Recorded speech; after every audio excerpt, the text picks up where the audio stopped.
broadcasted. We are live on YouTube as we speak, so we have to kind of set that up in advance of the meeting beginning. Once we press broadcast, then the meeting will be active and the participants will be able to hear you and experience the meeting. So just going to give it a couple of minutes to ensure that everyone is here.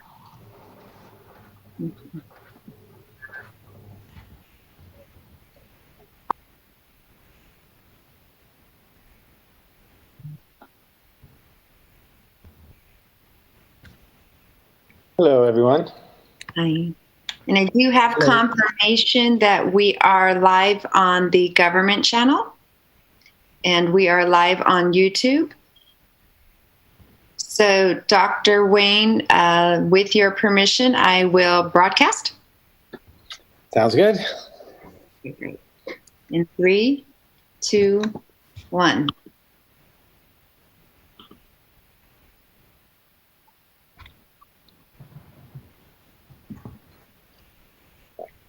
Good evening, everyone. We'll give a minute for people to get online and then can start the meeting.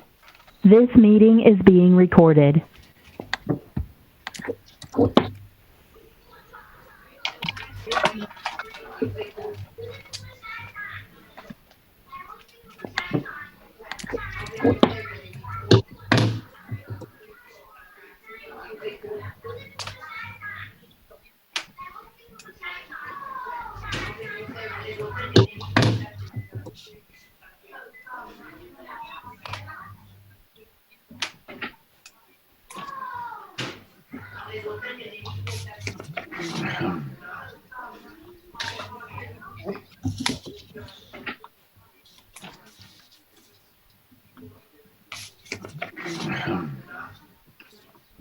All right, why don't we have our executive assistant to the board and superintendent, Jenna Rodriguez, do the technical announcements, and then can turn it over to Mayor Halliday and Board President Walker to get started. Our executive assistant to the board and superintendent, Jenna Rodriguez, do the technical announcements, and then can turn it over to Mayor Halliday and Board President Walker to get started. For this joint work session of the City of Hayward and the Hayward Unified School District, we will be offering translation services momentarily.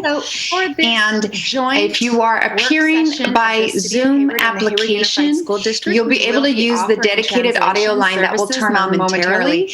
We'll ask the panelists appearing by Zoom application, you'll be able to use the dedicated audio line that will turn on momentarily. Selecting for Spanish. We'll ask if you are not using the Zoom to select for English when we do that. Call in the number you see on the screen. Spanish interpretation, by phone, I'll selecting read that for Spanish. If you are not using the Zoom app, you'll need to call in the number you see on the screen. If you're appearing by phone, I'll read that off to you. It's area code 4813438571788.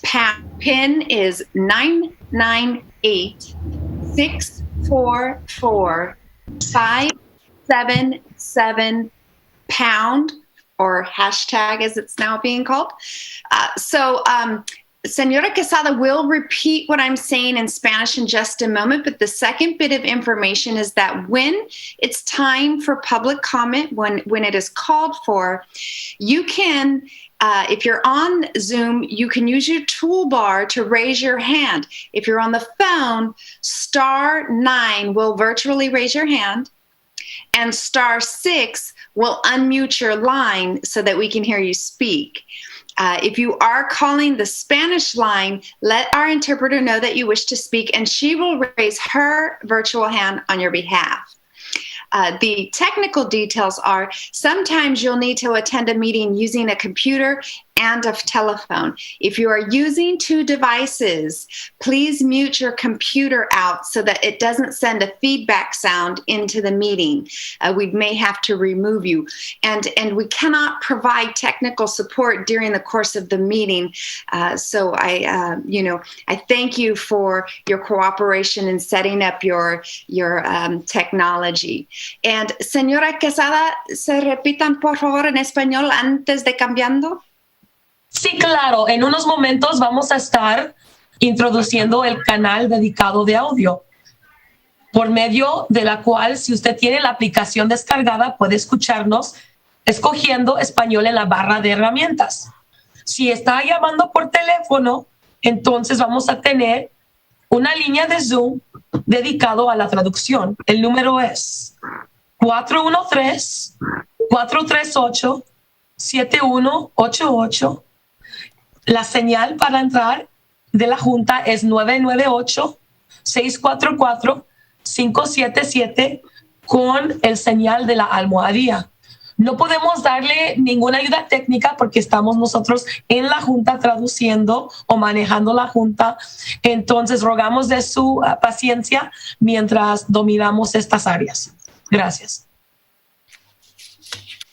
Great, thank you. We will turn on the interpretation now. You'll see it pop up on your screen. And again, if panelists will select for English.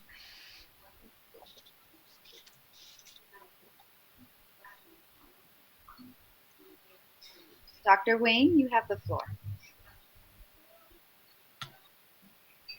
If you don't mind putting the agenda up, then we can turn it over to Mayor Halliday and Board President Dr. Walker to start the meeting and call for the roll call.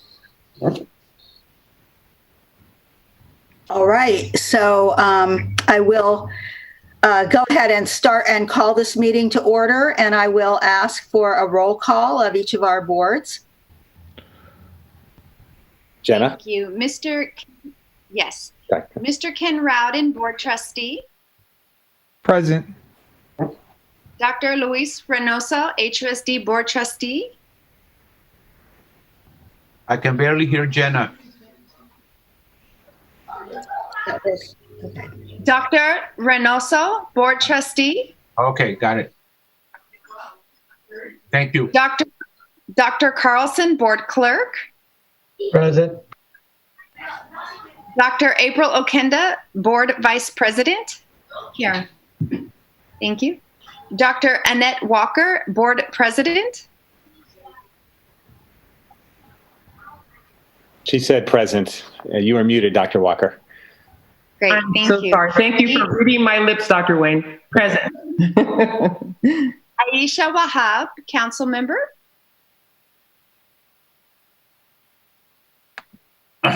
Here.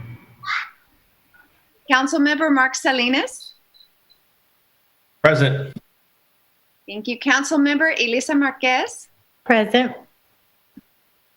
Council Member Sarah Lamnin. Present. Council Member Al Mendal. Here. Council Member Francisco Lermeño. Aquí. Gracias. Y Mayor Barbara Holliday. Here. Thank you. That concludes roll. All right, well, I just want to thank everyone for joining us for this joint meeting of the Hayward Unified School District Board and the Hayward City Council. Now, the Hayward Unified School District and the city collaborate in many ways throughout the year and throughout the years we have. But this is the first time, at least in my memory, that we have had a meeting of the full boards of both organizations meeting together. And we do meet regularly in other ways. There is something called the Hayward Local Agencies Committee, where 2 members of the school board, 2 members of the Hayward Area Recreation District Board, and 3 members of the Hayward City Council meet regularly to discuss issues of concern to all of our organizations. And we actually have bi-monthly meetings of the Hayward city manager and mayor and the school board's superintendent and board president to further discuss issues that we work together on. So there is a lot of cooperation and there are joint programs, but this meeting tonight is the 2 full boards together to discuss topics of mutual interest. Now, the impetus for this meeting was a referral to the Hayward City Council presented by our Mayor Pro Tem Mark Salinas and Council Member Aisha Wahab, and it was also supported by School Board Member Luis Reynoso. And this happened in last October, and the intended goal was to encourage the City Council and the School Board to hold regular joint meetings to ensure we are united in our efforts to tackle many of the problems that face both bodies together. This referral did mention and recommend a number of potential topics for the meeting, including enrollment, safety, transportation, youth programs, housing, and a number of other things. But at that time, I don't think any of the refers or thank you, my husband's bringing me some coffee right now. Thanks, Rick. I don't think any of us envisioned the crises that we're experiencing right now. And so while this meeting was originally intended to occur in April of 2020, the onset of the COVID-19 pandemic caused us to postpone it indefinitely. But I think that the murder of George Floyd and the subsequent calls for reimagining policemen, both nationally and here locally, have resulted in calls for elimination of our school resource officers program, which involves having school resource officers and counselors involved on school campuses. And so, given the concerns that we've heard from local community groups, we thought this would be a most appropriate topic for a joint meeting, and that we should proceed to schedule this meeting. So we have, and now this is an official meeting of the City Council and the School Board. It won't follow the format of town halls or community conversations. And the items on the agenda tonight are considered work session items for both boards, so there won't be any decisions made this evening. So the first agenda item will cover the joint agency COVID-19 response and how each of our organizations is supporting students and families in our community. The second item is about the City of Hayward's Youth and Family Services Bureau, which actually is what the umbrella program for the School Resource Officer program. So the goal is to share information with both bodies about the overall Youth and Family Services Bureau that provides both counseling services and school resource officers. Our staff will also present some policy options for both bodies to consider, and those will then be agendized for future separate meetings of the City Council and the School Board. So for each item, we will first hear a staff presentation, and then we'll open it up for public comments. And these will be limited to 2 minutes per speaker. And then each school board member and council member will have the opportunity to ask questions and share thoughts in response to the presentations. So now I would like to turn it over to Dr. Walker, President of the School Board, for some further comments. Thank you, Mayor Holliday. Again, we appreciate you this evening, and I would only add to your comments in support. I would just reiterate, that we're living in some challenging times. So I am especially appreciative of the leadership that is present with us this evening. All of the City Hayward Council members, respectively, each and every one of them, as well as the Hayward Unified School District Board members, each and every trustee.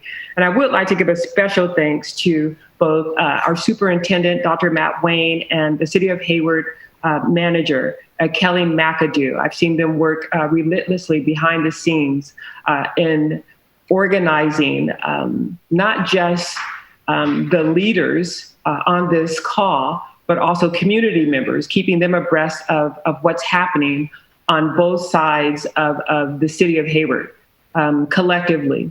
And I am really pleased to know that we have received nothing but support from community members in regards to this meeting coming forth, dating back to last October, as you mentioned. And so even up until today, I have heard kind words of expression from community members reaching out to me, applauding our efforts and really seeming to be curious about our discussion this evening. So I, again, want to thank you for your leadership And I want to thank everyone tonight for joining us. And hopefully those that haven't joined us yet, hopefully they will be able to join us later, and we will welcome them at that time. So thank you again, Mayor Holliday.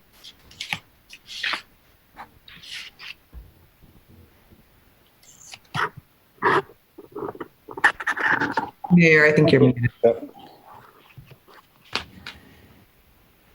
Mayor Holliday, you're muted. Phone was ringing, so sorry about that. I think it's time now to move into the presentations. Unless Dr. Wayne or City Manager McAdoo, do either of you want to add anything right now, or just go ahead and start introducing the first item, which is COVID-19 and the response from both of our organizations to this crisis? We can start with the response to the crisis, and I'll just also echo the appreciation for the collaboration between our two agencies and how important it is for the community of Hayward, and particularly from my end, for our students and families, that we're working together to make sure we're serving the community well. So while I put the screen up, Ms. McAdoo, if you want to share anything, I'll get our presentation started. I'm just looking forward to the conversation and discussion tonight between the board and the council. And that's all I have. I don't have anything more to add after everyone else's comments. So appreciate the partnership. So we did feel it was important to provide a brief update on our response to COVID. And is it showing on the screen? Oops. Hold on. Let me try it this way. Okay, how's that? Yes. Okay. And particularly focusing on three areas where the district and city are collaborating and providing services to our students and families. And that's in the areas of technology, food insecurity, and housing insecurity. And so I do want to just share, I think most of the community knows that we've adopted a reopening plan that takes a phased approach. At the July 22nd board meeting, the board approved starting with distance learning and then transitioning to a hybrid model. And so we're starting with distance learning due to local health conditions. Just recently also, the governor issued guidelines that state for a district to even consider opening, it has to be off the state watch list for more than 14 days. The county in which the district resides has to be off the state watch list for 14 days, and Alameda County is still on the watch list. And also that gives us time to make sure we're prepared at our schools to welcome back students and staff in a safe manner. And so that gives us an opportunity to make sure we have the necessary cleaning supplies, equipment, procedures and protocols in place, the training for staff to make that happen. And so the board also approved and recognized that we cannot set a date certain for when we'll transition to phase two, and that it has to be based on how the local health conditions evolve to make sure that our students and staff are safe. So with the start of distance learning, I was starting the year with distance learning. We need to make sure that our students and families have the technology that they need to be successful. So in terms of student access to technology, we are committed to make sure every student has a working device and internet connection to be able to access distance learning. If we don't provide those basics, there's no way their education will continue. And so we were able to hand out a lot of Chromebooks last year. This year, we've already purchased 4,900 additional Chromebooks so that any family that comes and needs one for their students, or they have multiple students in the family, each one can get a Chromebook. We have an additional 300 Wi-Fi hotspots, so families don't have internet access in their home or strong internet access, they can get that. We've also tried to be creative in how we could offer services to our families and opened up some of our parking lots that have Wi-Fi that range from the schools and from the site that reaches into the parking lot. And so families can go there to access Wi-Fi. And we're also trying to offer technical support to families. We've done workshops and we have a hotline to support them. And we also then, if our students are using the technology, we need to make sure our staff has the right technology. And we actually were in a process of upgrading our technology for our staff last year, where we bought them Chromebooks. But with the launch of distance learning this year, we quickly saw those devices weren't strong enough and didn't have the capability to provide all the different learning experiences that our teachers needed to have to support our students. And so we're getting our teaching staff new laptops, not Chromebooks, but full laptops, and Wi-Fi hotspots as needed. We're getting the licenses for all the different software and programs that our staff and students are using. And we're trying to make it easy for everyone. And we have a tool called Clever that establishes a single sign-in. So both for our kids and our adults who might have a hard time remembering their passwords, they only need to have one password to sign in all of our different programs that we're using. And we're providing staff training. And so, our teaching staff and really everyone in Hayward has been done an exceptional job rising to the challenge and knowing there have been hurdles along the way, but coming together to try to serve our students. And part of that has been working with the city of Hayward to increase access to technology. Last spring, they received several grants that helped us give more families Chromebooks and Wi-Fi hotspots. And Ms. McAdoo has an update on what the city is doing to provide access.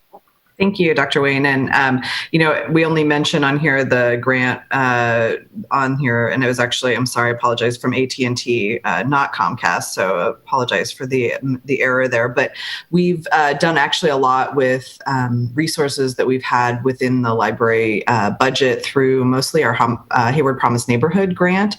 So a lot of the funding that was being used for our family education program through the library, we have repurposed to help support students and families in the district. So I want to talk about that first, and then I'll talk a little bit about some of our other library programs. So we have 25 Chromebooks for Tyrell Elementary School, 67 Chromebooks at Cesar Chavez Middle School.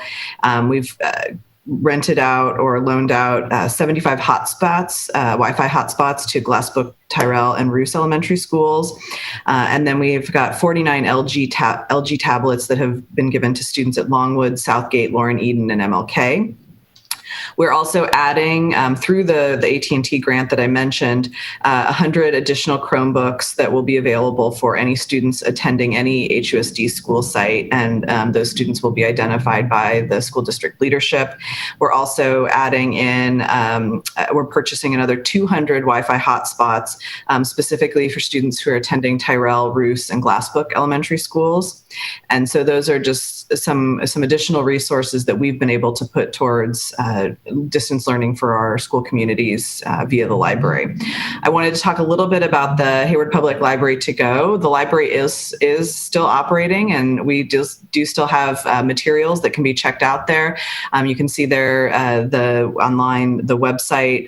If you also go to the city's website, you can just go to the Hayward Public Library. You can call or you can request materials online. You can call between 11 a.m. and 1 p.m. or 3 to 5 Monday through Saturday. And in addition to, if you need resource materials for research papers or the like, if you want books for younger children, some of our librarians have been curating book bags. So if you say, I have a kindergarten student, our librarians will put together a selection of reading materials appropriate to kindergartners, and you can come by the library and pick those up. I also just wanted to remind everyone that we do have a lot of online resources through the library's website. We have online live homework help from trained teachers daily from 1 p.m. to 10 p.m. and that is free to any student in basically kindergarten through 12th grade, and that's through tutor.com. And so if you have a Hayward Library card, you can log into the library's website and get that free tutoring every day. And then additionally, this year, through the library, every child attending a Hayward Promise Neighborhood Elementary School site will also receive a new backpack with homework supplies specifically targeted to help with distance learning.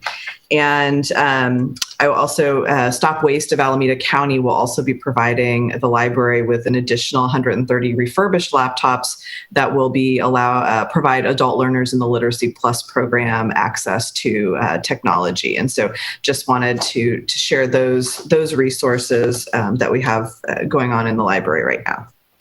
Thank you, Ms. McAdoo. And so you can hear how much the city is helping ensure that our students and families have both technology access and access to support to help with their education.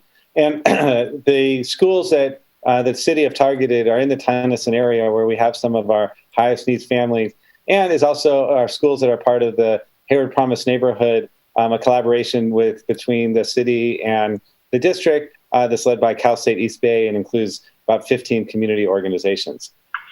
So another area where we know is really important to support our families is around nutrition. With over 70% of students in Hayward Unified who qualify for free or reduced lunch, our schools were places where kids counted on coming to each day during the week for meals. And so when school campuses close, we still have been able to provide meals to family. Since March, we've served over 350,000 free meals to students. We've had multiple pickup locations across Hayward. Didn't ask the students to put in their ID. We've been serving breakfast and lunch, and on Friday, we also give weekend meals. And so if you want to learn more about our meal program, you can just go to our website and look at our food services page.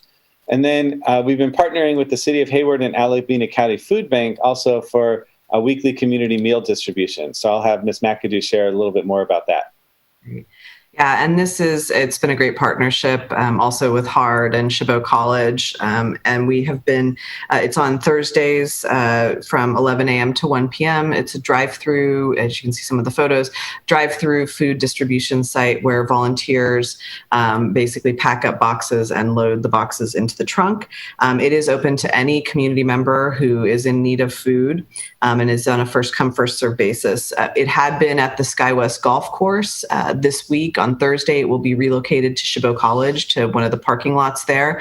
So we have relocated our COVID-19 testing site to SkyWest Golf Course, and it is now an appointment-based testing site and still available to anyone. But then going to Chabot College will be where the food distribution site goes. And then I think the next slide just talk a little bit about the library has also been providing food access through the Lunch at the Library program. And it actually has been, on the slide it says it'll run through August 7th, but it'll actually extend through August 20th now.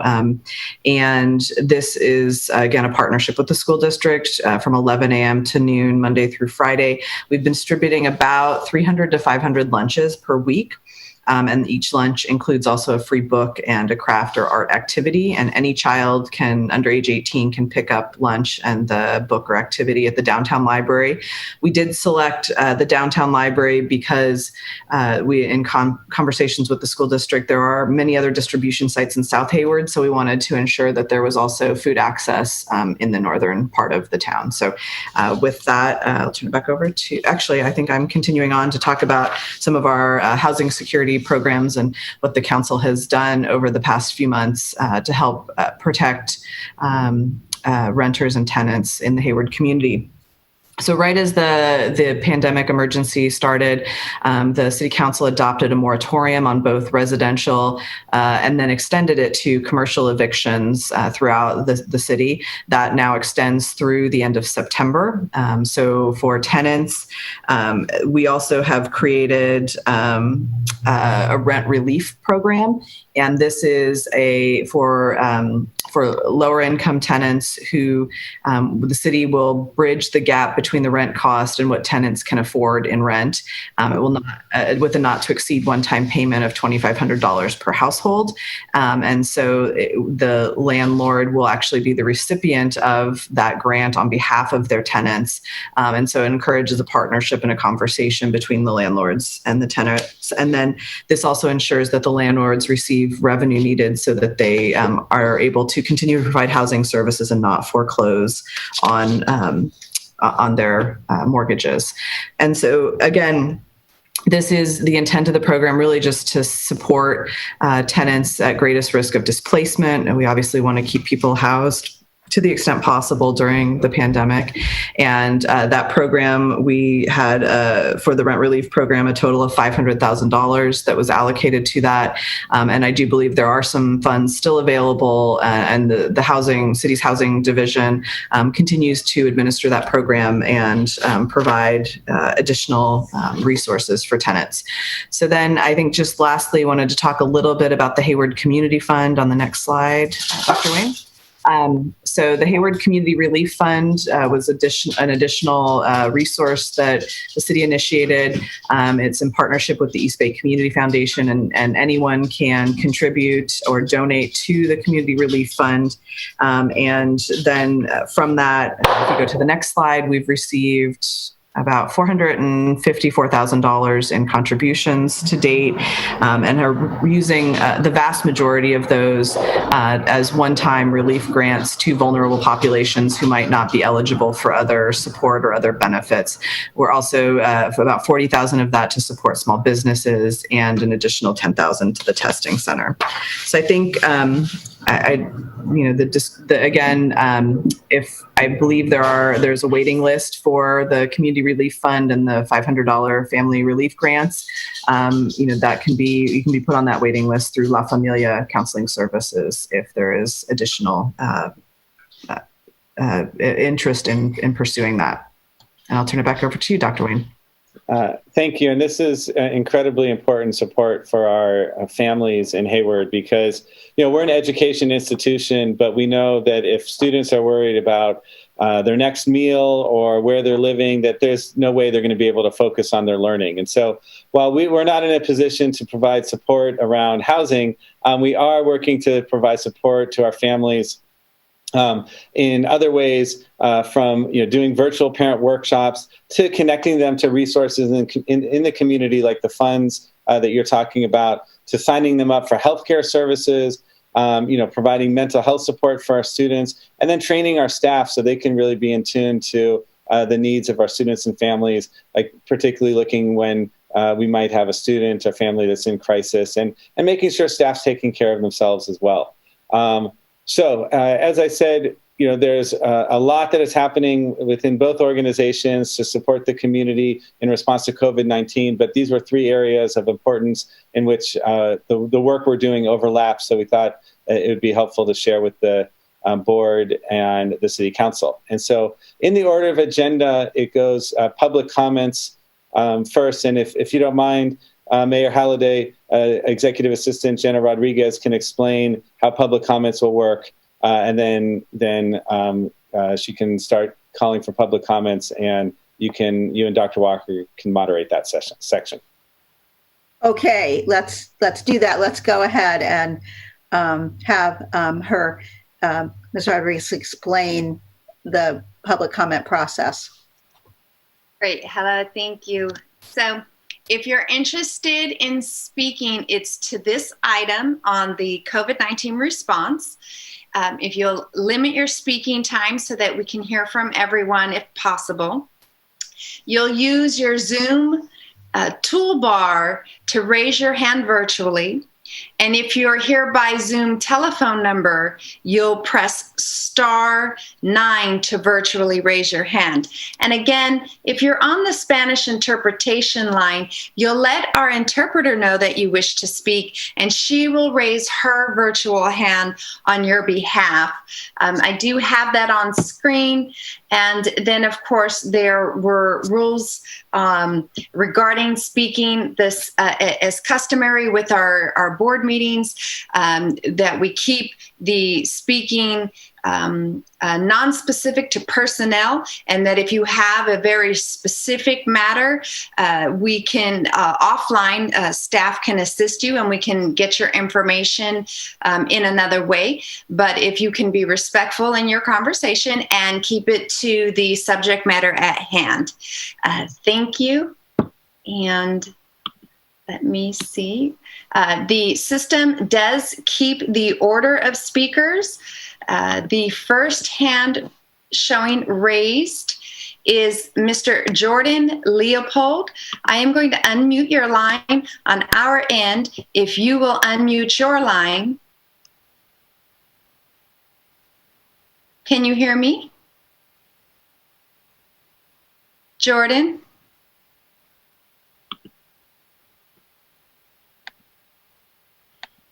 Jordan, if you will unmute your line, we cannot hear you right now.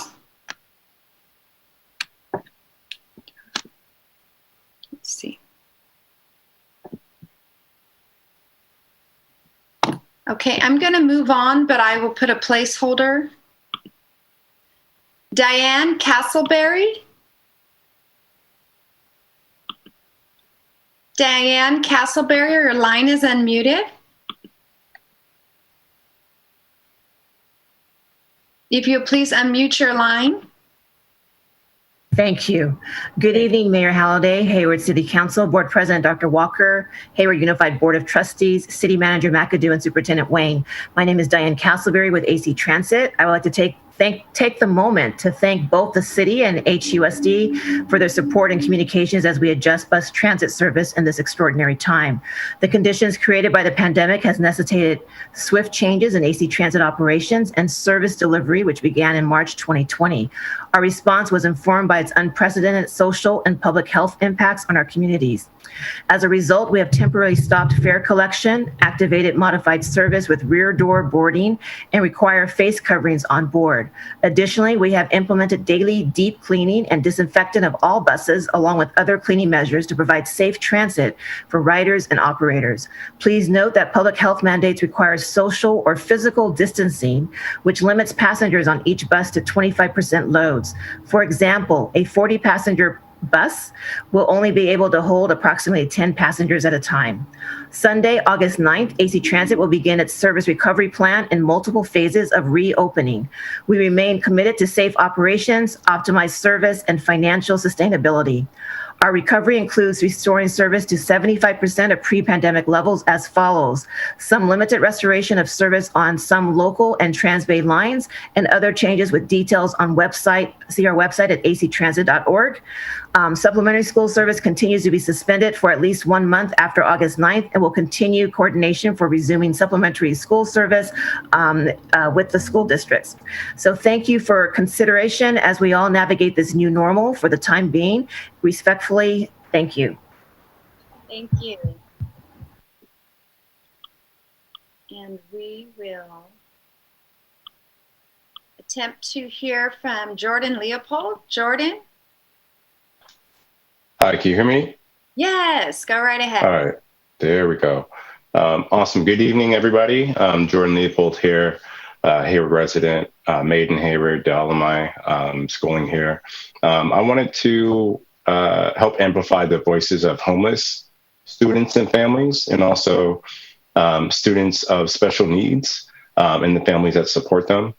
I think that looking at the impact that COVID has had on not only just the entire economy, but our local residents, it's really impacting students, right? And so making sure that, I know that there's a great effort to make sure that every student has a Chromebook and that they have access to Wi-Fi, but specifically reaching out to those individuals that are without shelter, that require special assistance, given that they have special needs, I think is really important. And so if I can get a response right now, I would love to hear what the district is doing in order to support those extremely vulnerable students and families, given the fact that they need special care during this time. Oh, I'm sorry that the board and council members are not allowed to respond to public comment. Oh, okay. Well, yeah, I just wanted to, again, just put that on the board's radar. It's something that needs to be looked into. I think that if we can get some type of, some type of like statement or some type of greater form of publicity in terms of what's being done. I think the town hall is, the presentation that was given is great, but I think that making sure that students, parents, and the greater community know what the district is doing in order to support all families. Thank you. Thank you.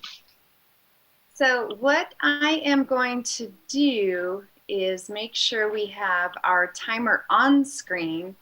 And also just remind the community that it is a formal meeting and it's not a town hall. So the panelists will not be able to respond to questions posed, but we are taking notes. Ms. Rodriguez, would you be able to speak a little bit closer to the mic? Your voice comes in very low. Okay, yes. Sorry. I beg your pardon. I have two computers running, so I'm moving between two spaces. Excuse me. So I'll reiterate that this is a formal meeting and not a town hall. The panelists will be unable to respond to any questions posed during public comment, but we are taking notes. So I just wanted to remind everyone of that. I am going to put the timer on screen so that our speakers can see it for themselves. And let me go ahead and, so the next caller, the next speaker is a phone number and it begins in area code 510 and it ends in 098. I have unmuted your line. If you will unmute yours.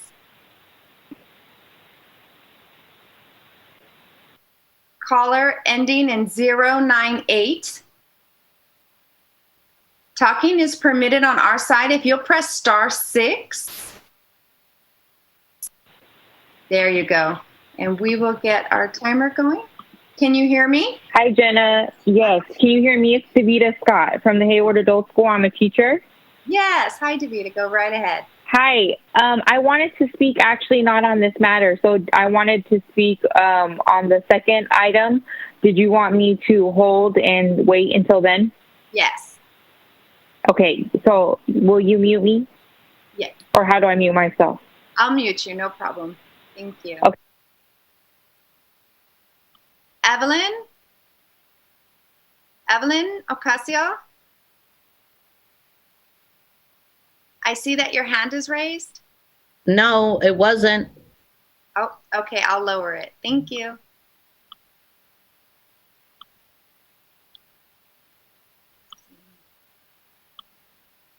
Our next speaker is Jessie Gunn. If you'll unmute your line. All right. Hello, can you hear me? Yeah, go right ahead. Okay, hello. Thank you. So first thing I wanted to say, so my name is Jessie Gunn. I'm a newer teacher here in the district. I've also been born and raised here in Hayward. This is my second year going into teaching. I did want to thank the district and the city. You know, props where you guys are doing good things. I think your response to COVID-19 has been great, and I think you've been really on top of making sure that the people of Hayward and especially our students in Hayward have people looking out for them. I did want to say that I'm really concerned with how we could be addressing students that are emerging bilinguals. I think that the online format can be especially difficult for students that have English as a second language. And I would like to see more support going into that on how we can help students that are learning English as their second language in order to succeed. Traditionally, these are students that don't always get the supports that they need to. So I want to make sure that they really are this time. Also want to see what the district plans on doing about students that may not necessarily have the best home life that necessitates greater learning. I have witnessed students that are going to work with their parents because there's nobody at home to watch them. And I'd like to see what the city or the district can do to help students that don't have anybody at home that can make sure that they're learning and sometimes can't even be at home when it's time for them to be learning. And so that's it. I yield my time. Thank you so much. Thank you.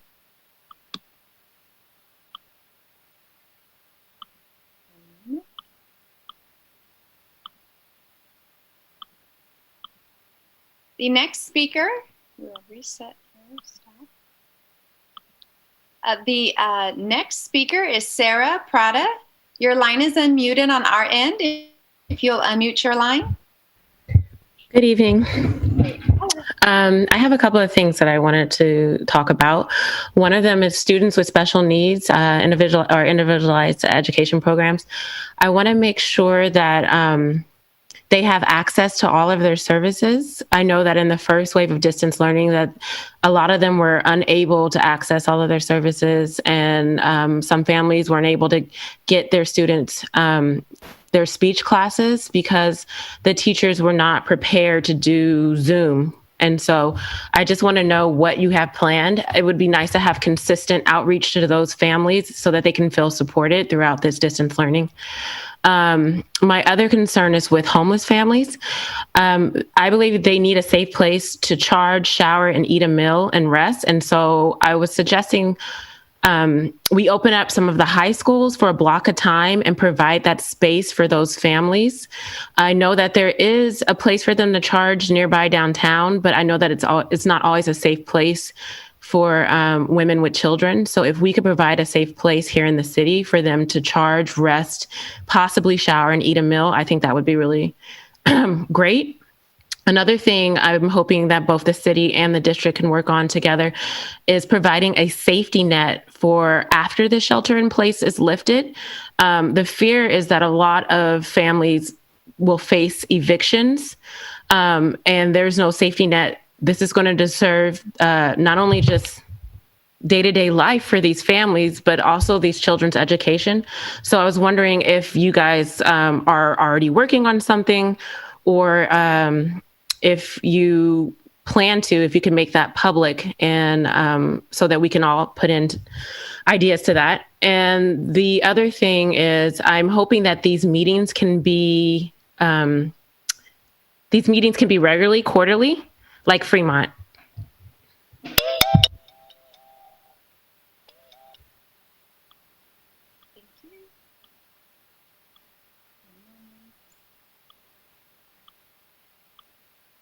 Our next speaker is Carlos Archuleta. Carlos, your line is unmuted on our side. If you'll unmute yours. Can you hear me? Go right ahead. Okay, we got an echo over here. 1 second. Hi, I'm a Castro Valley resident, and unfortunately, the west side of Castro Valley residents are forced to send their kids to a Hayward Unified School District instead of going to the best schools in the state in Castro Valley. And what's worse, all the resources that you guys were bragging about giving to residents, Mark Salinas and Francisco Zermeño has passed policy so that way unincorporated areas can't use those resources. So we're being completely neglected with these old school Jim Crow style policies, and we're being left out. And most importantly, I have 2 kids with special needs. And what I just found out is HUSD holds money aside on their books so that way they don't have to fulfill these resources, because they know the majority of Black and brown folks don't have the money to sue people. So they know it's going to be cheaper to not give kids with special needs their services and take the lawsuits than to give everybody their services equally. And this is disgusting. And it's one thing, I'm forced to send my kids to Hayward. Castro Valley, that doesn't happen. Their schools are the best in the state. So I just wanted to make that abundantly clear. I didn't want you guys to act like you didn't know this is happening. This is what's going on. And more importantly, all these foods, great foods that you're talking about giving the kids, they're like 7-Eleven burritos, dude, that you warm up in a microwave and then they'll throw a banana in there. These guys aren't missing out. You stop playing. You guys want money for attendance. That's all the issue is. You don't care about the students. And whenever we try to actually fight for the resources, you attack the parents' character. And again, I'm not going to play like this is a one-time issue. This is a consistent pattern. I have 2 kids with special needs, and I had to have these similar patterns for both kids for them getting their different services. I yield the rest of my time. I hope the council hears my concerns and makes a change.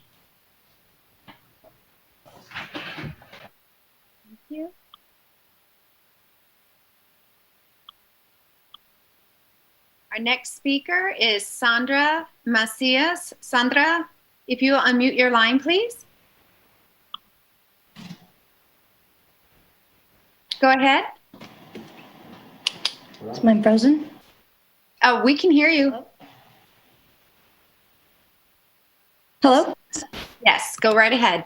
My name is Sandra Macias. I have 2 children with special needs at Hayward Unified, and I just want to really stress how horribly it was handled when the pandemic closed. I looked for weeks to find out what was going on with my kids' services. And I mean, I saw stuff about graduation. I saw stuff about, resources, but it was radio silence on services. And when I did speak to any of my kids' teachers, they were giving me, completely false information, saying that they didn't have to fulfill IEPs and things like that. And I'm an organizer. I'm really, I understand the bureaucracy really well. It's my job. So I was able to get services for my kids because I know I can, email the school board. I know I can, call the city council. But a lot of these families are undocumented. They don't speak English. They are poor. They don't have the resources. They don't have the knowledge to really fight for their kids' services. And they are left without any resources. And a lot of these kids, they're not getting their speech therapy. They're not getting their occupational therapy, and parents are just kind of left hanging, and kids are not getting their services. So I really hope that going into this school year, you guys do what is right and give kids with special needs the support that they need and the services that they need so that they can actually have this distance learning be accessible to them and not really do the horrible things that HUSD always does, which is just fail our kids with special needs and not give them their services because they know they can get away with it. HUSD, before this happened, did those kinds of things. They're horrible with special needs students. And this pandemic didn't make this issue. It just highlighted how horrible you guys do with kids with special needs. So I hope your conscience lets you do what is right.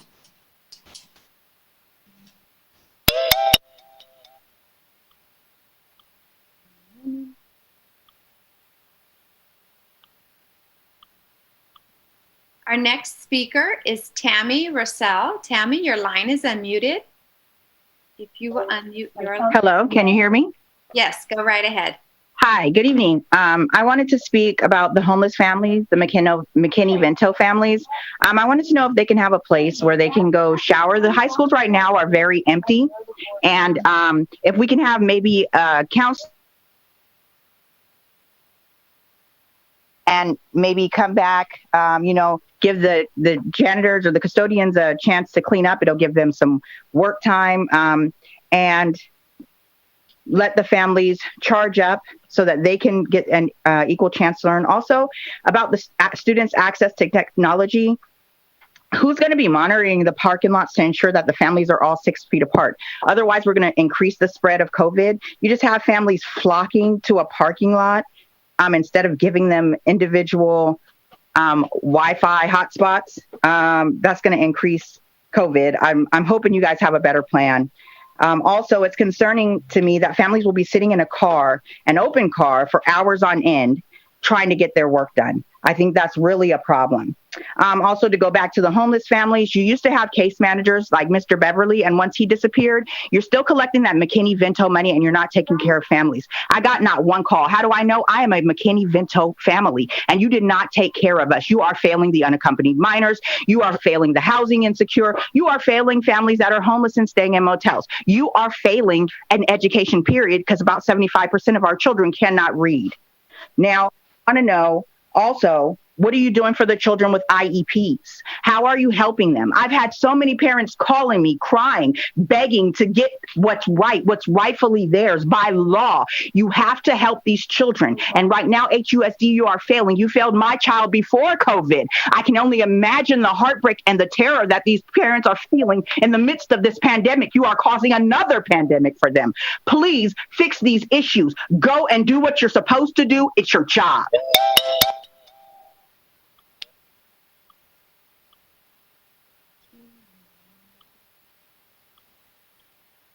Our next speaker, Araceli Orozco. If you unmute your line, Araceli. Hi, good evening, everyone. Can you hear me? Yes, go right ahead. Okay, good. Good evening, everyone. I just want to take a little bit of time on thanking the city of Hayward and the district for doing this meeting, joining meeting. It was about time. And I know that it takes from both sides to agree to have these kind of meetings. And so I just want to thank everyone for doing that. And yes, we should have them quarterly. I also think that that's a good idea too. I want to mention that this is responsibility from both sectors, both agencies, because whatever decisions that the district makes, it affects also the residents, Hayward residents. And whatever decisions that the city makes, it affects our parents, our kids, our children, our students also. So have that in mind when you are doing your voting. And that's why I also think this is a great idea to have these kind of meetings. I also want to make sure that it's not just the HUSD responsibility, it's the city too. The city is also lacking a lot of resources for our students. There's no really true programs that will really motivate our students, like after school or something there were not before, that will really motivate them and show them have self-confidence, anyway. So it's both of the agencies' responsibilities that we need to really focus. I just want to once again thank Ms. Wahab, because I know that a long time ago I heard that idea of hers that, hey, Ms. Orozco, would you like a meeting between City of Hayward and HUSD? And thank you once again for advocating for our community. Thanks.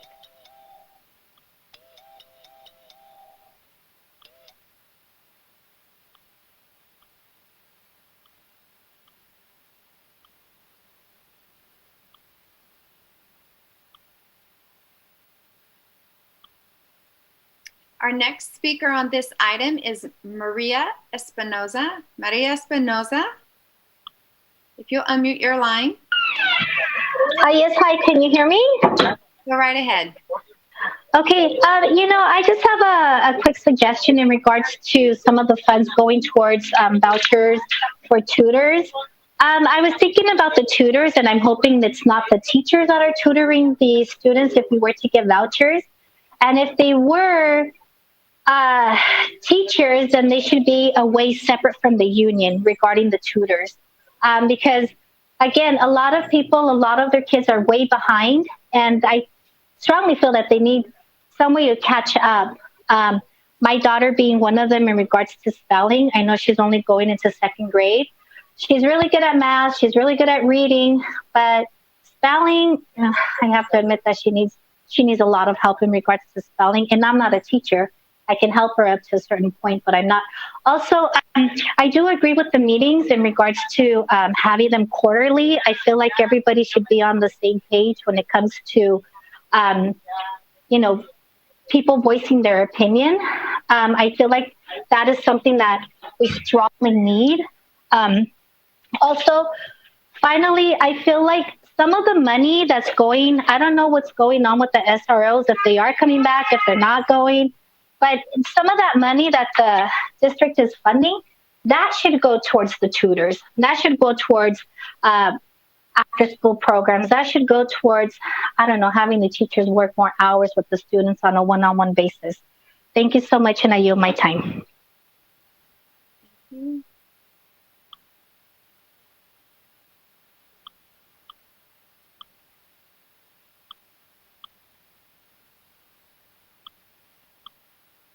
Our next speaker is Roxana.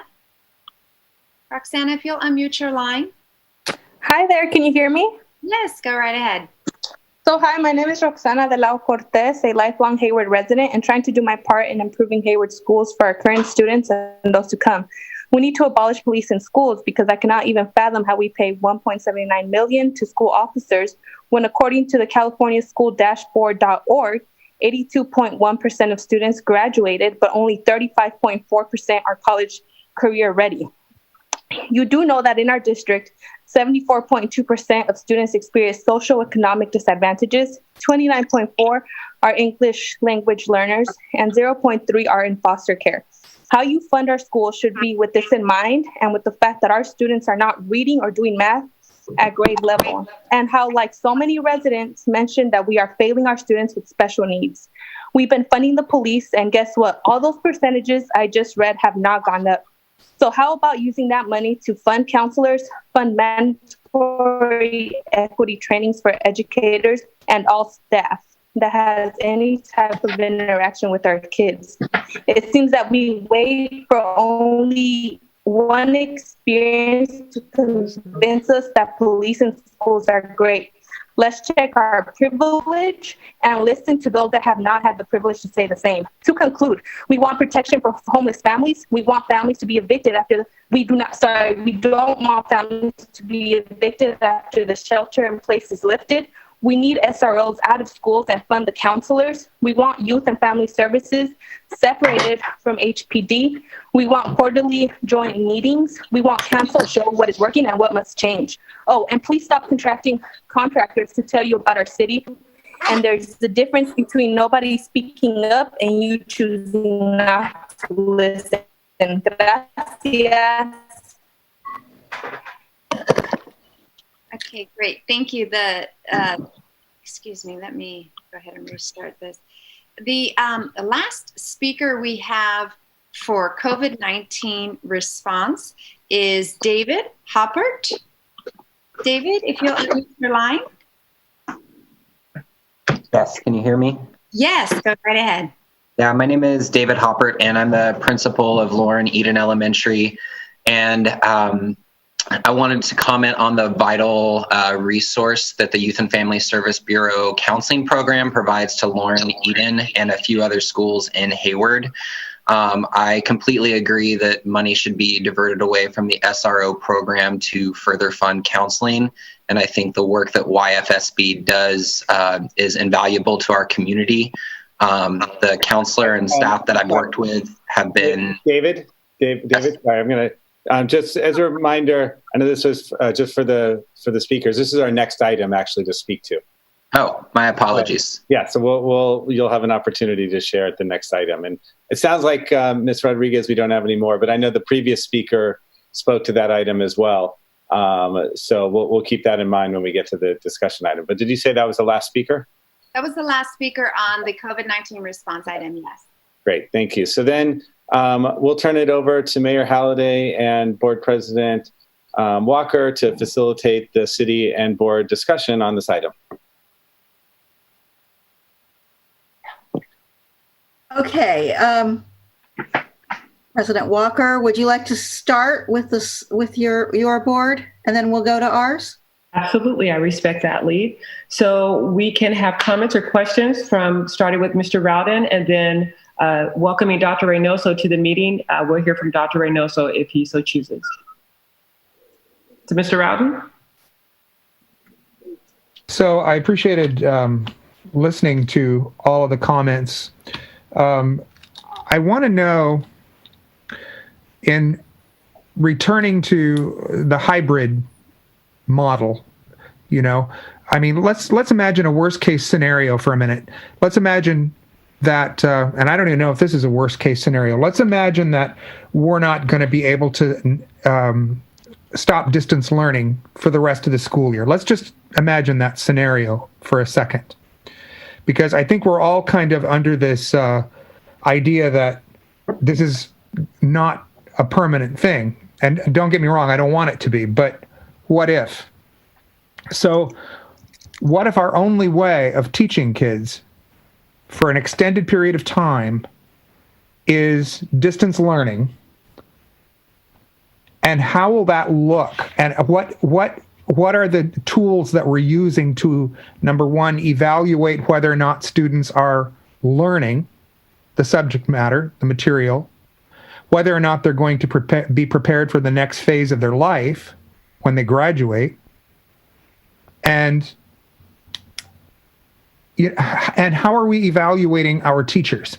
How is that happening? What are the tools? I'd like to hear some real specifics. I keep hearing the reopening plan, and I get it, and it all sounds great, but I'd like to hear some more specific details.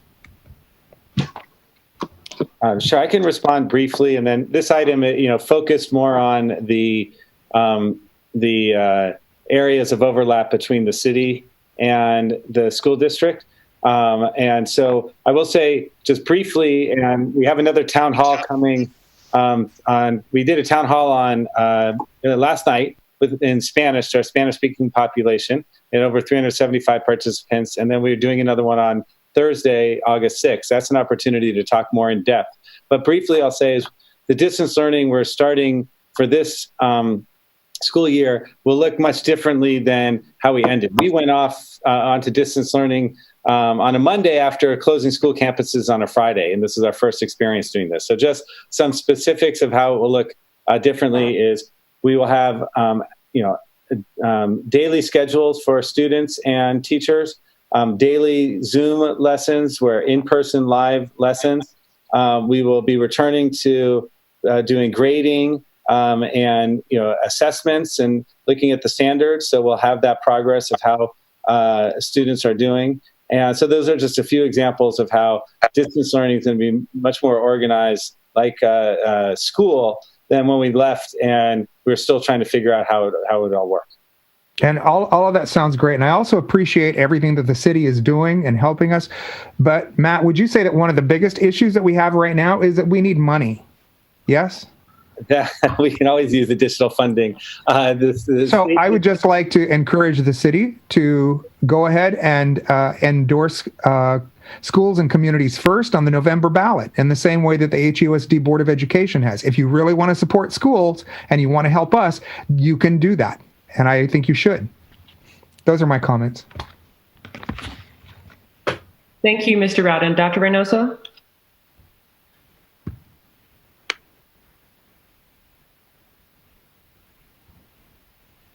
Dr. Reynoso has informed me that he's having some technical difficulties, so hopefully we'll hear him momentarily. And then Dr. Carlson and Vice President Dr. Akenda. So Dr. Reynoso, can you give us a thumbs up there if you're able to, if you're with us still?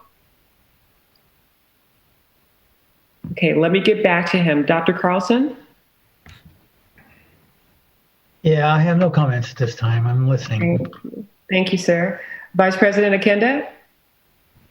Yes, thank you. And I'd like to echo what Ken said. Just thank you to the city for the work that you've done to support the community. And I think that in addition to some of what we heard from our public comment, providing places for people to wash their clothes. I know that other school districts have provided those kind of services. So I wonder if there's a way for us to send out some kind of survey to our families just to get a sense of what their needs are, and so that we know how we can best meet those needs. I know that we did that previously, but again, given the we have an indefinite amount of time that we'll be doing this distance learning. And so I think trying to hear or really making the effort to solicit information from the community about what they need.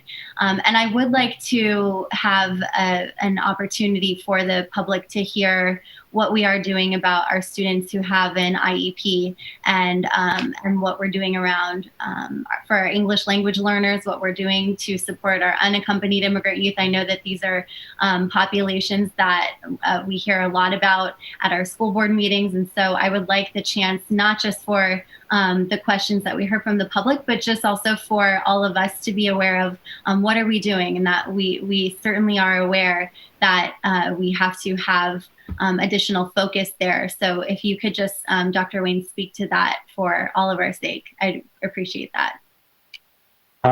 Thank you, Dr. Akenda. And when we closed schools, we made a huge effort to try to reach out to every family and make sure they're connected to services. And we've learned along the way that there were gaps and some other strategies to try to connect with them.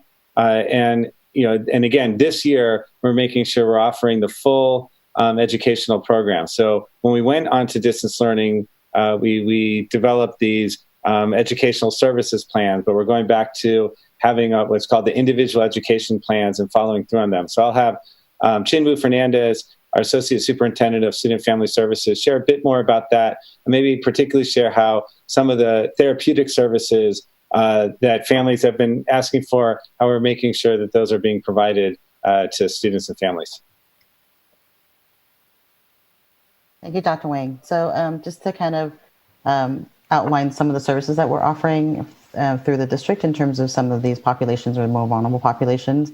So for unaccompanied minors or newcomer students, we're providing case management services through our coordinator of newcomer students for families who need additional services or may need some additional support and resources for them.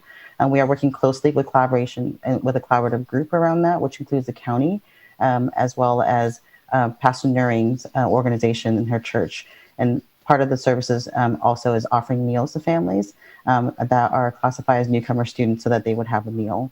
In addition, just as a basic service, I think we forgot to mention in our presentation that HUSD is also working with the food bank in terms of providing food to our families. That's happening once a week as well. We extended the services knowing that we will continue to be on distance learning, so our families are still in need around food security. So we're going to extend that operations through the month of August, and pending our the kind of what the status of the COVID at that point, we will continue the services as long as we can to support our families in that particular area.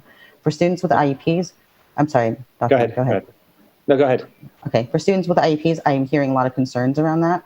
When we closed schools last time, we also have some concerns around that as we transition to distance learning. So we held several conversations with our director of special education, which we will hold again. The circumstances for SPED will be changing when the new school year starts, because we are now going to be on a distance learning model for a longer period of time. So I'm hearing there's lots of services around speech therapy, particularly that's coming up as part of public comments. We are working with our labor union partners around how to support our speech therapists in the way that will allow them to do teletherapy in a way that's supported, and they can get additional trainings around that.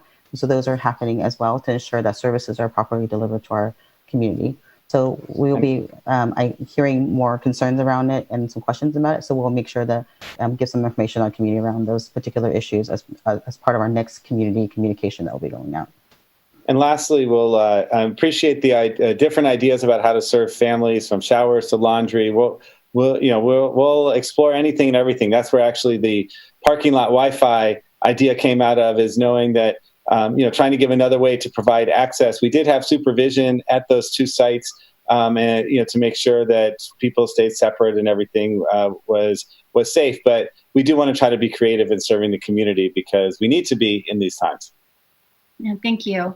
And my other question, and then I'm finished, is I know that a lot of our sites are not on the rebuild plan, or they are, older. And I wonder about the technology, and if we are equitably distributing technology, or how are we getting an assessment of what certain sites need? If you could just speak a little bit about the intentionality behind that. So right now we're making sure every student has the Chrome, has the device and the internet access, and then also every teacher, regardless of their school, they have the laptop that has the capability to provide the services to the students. And then as far as the infrastructure in all the sites, we actually have over the years, even in our older sites, upgraded the Wi-Fi to make sure that whether you're at a newer site or an older site, you still have access on campus. And so, that's a priority to keep that maintained. And then we are doing a lot of other work over the summer at our sites as part of our Measure H program. So I encourage people to swing by our schools and see the new paint jobs that's happening, the new roofs that are going up. But we do, ongoing work to keep our Wi-Fi up and running. Thank you, Dr. Wayne. And questions thus far from our trustees. We have two left, myself and Dr. Reynoso, if he is able to join us. He is just having some technical difficulties. So Dr. Reynoso, are you back? Okay, I don't think so. He is present, but his line is muted. Yeah. Oh.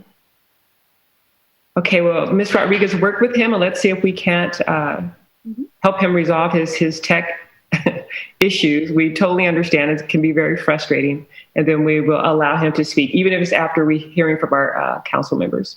I just wanted to add to the conversation by making a comment and then making it possibly a recommendation.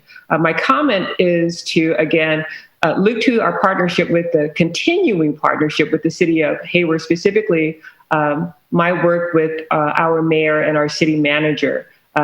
before COVID hit, we had talked about collaborating on school supplies and things with Children's You generously offered to help us fund things along those lines. Given COVID, we're going to have to maybe reinvent how this might look. But I just wanted to, again, thank you for your generosity in looking at these areas and niches where families specifically are needing us to come in around the bureaucracy and as you will, hand them a backpack and things like that. So I know we do this in real time, and the mayor's been doing this for years, so jointly with the district.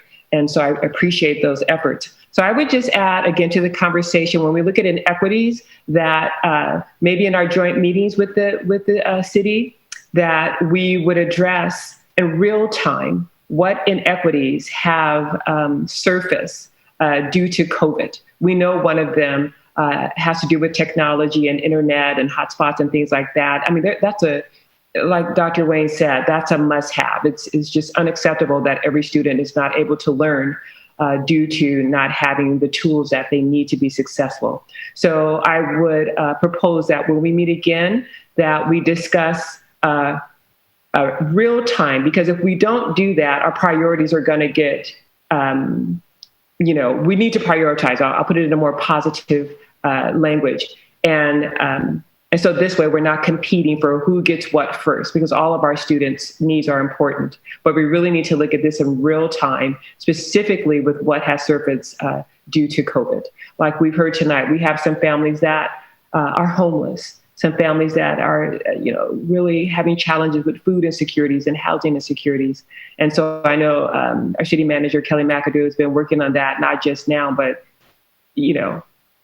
just even more than ever, we need to expedite what we're doing there and help each other to reinvent how we can best work together to meet the needs of all of those families in Hayward.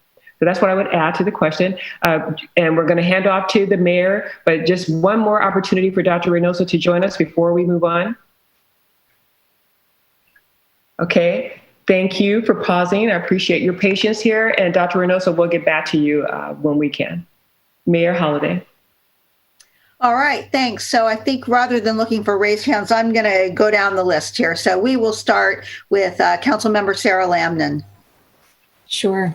Thank you, Mayor. Thank you, everybody. Good evening. A few thoughts. I appreciate the conversation I appreciate a lot of things, but rather than belabor those, I'll focus in on a few. The thought about what are the needs of the families, and certainly the special ed conversation, it sounds like that's continuing. The idea of students who are homeless regardless of immigration status, it does sound like, as the weather is going to turn, not that these are new problems, but they're exacerbated by COVID. And so really interested in that, as was brought up by a number of people, what can we leverage existing? Because as Trustee Rowden pointed out, we don't have enough money ever, and revenues are down for everybody. And so what can we leverage with existing resources? Are there counselors that could help with staffing a family shelter site at a school? I realize there's a lot of implications to that, so I'm not, strongly advocating for that in a moment. But I think given the space, given the need, perhaps there are opportunities there. I know I said this at HLAC, but I'm going to say it one more time, partly because I'm not sure I was clear in HLAC, which is the model of delivering food to people using existing staff. So paratransit staff, school bus drivers, et cetera. I know there was concern about volunteers, but the way it's being done by DSAL is with existing staff. So I think, as we continue through this crisis, that HLAC be continuing, our joint committee, continuing to look at what are the disproportionate impacts into our community, to Dr. Wachter's point. As we know that certain parts of our community are getting higher impact, and then also how do we leverage funds that we do have, or staffing or facilities that we do have, to meet emerging needs or existing needs, and then obviously thinking through, are there other needs that come in that? I know we've all talked about welfare checks on families, and families under stress having higher incidences of abuse. So that may be one of the other things we look at through HLAC in the future, ensuring food stamp enrollment, things like that. So really good work so far, appreciated, and obviously much more to do. And lastly, I am open to the city taking a positive or support position on schools and communities first when we come back in September. So just throw that out there as this is a work session. Thanks. Thank you. Okay, Councilmember Elisa Marquez.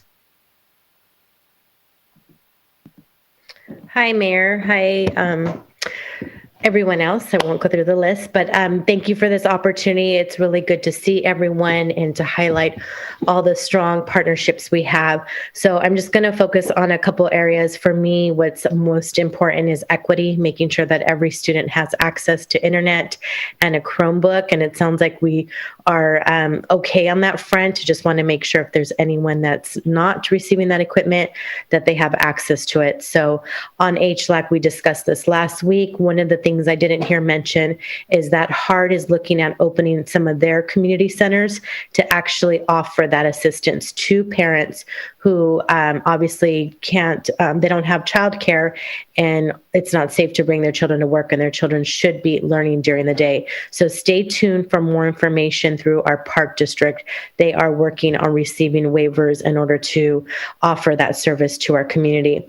Also very interested in how we can partner and possibly using community centers, city facilities, giving opportunity for people to shower, to recharge, to just come out from the outdoors. As Councilmember Loudon said, the weather is going to be changing, so it's going to be very important that we meet those needs. And lastly, I'm also in support of having a resolution in support of the Communities First proposition. I'll welcome that in the fall, and definitely open to doing this on a quarterly basis. We might have to narrow the focus to 2 subjects, but I really appreciate everyone's opportunity, and please continue to reach out to us. Thank you. Thank you. Councilmember Al Mendel. Thank you, Mayor. Just briefly, I really want to thank Superintendent Wayne and City Manager McAdoo for the ongoing partnership, the many programs you highlighted that are occurring every day, whether we have a joint meeting or not. The agencies are partnering through HLAC as well, and I thank all the trustees and my colleagues who sit on that body that do meet regularly. I don't have much to add except to say that I'd be happy to have the measure whose name I'm forgetting, the Communities and Families First measure, come back to the City Council in September for consideration of a formal endorsement by the Council. Thank you all. Thank you. Councilmember Mark Salinas. Hi, good afternoon or good evening, I guess. It's good to be here. I just wanted to really highlight and thank both staffs of both organizations, the school district and the city of Hayward. It's been a quiet, 4 months, 4.5 months. And I think both organizations, both institutions have done incredible work. Based on the meetings I've been in, based on conversations I've had, based on committees that I sit on, I can attest personally that issues around equity, issues around serving some of the most vulnerable families, considerations around undocumented and homeless, issues, some of these issues that, and I think the caller was right, issues that the pandemic that has elevated, these aren't COVID-19 issues. However, I think given the context and given the resources that both organizations have had, I think the work has been deliberate. The work has been intentional with an eye on equity. And so I wanted to thank both organizations. And all of this work would not have happened if it weren't for the leadership on on both sides. The school board and the city council, I think, have pulled together to make sure that these issues are met and addressed. And speaking just, if I may be so bold to make this comment on behalf of all of the electeds on the call, I think we have met the moment, and I think we continue to meet the moment, and we continue to work and improve the work we're doing. So I just want the community to know that, and I know, and particularly families. I want families to know that. I wanted to highlight a couple of, I think, big heroes of all of the work that has been getting done. I think one group are the Tiburcio Vasquez Promotoras. This group of men and women have done incredible work, incredible community engagement work. They're the ones out there, making sure families are connected to services. They're the ones that are making sure families have, the information necessary to fill out the applications for all of the relief and all of the computers and all of the hot spots. These promotoras are out. They're the ones that make daily calls. They're the ones that are connecting with parents in real time, every day, on an ongoing, even on Saturdays and Sundays and on holidays, to make sure that parents remain connected. And so and I know that the promotoras work real close with the school district, and they work real close with the city and all of the agencies that we partner with. I also wanted to give a big props, and this is for Dr. Wayne and the school board. I want to give a big props to the family engagement specialists at all of the school sites. This group of individuals are incredible. Like the promotoras, they're the ones that are making calls. They're the ones that are hearing the everyday lived experiences of families. They know who needs food. They know who needs medicine. They know who needs help, and they know who needs help now. And I'm often called by the family engagement specialists to do quick problem solving, and we do it quickly, and we do it swiftly. So the family engagement specialists are incredible. I just wanted to highlight a couple of a few things, which are important. In addition to all of the great relief that has been done, the Hayward Promise neighborhood, of course, remains open, and we remain active in the South Hayward neighborhood, primarily through one particular program called the Promise Plate. We're serving about 90 families every Saturday, and we're serving about 600 people, adults and children and seniors. And to date, conservatively, we've served approximately 7,000 people. So I think that is, we're feeding families, and we're assuring that families do not go without food. Also, the Friends of the Chabot College Foundation, we were able to get and receive a total of $200,000 for student relief and for technology. We've taken those $200,000 and we have purchased laptops, and we have distributed direct relief to students, $500 cash grants to students. And we expect that as school begins in a couple of weeks, we're going to probably be distributing more. Also, I've said this before, and I'll say it again. Hayward is an education city. We're a city of schools. 40% of our city is a student from preschool to grad school. And it's great to see all of these institutions step up and serve students. Cal State East Bay, through the CARES Act, received $7 million and distributed $7 million to students through financial aid. And for students who were undocumented and who were ineligible for financial aid, dollars were given to students through other types of resources on campus.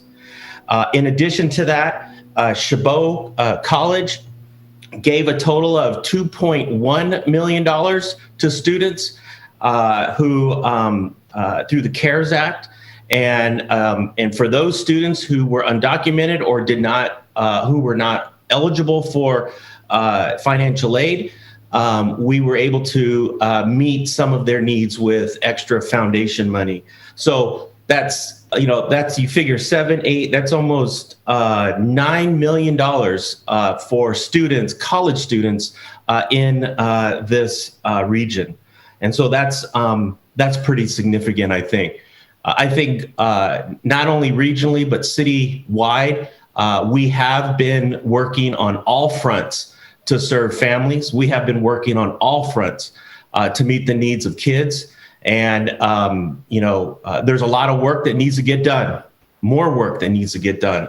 And of course, I would be remiss if I did not acknowledge the Hayward firefighters for stepping up and continuing testing in partnership with Cal State East Bay and some of the other health organizations in the region. That is a resource that Hayward families, Hayward kids can rely on and depend on for the health of our neighborhoods and the health of our families. So with that, thank you, Madam President and Madam Mayor, and of course, Dr. Wayne and Madam Superintendent. Appreciate it. Thank you. That would be Madam City Manager, I believe you meant, right? Yes, what did I say? Madam Superintendent. Everybody. I knew what you meant. All right, thank you. Councilmember Aisha Wahab. Thank you, Mayor. Primarily, I just want to start off by saying thank you to the Board of Trustees for unanimously voting to support this referral. The referral for the joint meeting, I think it's very much needed. So I really appreciate the work that you guys do. I also want to thank you all for your deep focus on equity. I've tuned into some of the meetings, so I really appreciate your leadership on that, especially since you guys cover our students and our young folks in the community. So that ends up changing the future. So I do deeply appreciate that. I want to thank my colleagues also for supporting this joint effort. I know that we do have other, obviously, collaboration efforts and so forth, but my goal for this joint meeting, and hopefully more, because I do actually support a quarterly meeting, is I truly believe it takes a village. And my goal with this referral was for transparency, collaboration, and eventually action. And it works for so many other cities, and I want us to kind of engage in that. Now, a lot of things were said primarily by the residents and the parents and the students that were speaking in public comments. I do want to say, as a person who comes from an immigrant family, as also comes from foster care, that I do believe in safety nets first. So I do appreciate that emphasis. And if you don't mind, I'd like to clarify some things. I actually want to get back to the PowerPoint and the main focus of this. On slide number 3 of the Hayward Unified School District reopening, and granted, this is not our jurisdiction, where I just want to ask some clarifying questions. The second bullet point of the need for additional time to prepare sites and for staff, did the teachers have let's say, an input on returning to teaching in person? So when we make the decision to transition to phase 2, which would be the in-person learning, that would be a point where we talk with our labor partners and establish an agreement, a memorandum of understanding on the impacts of those, of that transition. So we would talk to them then. It's ultimately the board's decision about when we would come back, guided by the health guidelines, and then the conditions of that return that relate to staff is something we negotiate. Okay. And the reason why I ask is because recently at my own job, if you will, there was a survey done as to do we want to return on site and so forth, and 92% actually said that they would prefer not to return out of fear of potentially contracting COVID or exposing somebody. So I just wanted to see if there was actual input from those that actually would have to be more exposed. As far as the student access to technology, slide number 4, I do wonder a little bit about students being in cars all day, primarily because of the gas, the AC, the heating that would be provided. You know, some of the older cars, I remember driving an old 1990 Honda Civic, power, you know, rolling down the windows, no heating. So I wonder about that. And then also the charging stations, that if they were to, you know, sit there for a number of hours, you know, how fast can they charge their machine? I definitely want to highlight that. And I'm very big on a uniform approach. You know, I always talk about policy being very black and white, and people understand exactly what we're talking about in very simple terms. So by uniform approach, I mean, even the teaching capacity, a lot of parents have shared with me that, you know, some teachers start at 9, some start at different hours. And I think that depends on grade level and so forth. But being able to say that we as, you know, a community is going to be able to state that, you know, 8 to 4, 8 to 3, 9 to 2, whatever the setup is, that it's a little bit more uniform rather than fluid, because it also helps the parents, especially if they're kind of organizing who's going to be at this location, or if they need daycare services or anything that happens like that. I think that's worthwhile of exploring a little bit further. So that's my comment on that. I do appreciate the commitment to technology, both for the staff as well as the students. I know we live in the Silicon Valley, and there's such a huge digital divide, even for us to have these meetings. I will say in downtown Hayward, there is I'm going to say free Wi-Fi a network called Hayward Wi-Fi, which the city actually administers. So I do want people to understand that they can actually, but depending on the public health direction, sit in the lawn and just utilize the Wi-Fi there. I would also ask, I'm happy to also partner and suggest partnerships to bridge that divide. There is several organizations interested in providing very cost-effective measures or a cost-effective program for providing high-speed internet access. They actually do want to partner with the schools, and the city of Hayward has been trying to communicate with that partnership. I know our city manager has been working and her staff to make that happen, but they're also very much interested in schools.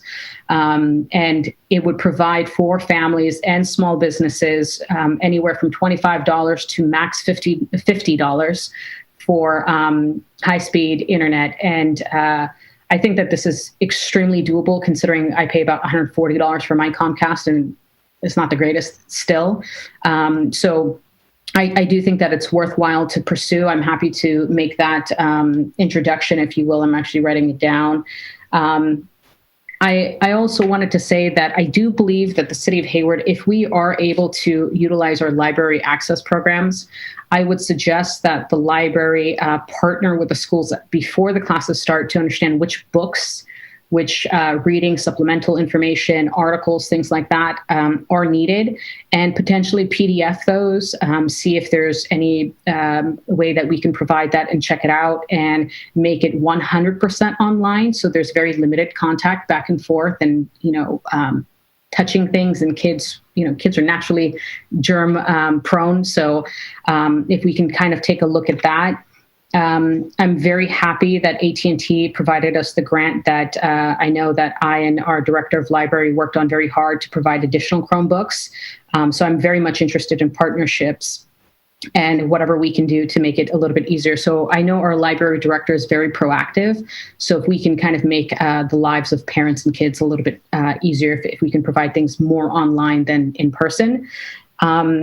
And then as far as the HUSD free meal program, I know I sent an email to the entire school board probably a couple times now regarding Revolution Foods Partnership, an organization that provides food 7 days a week, 3 meals a day with additional snacks, and also potentially family meals. So I'm not sure if you want to chime in on that and see where that's at, or if that was even a potential option or it didn't really float.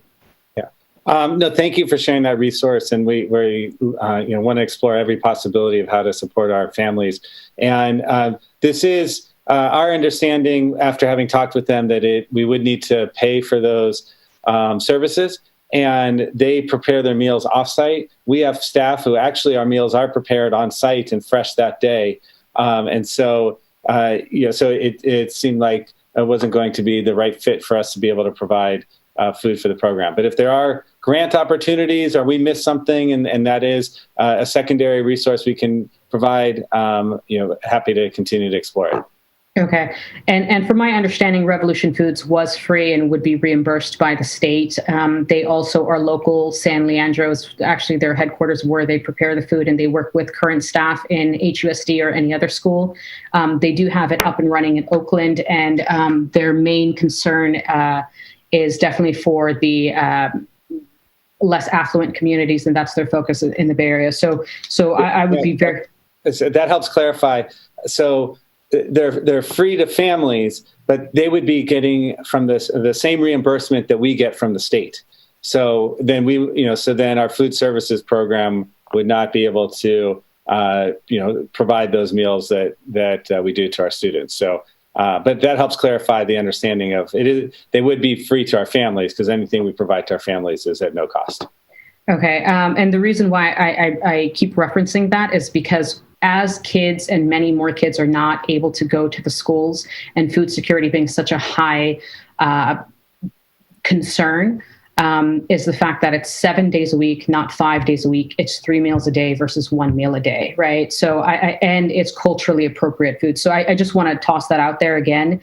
And then as far as, I really appreciate the partnership about the food distribution that the city has going on, specifically, with Alameda County Food Bank and HUSD and Chabot College.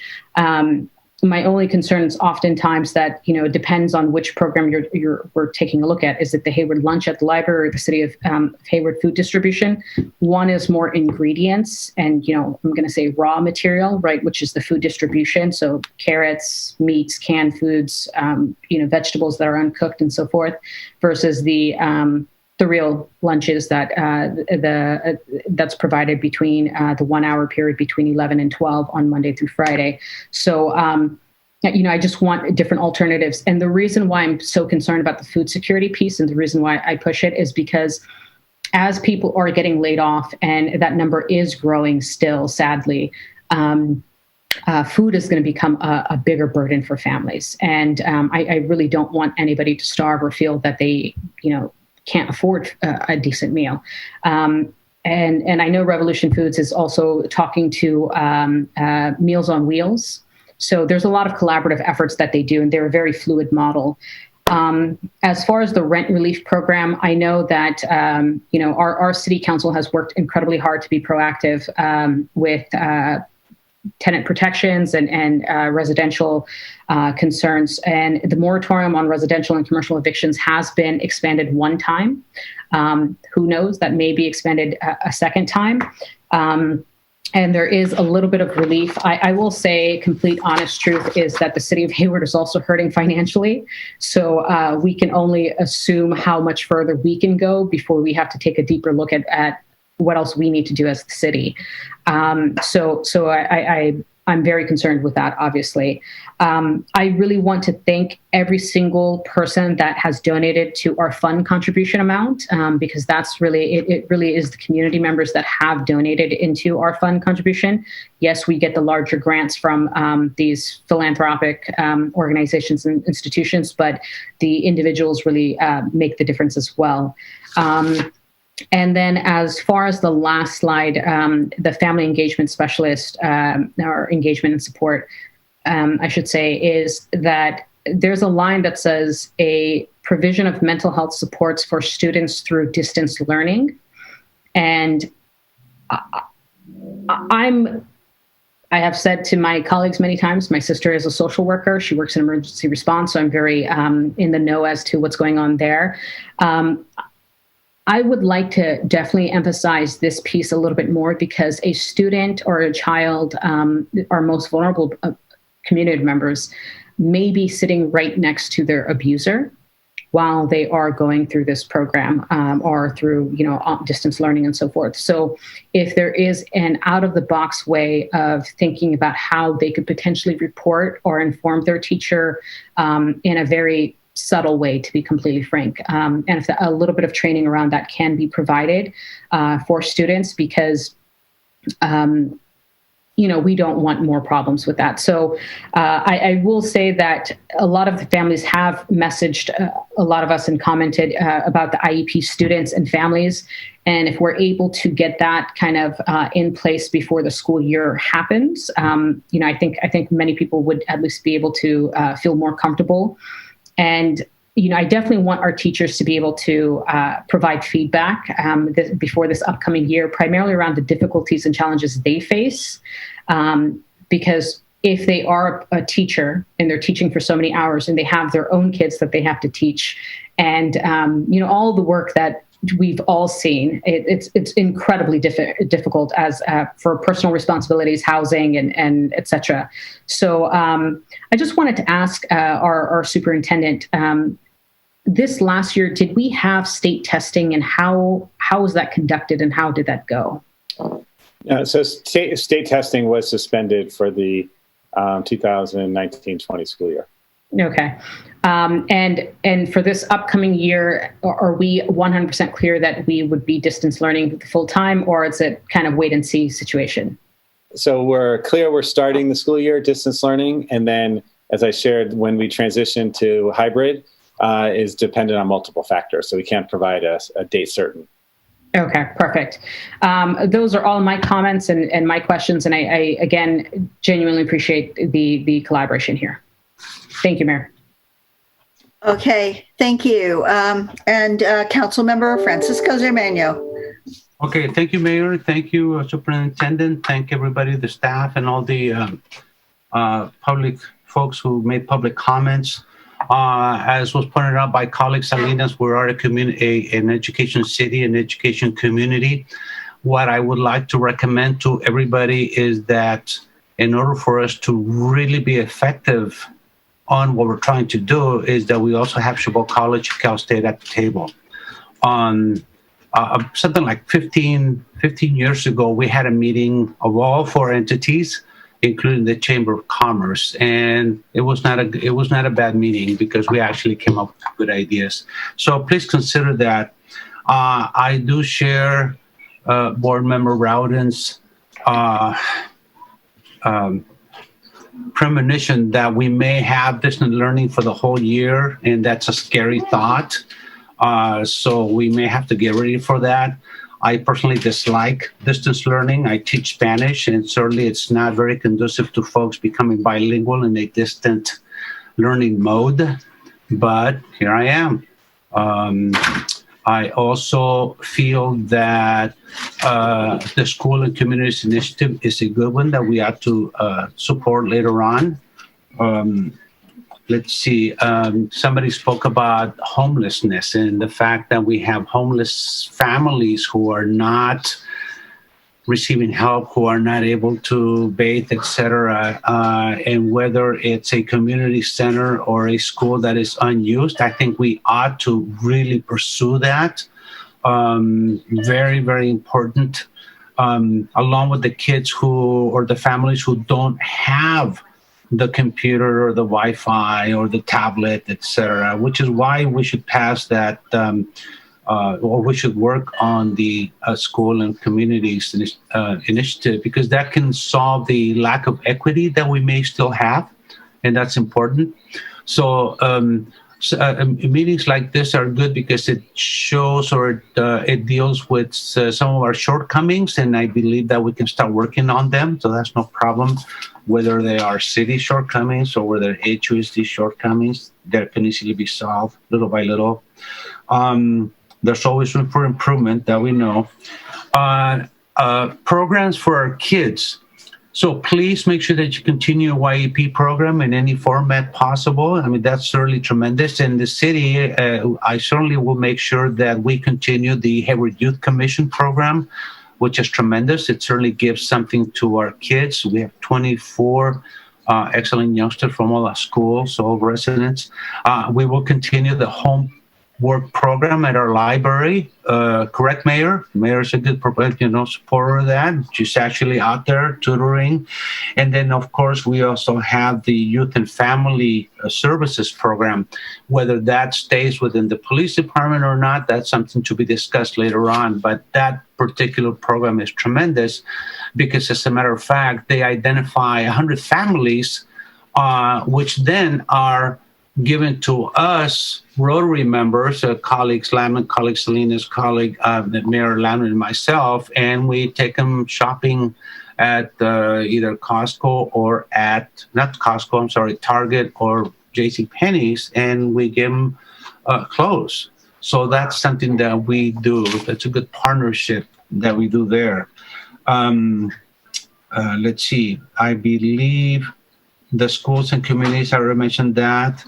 And those are really my comments in that we need to ensure that our kids are the reason that we're here. We need to be student-centered. We don't want to deal with them as numbers. And that's always a battle that I have at Chibok College. At Chibok College, they're students.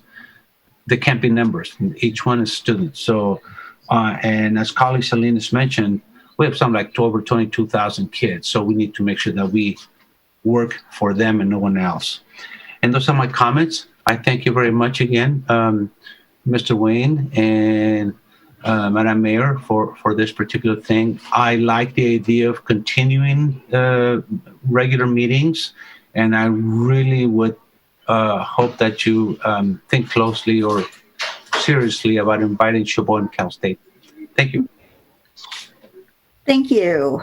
And great discussion here. And I'll just add a few comments here. I think, you always, none of us want to be in this crisis we're in, the COVID situation, but I do think that it has certainly highlighted some problems that we have had all along and really need to pay attention to. And one of those is the inequity we know exists in our city regarding online resources and access for some of our families. And so I really thank everyone for the work that you have done to try to make sure that every student has a Chromebook.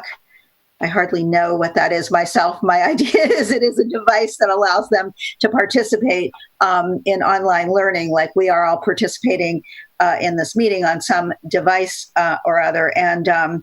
And we need to make sure that we continue that. And we need to make sure that we continue it beyond the shelter-in-place orders, because in this day and age, clearly, every student needs to have access to the internet and to online tools. So that is something that I hope we can really cement and carry into the future. I had the pleasure of being and privilege, I think, of being on the district advisory committee for your strategic plan development last year. And I attended, not able to come to a lot of the meetings, unfortunately, especially now, but I did attend one recently and was struck by, there was a presentation that showed a survey of students and then some comments that students were making about their present circumstances and how they felt about that. And it was so clear that there's a lot of hurting because of the lack of, direct contact and communication with people, with other students and with teachers and others that help with that learning. And so my heart really went out to them. I do think we need to find a way to get help for students who are experiencing, I would imagine every single one of us has experienced some kind of mental health moment of depression over something during this pandemic, something that we've lost or missed. And I know that's probably compounded when you're a young person and, you don't have the perspective of time and years. So I hope that we can find a way to provide those services. And I think that could even be just people in the community volunteering to be a buddy or reach out and connecting people with students to just chat about what they're going through. I will say that I haven't been for a while now a volunteer, but I was for several years a volunteer in the after-school homework support program. I'm so sorry that that cannot continue right now in our libraries as it has been. I hope we can find a way to start that up online and have people paired. I think that would help also in providing another person that's in contact with a student that and can help them with their homework. And I'd like to volunteer again if we can get that started. And then another thing we do every year that I don't think we'll be doing is the backpack distribution. So what are we going to do instead? What is it that we can do as a community to make sure that we get supplies to students and families that they need to start the school year?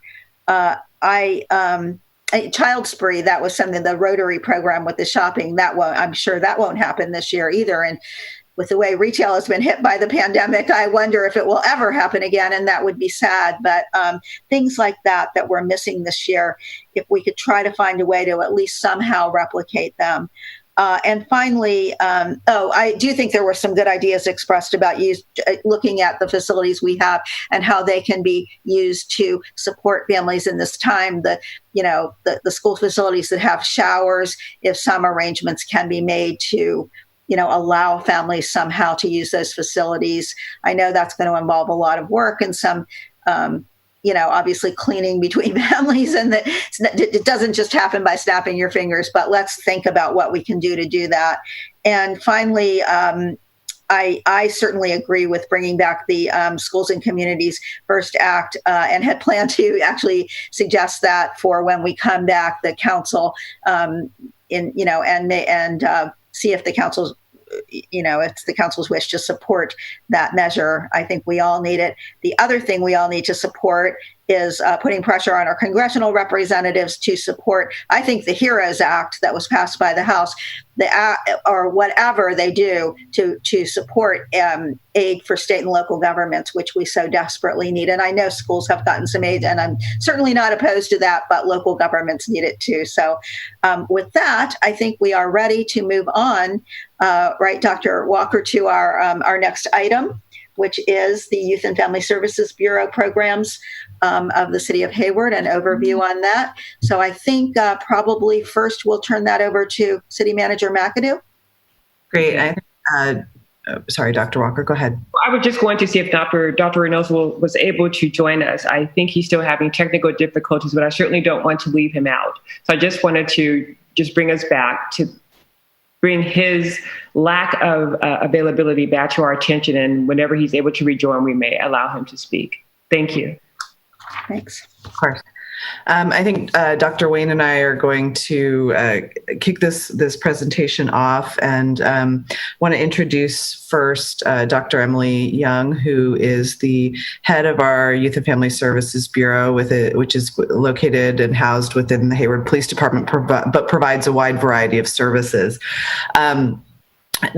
I think that most of the council members and the board members are aware we did host a joint town hall, the superintendent and I, a few weeks ago on this particular topic. We thought it was important to come back and basically share a lot of the information that was shared during the town hall, also bring back some of the feedback we heard from the town hall and from some of the other emails and social media posts that we've been receiving from community members. But again, I think Dr. Wayne had mentioned earlier that this is not a night for decision making per se, but we will be presenting some options at the end of the PowerPoint presentation for the board and the council to consider, which would then have to come back separately to the school board and or the city council for a separate decision. So Dr. Wayne, did you want to say anything first before we jump into the PowerPoint presentation? You're on mute, Dr. Wayne. Thank you. Yes, and if Emily can get up the presentation, we can speak to the purpose of this. But going back, when the murder of George Floyd came to light and brought a really national reconciliation of our examination of police forces and how they're working in our community, it raised the question in many communities about having police on our school campuses. And we made the decision quickly to pause on moving forward with any programs to have a community-wide discussion, because the School Resource Officer program has been a very valuable program at our school sites, and there's been a long partnership. But we recognized there needed to be a community conversation to understand, okay, while it does provide a lot of services to our schools, what really is the impact and how is our community viewing the program? And so the board did not move forward on renewing the memorandum of understanding that we do annually with the city of Hayward to provide that program, so we could have that pause and have the conversation. And in doing so, tonight is an opportunity to share with both agencies, not just about the school resource program, but about the Youth and Family Services Bureau, in which the school resource program is housed. Because we actually have several partnerships with Youth and Family Services Bureau that we want to share with the board and the city, so they understand, and the community, so they understand the ways in which we're working together to support our youth. And so we'll provide an overview, or your staff will provide an overview of the Youth and Family Bureau services and describe the 3 different programs that we work together. Then we will get into in-depth description of the School Resource Officer program, and that'll be the first part of the presentation. And then we'll summarize the community feedback we've received, because we've had these various conversations. And then, as City Manager McAdoo shared, we're going to review some options that the board and the City Council can consider, because the decision to move forward with the School Resource Officer program, ultimately we each have a role in it. So we'll talk about that at the end of the presentation, and that will be the focus of the discussion with you all. So with that, I think Dr. Young will share some of the... We're going to actually have the police chief make comments first. So I'd like to turn it over to Police Chief Tony Chaplin to make a few comments before Dr. Young. Sure. Can everyone hear me? Yes. Okay. Let me start by saying that as your chief, I am committed to progressive, responsive, and responsible law enforcement. The men and women of the Hayward Police Department are committed to the highest level of professionalism to every person in our community. Prior to joining the Hayward Police Department, I spent 30 years with the San Francisco Police Department and served in every capacity from patrol officer to acting chief of police. If you ask anyone I've ever engaged with there, they will tell you that I have a reputation for being direct. It can also mean I can be blunt. The comments I made on July 29th may have come across as blunt or insensitive, and to each and every one of you, I offer my apology. I will seek better dialogue with those advocating for change going forward. I have made it clear that all voices matter and should be heard no matter what they're saying. As your chief for 1 year, I love what I do. I'm an advocate for the department, and I'm an advocate for the men and women in this department. This is tough work during these terrible times we find ourselves in as a community. I have asked them to show up for work during some of the toughest conditions they will face in their careers, and they have responded. Our community call us when things are going wrong or where they're in dire need of help. I fully understand that some of those interactions with officers are not always pleasant. This means that as an advocate for the department, it requires that I also listen to what the community has to say about the department, even when what I hear is unpleasant about those interactions. As I listen to the community going forward, I'm going to ask something from you, and it's very important, and here's what I ask from you. Be open to allowing data to drive our discussions. The department engages with our community over 50,000 times a year through 911 calls and thousands of other ways when we serve you, our community. In the meeting tonight, we will share data about the School Resource Officer program.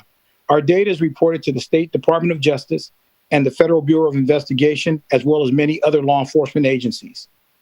The data is not made up. Let me say this to our community. We are your police department for the city of Hayward. We are not Ferguson, Minneapolis, or a host of other places. If the data indicates we are going in the right direction, let's acknowledge it. If the data indicates we need to move in a different direction, we will acknowledge it. Thank you all for participating in this important meeting. And I now give the virtual floor over to Dr. Emily Young from our Youth and Family Services Bureau. Thank you so much, Chief. And thank you all for having me, Mayor Halliday and Dr. Walker. I'm really happy to be here to just share some information about our programs. I know a lot of questions have come up over the past several weeks, and so I've done my best to include answers in the presentation. In the interest of time, I may go quickly through some of the slides, but I think you have the presentation, so I'd be happy to go into more detail during the question and discussion section on any areas that are of particular interest. So to start, I just want to talk about what is YFSB, what is the Youth and Family Services Bureau. We are a blended unit of social service providers and school resource officers who work together to promote the well-being of youth and families and prevent involvement in the juvenile justice system. So our two main functions are mental health counseling and other support services and promoting school safety. And we don't believe that behavior problems should result in criminal consequences. So we essentially exist to prevent crime through keeping kids out of the system. By improving community safety, we connect kids to resources that they need to be successful. So as often as we can, we're using diversion and mental health services provided by civilian staff. Now, unfortunately, there are some things that counselors can't do. So that's why we do have school resource officers. And we really try and be a one-stop shop to get kids connected to what they need as an alternative to law enforcement. So the program bubbles that you see on the slide are sort of the main buckets of services that we have. And you see that the school resource officers are just one piece of a much larger program that I oversee. And I'm a clinical psychologist myself. So we have 6 school resource officers, and they're supervised by a sergeant. We have 9 mental health counselors who are MFT, social worker, and psychologists, 2 service coordinators or case managers who are supervised. Those 11 direct service staff are supervised by 2 clinical supervisors and myself. So the purple boxes are the ones that I'm going to go into the most detail about tonight, because those are the services that are covered in some part by MOUs we have in the district, although we leverage our resources, so they're combination programs, but those are the ones that I'm going to delve the most deeply in tonight. So I know having mental health services inside a police department is certainly non-traditional, and I understand why people are asking about it. So I thought I would provide a little bit of information about why we've chosen to structure our program the way that we have. There are a lot of good providers in the Hayward community, and so I think that our model being set up the way that it is something that makes us different, and that's of benefit to the community. So the first thing is it provides immediate access to mental health services. So like I said, we have 11 direct service staff inside of the police department, which means that youth and families can get connected to services right away. We have a counselor who's assigned to be on call all day, and anything that comes in the door, that person is able to handle. So what that looks like is we've had, in the last 2 years, 249 youth referred to services by officers directly. No waiting lists, no calling, just for services. We also respond out in the community when there's a terrible incident or a tragedy. We go with the officers to provide immediate trauma and grief counseling because of that link that we have with them. The other thing, I've had many conversations with officers who do not work in Hayward, and they talk about the frustration that they're either given the choice of arrest or do nothing. And they don't like either of those choices, because these are situations where there's clearly something going on. And so I like to describe YFSB as the third option. So it gives officers the choice to do something that is not arrest or nothing. Lastly, I think we do a lot for the community, but we also do a lot for the department. And so, having officers who rotate through our bureau as school resource officers, it changes how they police and how they understand the community and kids and families through that exposure to counseling and the things that we are doing to try and serve the community. It actually shifts the culture of the department as a whole. And so I think we get a lot of benefit from it. And removing us from the police department would change our program significantly. And I know that that's certainly something that we can have a conversation about, but I think that it's just important to know that it would be, in my opinion, a loss, although I know that others feel differently, and I'm happy to engage in those conversations. Another thing I just want to touch on is we've heard concerns about people being willing to access services in the police department, and I, of course, understand that. I just want to say we're not sneaky about it. We're not tricking people. Before people come in for their first appointment, they know where they're coming and what it is that we provide, and we talk through any concerns that they have at that point. You know, if they're not comfortable coming to this building, we're flexible about the location of services. We're willing to go into the community or provide services on school sites. And for some people, it's not the right fit and it's never going to be the right fit. And that's fine. And we're happy to connect them. We do a warm handoff to one of the other providers in the area. But for many, once they understand what we do, where we are, they're fine coming here. And our referral numbers don't reflect a hesitance to participate in our services. So a question has come up, how do we know this model works? So we serve a lot of people, over 2,400 youth served last year. We base all of the clinical interventions that we do on the best that is available for evidence-based interventions. As I mentioned, or I don't think I mentioned it, but all of our services are voluntary. Nobody is mandated to come here. Sometimes if they are referred by their probation officer, obviously there could be negative consequences if they choose not to participate, but we're not forcing people to participate. And 46% of the kids that come here are self-referrals or referred from the schools. And so the community is referring to us themselves. 73% show improvement, and we're 93% successful at preventing arrest or rearrest. So the focus of tonight are the 3 MOUs we have with the district. So I want to make it really clear. We have 2 counseling-related MOUs. These are time-sensitive. With school starting August 24th, we have been very successful at transitioning all of our services to a telehealth virtual environment, and so we are able to be up and running. We've been doing it through the summer. So we don't want services to be interrupted for kids at a time when they need them more than ever, as has already been discussed in the first half of this meeting tonight. The needs are out there. And so the 2 counseling MOUs, in my opinion, are separate from the school resource officer program, because while schools are physically closed, there's some more time to consider the school resource officer program and what's the best way to move forward. But the 2 counseling MOUs are, I think, more urgent in nature. So to talk about the services we're providing on the school sites, I would like to introduce one of our family counselors, Jackie Bautista. Jackie is an MFT, and she has been a school-based counselor. So she's a Hayward Police Department employee, as am I, but she's been assigned to the schools for the last 14 years. And Jackie's going to talk a little bit about the 2 counseling-related MOUs. All right. Hi, everyone. So again, as Emily said, I'm one of the school-based counselors, and my work is to get embedded within the schools themselves and be able to assist them, particularly for the one program we're talking about with the mental health crisis response team. And that's exactly what I do. So one of the things that's so important with the work that I do is that I'm able to be a part of the community, not just for the staff and students, but for their families as well. So again, in order for you to get an idea of the type of work that I do, I think it's important to share one of the stories that really had a big impact for me personally, along with the staff and students at Brankwitz High School. So 2019, we lost a family member who we consider very dear to us, Bart. So he was our campus security officer. As a result of his loss, we were able to take care of each other. So let me tell you how the day went. Because I'm a member of the school, I was able to get a text from our school counselor. Our principal was not on site that day. She utilized me to tell me what was happening in order for me to coordinate with her, who was the next person in charge, what was going to happen when I arrived on school that day. Together, we came up with a plan so that we could tell the teachers personally, because not everyone had known, and then be able to come up with a plan on how we were going to tell the students. Once we were able to do that, we were able to come together afterwards and meet as a community of teachers and any other staff that was on campus that was impacted. This went as far as even bringing in the lunch lady who had a lot of contact with Bart, and anybody else that was on the staff as well, even down to the independent study.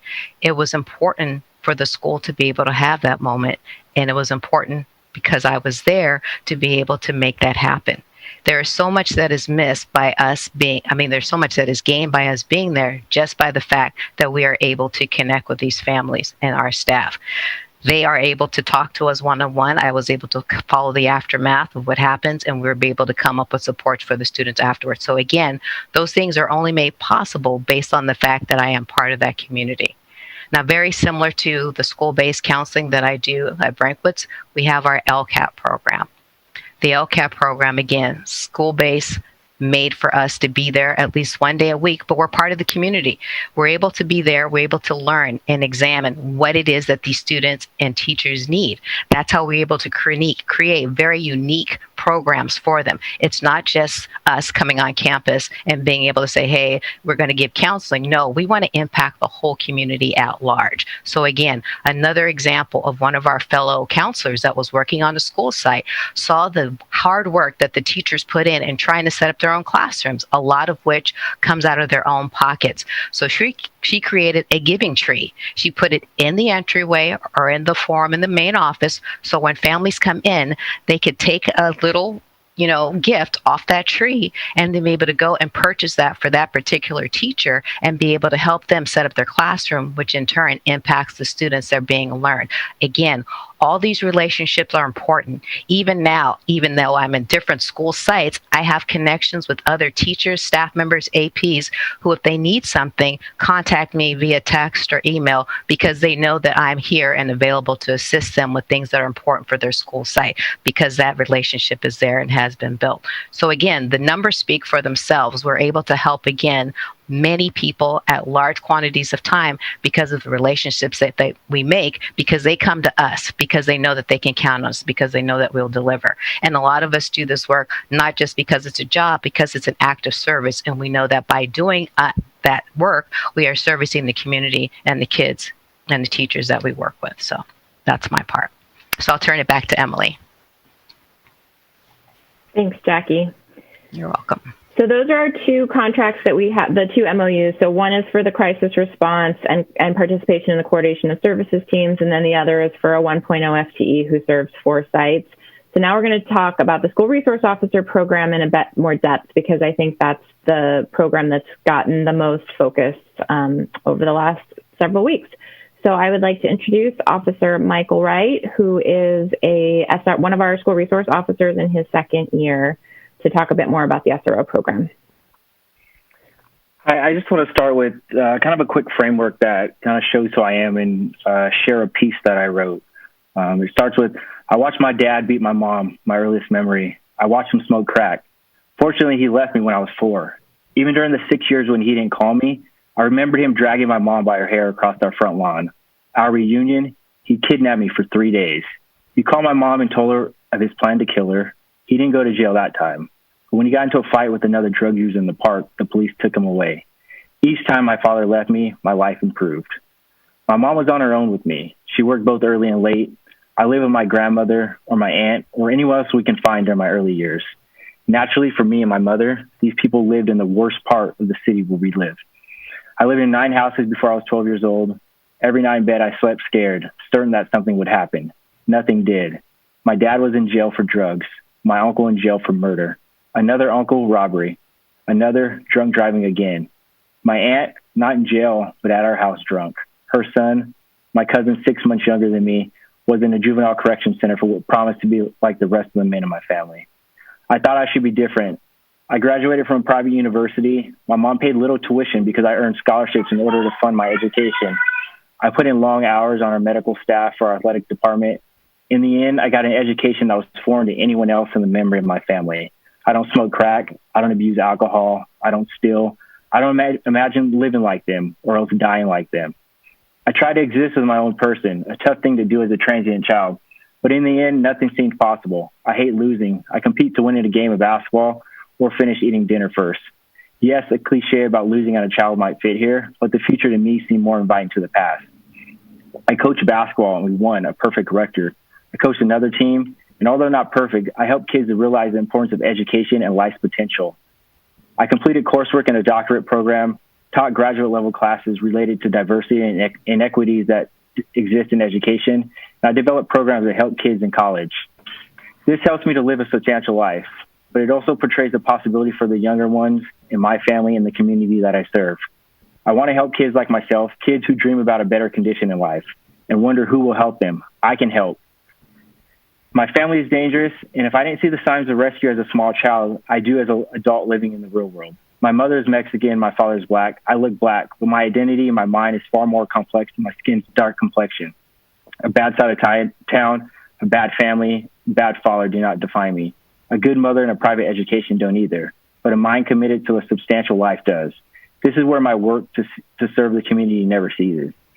And I tell this story as you look through these pictures, not as a sob story, but just to allow you to see that there's a person that's under this uniform that I wear, and to show where my passion for serving the youth in our community stems. A lot of the students that we come across have similar or worse off stories. And mine might help as an inspiration for them. A lot of times when I meet with students and I listen to their stories, I'm able to tell them, I can't wait to hear what your success brings you. And being able to build on the triumphs that they have currently existed. So as we move to the next couple slides, I do want to stress that those in our unit and our school resource officer unit, we all have children, and some of them have school-age children that are in HUSD schools. So we want to keep them safe.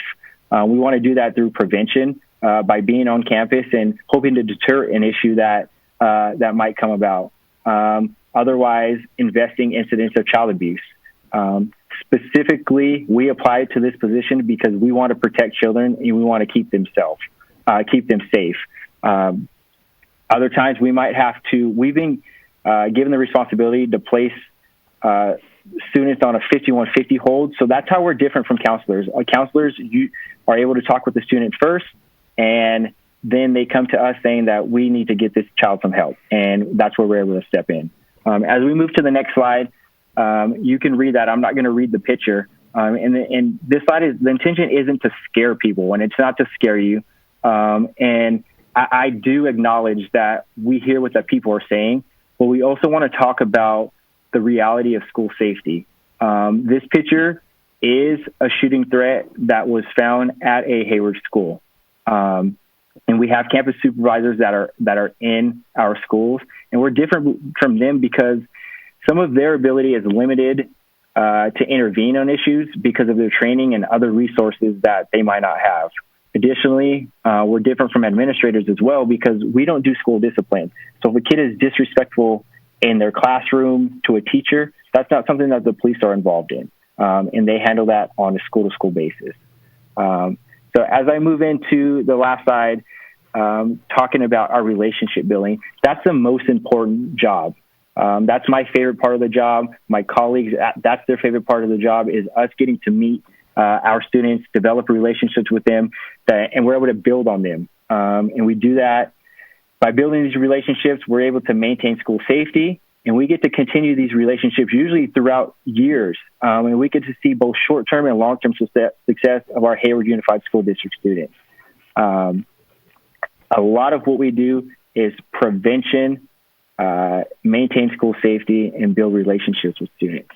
And with that, I'm going to turn it over to Dr. Emily Young to talk about the Junior Giants program. Thanks, Officer Wright. So we've received a lot of questions about the Junior Giants, and I just want to clarify what the program is. It's not a standalone program. So during the summer months, while our school-based officers and counselors are reassigned to the Junior Giants as a way to stay connected to the community and support our youth while schools are closed, we still do provide SRO services to summer school. But essentially, it's a way for us to stay connected to the community and also to engage kids in a way that's healthy and productive during the summer. And the program is co-funded by the San Francisco Giants Community Fund. So the only funding that comes from the district or the city for Junior Giants is that staff time. And like I said, it's time that is redirected so that we stay connected to the kids when schools are not in session. And it supports the work that we do in the schools. It supports the work that we do in the schools because building those relationships in an informal setting with the officers wearing shorts and T-shirts, it connects to the relationships that they have the whole year long. And unfortunately, without SROs, Junior Giants would likely have to be discontinued. So what is the cost of the program?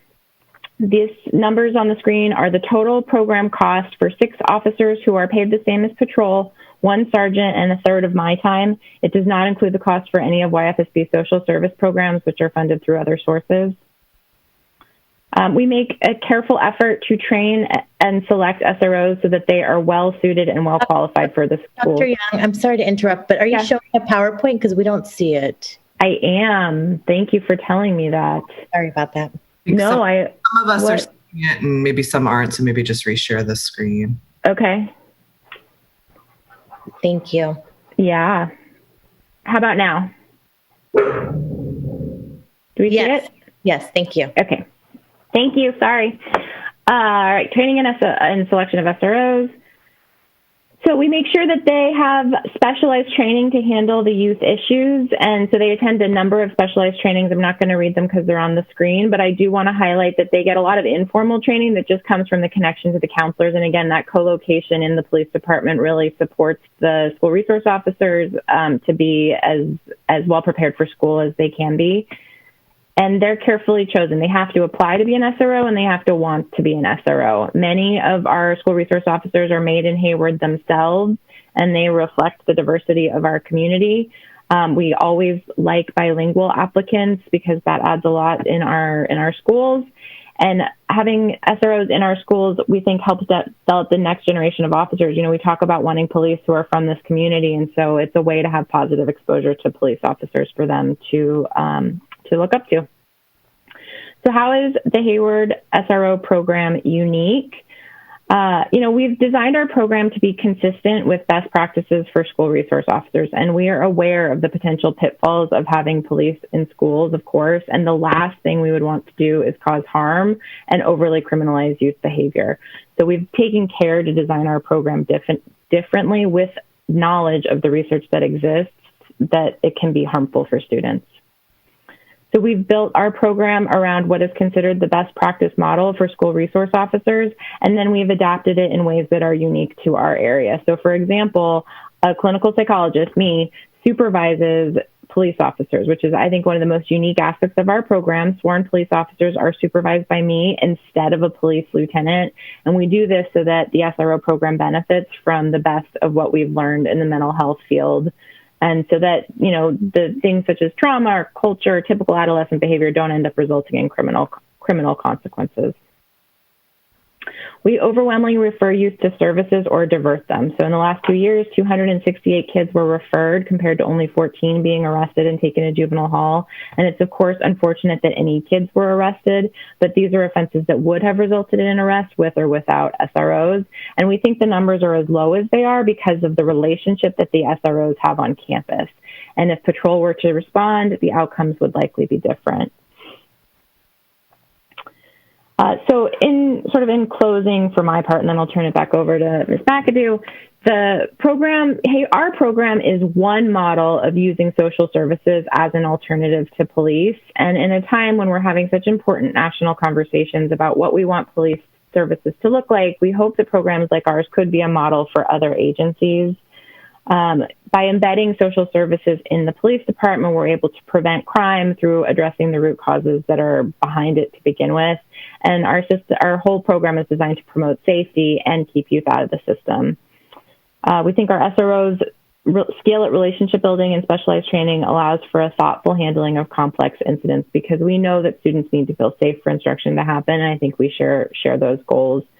Lastly, we welcome conversation to improve the program. So if the decision is made to look at the program and how we're doing things before moving forward, I welcome conversation and look forward to participating in that process because I think there are areas that we could be doing better, and I would love to hear feedback and ideas for what that might look like. So with that, I'm going to turn it over to Ms. McAdoo. Thank you, Dr. Young. If we go to a couple more slides. Next one. Yeah, there we go. So as I had mentioned, Superintendent and I did hold a joint town hall on Monday, July 3rd. The police chief was there along with Dr. Young, Officer Wright, and some other staff members. And, again, we heard a lot of public comments, a lot of feedback during that town hall. Again, a mix of opinions and comments, both for and against the school resource officer program in a variety of different ways.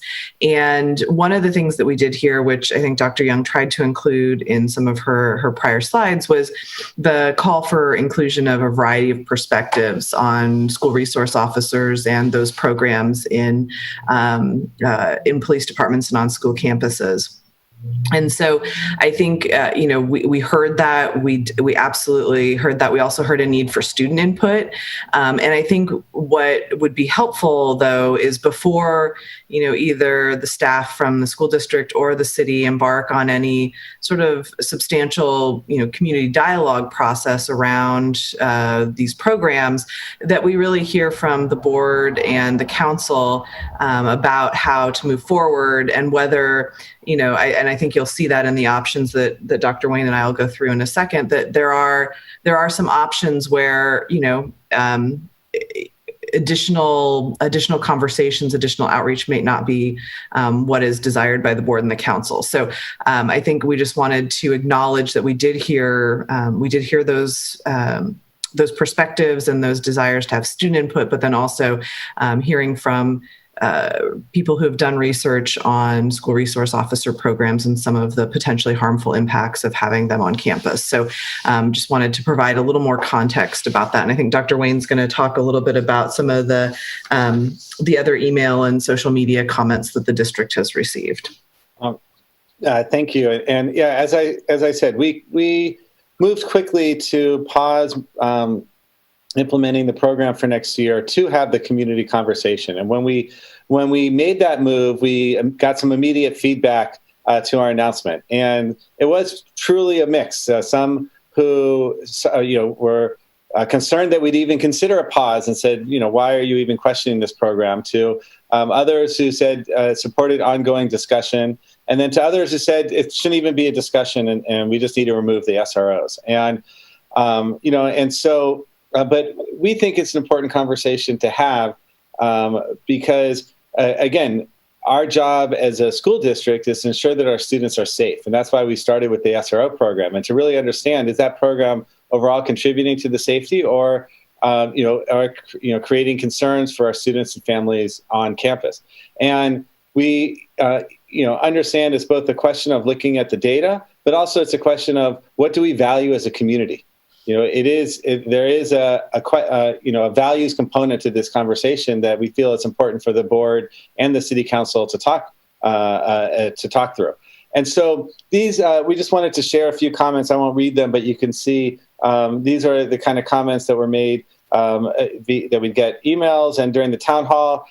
We did a 30-minute presentation, but we extended the meeting and had an hour and a half of public comments. So we heard some supporting the SROs. If you go to the next slide. Again, these were some of the initial emails we received appreciating that both the city and the district are willing to have this conversation with the community.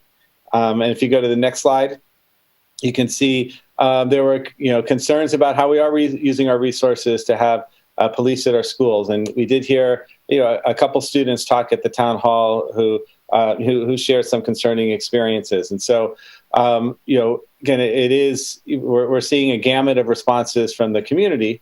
And so if you go to the next slide, as far as next steps, as City Manager McAdoo said, if we're going to have an ongoing conversation, or a deep conversation rather, that's going to take a little bit of time. And so we wanted to lay out a few options for you to discuss tonight, and then each respective agency will consider how to proceed. So on my screen, those options just paused. I don't know if there you go. Ms.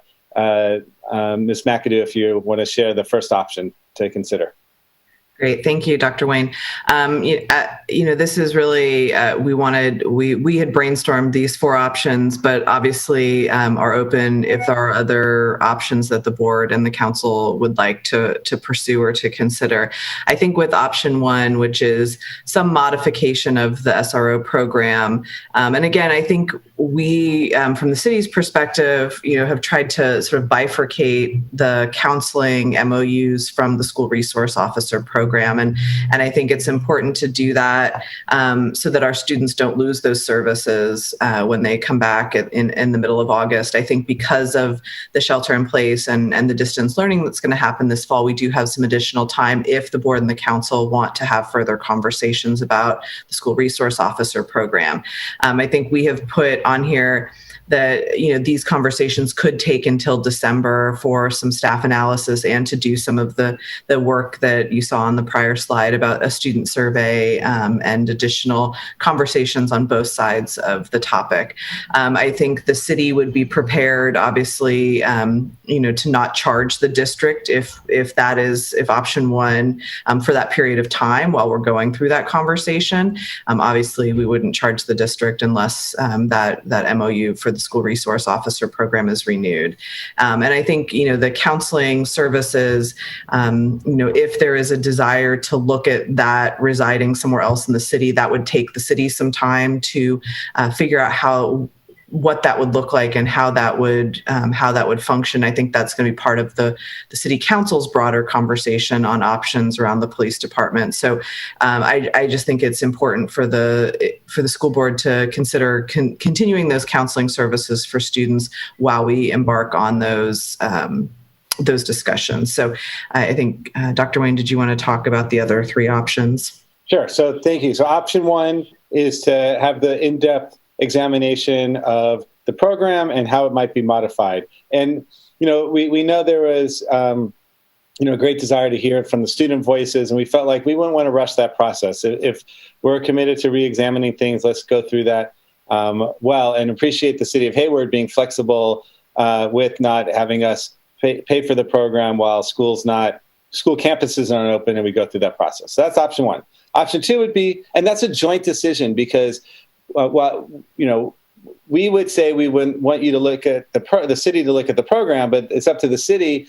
You know, it's their program to, you know, talk through how that might work differently. So it needs to be a joint decision. The board and the city council agreeing to that. Similarly, with just one option is to continue with the program as is.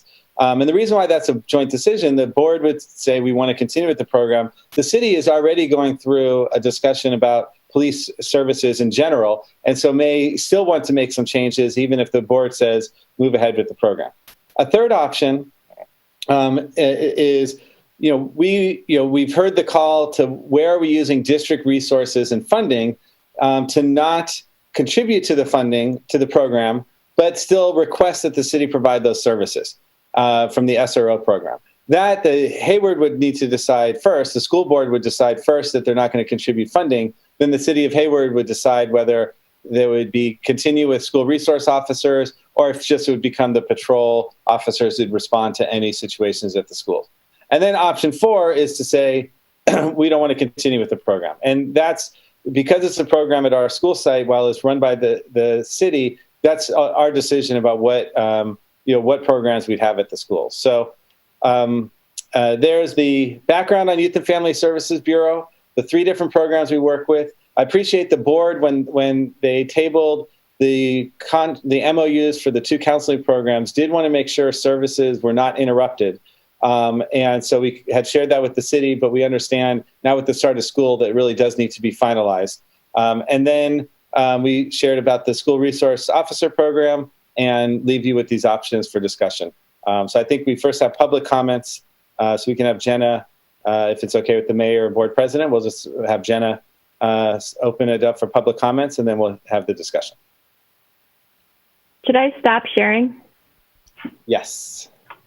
And then we can put the screen back up when the council and board discussion. And Jenna will put the timer on again and get us started on public comments. Hi, Jenna? Yeah, it's going to be Davida Scott. Go ahead. Hi. Good evening, everybody. My name is Davida Scott. For those that don't know me, I'm a teacher at the Hayward Adult School, and I created a youth model that's called Raising Leaders Workshops and Internships, and I, in partnership with the Hayward Unified School District and the Hayward Adult School, and our goal was to create opportunities for our children that are most at risk in our community. To date, over the last 10 years, I've lost 19 children. I've had 12 charged with murder. I've had 6 murdered, and I had my first student commit suicide. At the same time, during these 10 years being in this field, working with this population, I have been assaulted 9 times. Out of those 9 times, I've been held at gunpoint twice. So with that being said, and with giving that information, I want our community to understand how important it is that they know that we are working united. During the shelter in place, we have raised $779,000. Today, our models that we started in Hayward, Raising Leaders workshops and internships, have been expanded countywide and were approved, and we were on Channel 2 News. It's very important that people understand that our children need counseling services, that especially during these times that it is very hard. Through our workshop series, we've added a component that Sergeant Azari teaches that goes over how to file a police report, social media, and what to look out, because our children are being assaulted. Children are scared to talk to the police, and we're letting them know what to look out for. And I share my experience as a teacher and what I've gone through and how so many times victims don't want to file a police report. We have had our students enrolled in the Explorers program. We have students that were former juvenile probation youth that have been able to intern and that have been able to work with the city and that have had ride-alongs, because we have to raise up the next leaders that we want to be in our community. Our children need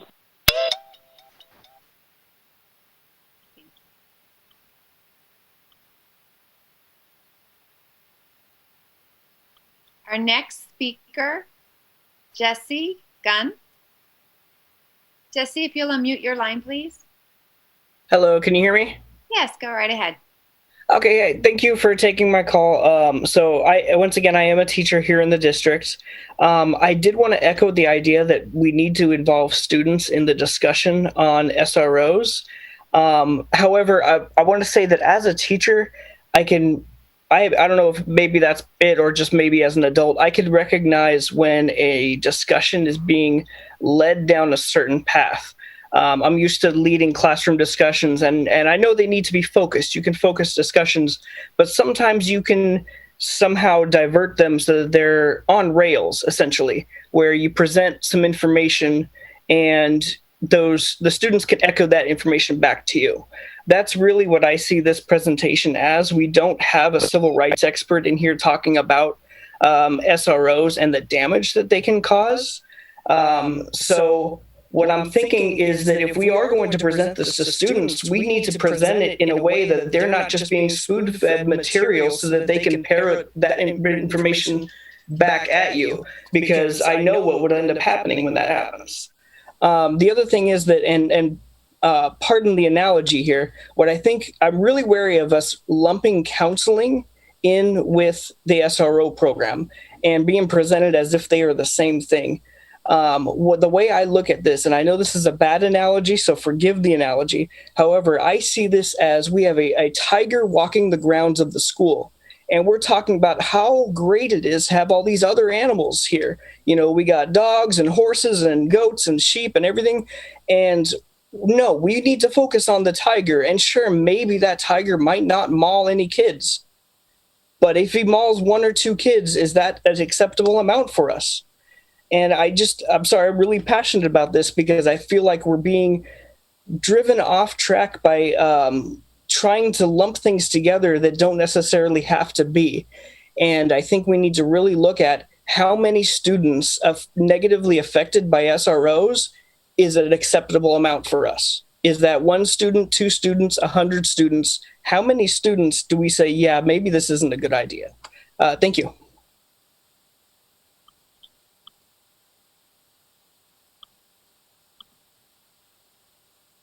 Our next speaker is Carlos Archuleta. You'll unmute your line, Carlos. Yes, could you hear me? Yes, go right ahead. Okay, what I want to say is, can you hear me? Is my timer started? Okay, yeah. There we go. One of the things that I wanted to say is, more importantly, is there's only so much funding for a selected amount of resources. And with COVID, there's going to be a lot more cuts coming around the corner as well, some drastic cuts. So what are we going to invest in? And are we going to invest in preventative measures? For example, instead of having one speech therapist per multiple schools, we can have multiple speech therapists for one school. And what happens is it gives these kids with disabilities a chance of a normal life. And these are usually the kids without these resources that get negative attention that the cops are having to arrest at a later age. And so what we're doing is we're investing in what you would say is school to prison pipeline versus investing in a preventative measure. And I believe that, and instead of giving a kids a chance at a normal life, we're planning on arresting our way out of the situation. And not only are we arresting our way out of the situation, we're making a bad relationship with the community early on and long term, because kids see this stuff at an early age and it traumatizes them and puts this in long term. When again, we could be using these same resources to give kids a normal life at an early age. And that's it. Thank you.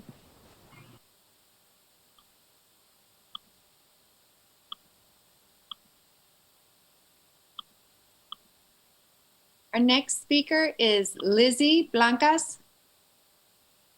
If you'll unmute your line.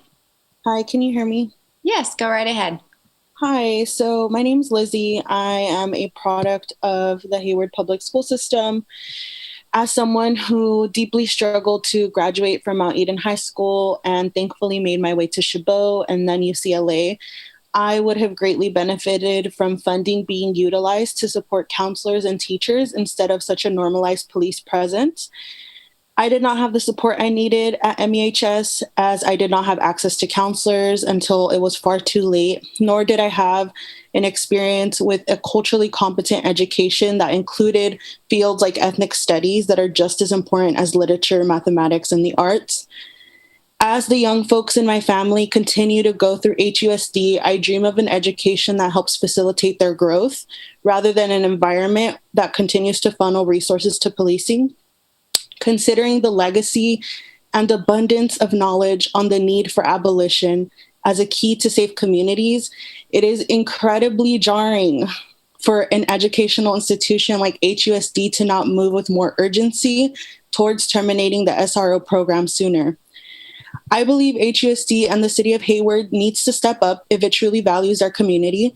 Your Black and Brown students deserve an enriching and affirming education, so we need to get SROs out of our schools. It's also an insult to our intelligence that we have to sit through yet another presentation of propaganda, and yet again, there is no presentations from community leaders and experts on alternative public safety models. You need to recognize that you are making a deliberate choice in continuously centering police. You need to reinvest in our communities because our youth deserve so much better. And you need to decide what your role is in either helping our communities to heal or to continue these cycles of trauma that the institution of policing is founded on. Thank you.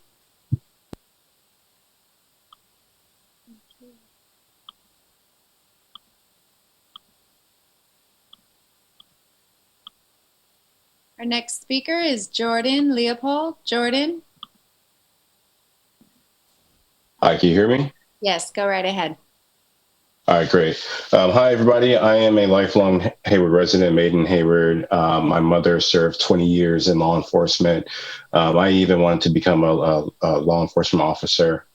And when I was in third grade, I was actually brutalized by SRO for something that I didn't even do. I think that what's lacking right now is student input, and the fact that these conversations, as Jesse had said, are on rails, only allowing a one-sided conversation from the side of the SROs, from the police. There's no criticism being brought up. There's no third parties. There's nobody from the Black Lives Matter movement or anybody that's that critiques systems like this for the betterment of our society within these presentations. And so it's very frustrating when we have a joint meeting with HUSD and the city council, and HUSD is presenting the same exact presentation that they did at the last town hall. And a matter of fact, for those who weren't at that, the majority of the people that spoke from the community were against the SRO program. It was a 10-2 situation. And the fact is, with the $1.7 million that we're spending on the 6 SROs who happen to roll in pairs. So ultimately we have 3 SROs at any given time. That $1.7 million, we can have 3 additional school counselors at each high school. That's 7 high schools. That's 21 additional people to provide resources for our students. So the fact is that we're having this dialogue without any real criticism, without any input from the students is frustrating. And I want the rest of the community who is seeing this to know that this is a game. This is simply a tactic to drag out time and to act like something is being done. And I yield my time.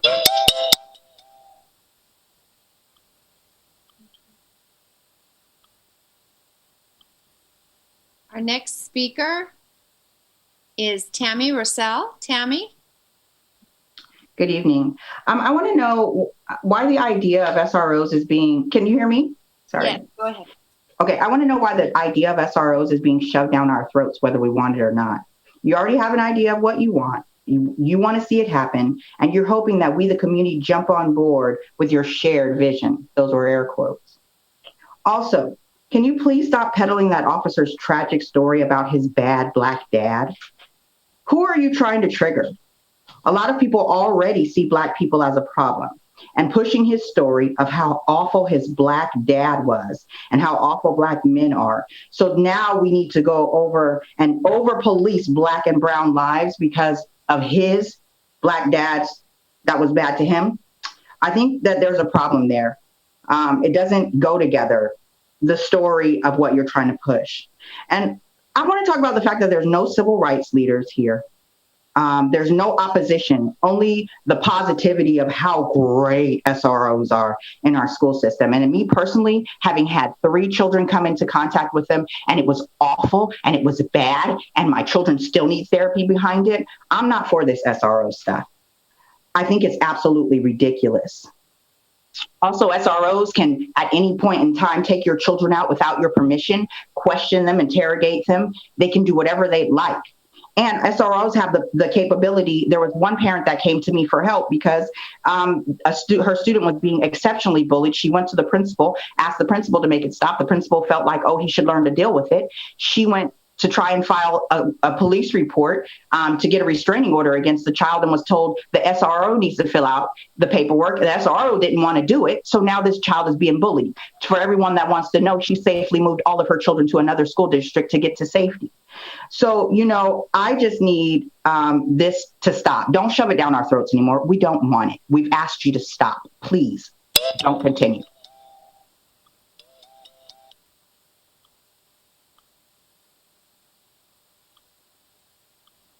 Our next speaker is Andrew Kevy. Andrew, if you'll unmute your line, please. Thank you, Ms. Rodriguez. I really appreciate coming after 3 such powerful speakers. But I must say I've really been blown away with this presentation and this conversation this evening. I think it's really powerful, and it's definitely given me a lot to think about. I work in student and family services for the district, and I have been in HUSD since the mid-90s. And so I've, seen a lot of change and a lot of transition. I've seen a lot of things stay the same. I'm really intending to speak in favor of the Youth and Family Service Bureau and all of its programs, even though I definitely hear and appreciate, the district leaders and the city leaders, taking a pause so that we do get the full breadth of, opinion, and we do, investigate and change the models to best serve our community, because, it's not a secret that we need to do better. That being said, I do think that the Youth and Family Service Bureau is, very unique. And, Dr. Young said, and others had said also, that we have some, great community partners in Hayward and who do provide a range of services around social emotional support and a variety of services. My experience with the Youth and Family Service Bureau is, they've been amongst the most supportive of us as a district. We've had great partners, but their model and their ability to be flexible and to provide the services that schools need has just been, really, really important and useful and central in our service model. And I know that, it's really challenging, with the community to deal with the police, but I also think that a lot of the positive models that we've seen are creating systems where police and community communicate. And so even though it's really challenging, I think we have to figure out how to continue to do that.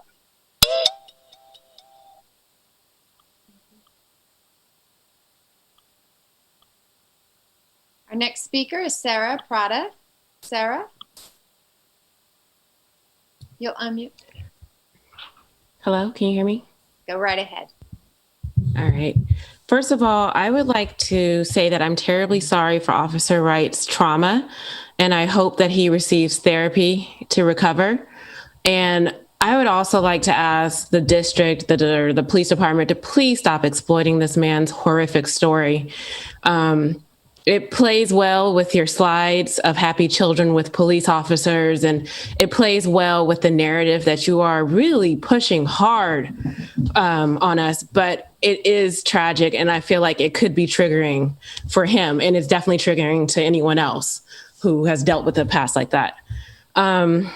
Secondly, at the last town hall, we asked you guys to get somebody like a civil rights person, someone from Black Lives Matter or anything, somebody else to present on this topic. And I suspect you heard us, more than one person asked, but here we are again with the exact same presentation and no balance. So, I mean, it really sounds like you've already made up your mind and this is what you're pushing. It doesn't matter that we've heard from teachers, students, parents about their negative interactions with SROs. It doesn't matter. I mean, as long as maybe your children aren't being tased. We've heard of students being tased. We've heard of students being humiliated. We've heard so many stories. And you don't create that space because that is not your priority. And as far as youth and family services go, Dr. Emily Young is the only qualified person to provide counseling to students. She has the doctor in front of her name for a reason. She can't just oversee 6 officers and tell them how to do a job that she went to school to get educated for.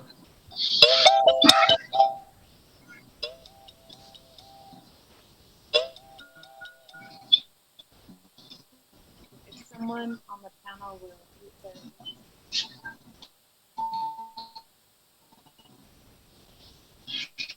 Our next speaker is Elijah Maynard.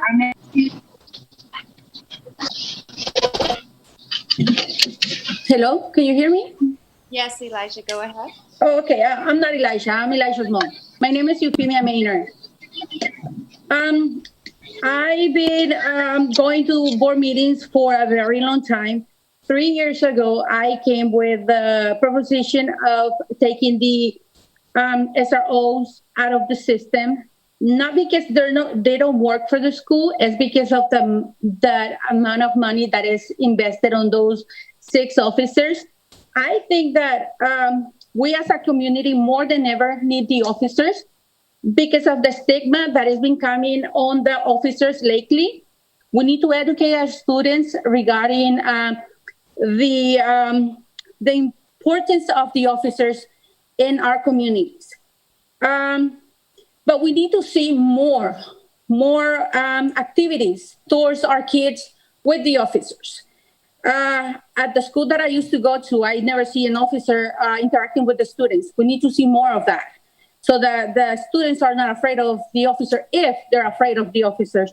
As a parent, my son was once, they called the police on him, but it was not the police officer's fault, but it was the teachers who didn't know that they were supposed to call me first instead of the officer. The officer was the one who let them know that they were supposed to call me first.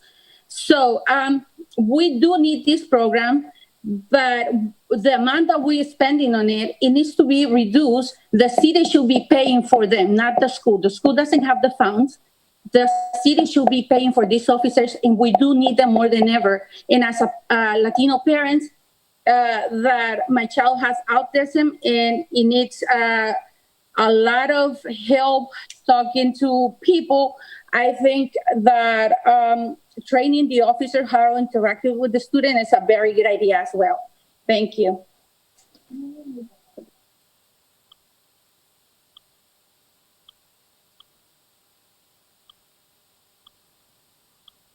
Our next speaker is Maria Espinoza. Yes, hi, can you hear me? Yes, go right ahead. Okay, so my name is Maria del Carmen. Okay, so this is the thing. HUSD is paying $479,412, just HUSD. The total cost is almost $1.8 million for just 6 SROs, okay? The $479,412 that HUSD is paying for, I believe it's only 2 SROs, can go towards speech therapists. The $479,412 can be invested in ethnic studies. The $479,412 can be invested in safe after-school programs that are all-inclusive for all colors of the rainbow. And also, it could also be invested, the $479,412 can be invested in special needs programs, which is what we need. And it could also be invested in books with the truth about our history. I don't understand why an SRO has to earn almost $300,000 a year to work at a school, because mental health crisis costs zero for HUSD. So my issue here is the $479,412 that can be invested towards the students, can be invested towards the schools and the students especially. Why is it being invested towards the SRO? That is the issue that I have. HUSD should not be paying $479,412. That's just crazy in my head. Thank you.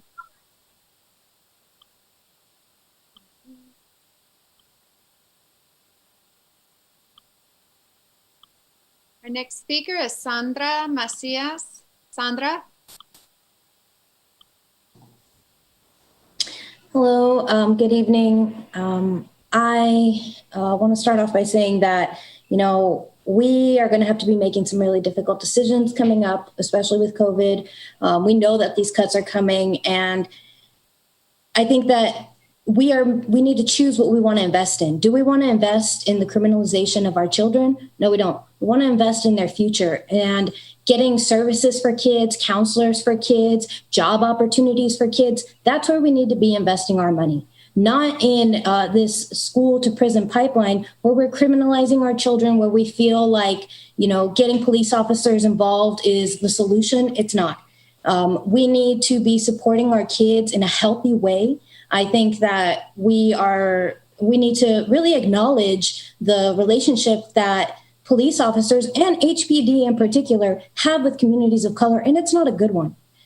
We need to be investing in what's best for our kids. And I am not the least bit shocked that HUSD does not have any opposing voices. That's not what they do. They like to paint this pretty picture and get murals and have all these great little promotions. But the reality is they don't really care about what parents say, how they feel, how our kids are being treated. This district has a history of bullying, not just by students, teachers. Teachers bully kids. They're in the news all the time. And, that's how they deal with issues. They come after parents. They come after kids, principals, teachers, employees, instead of addressing what the real issues are. And we need to invest in what's best for our community. And that is not the SRO program. So, again, I'll reiterate, follow your conscience, do what's right,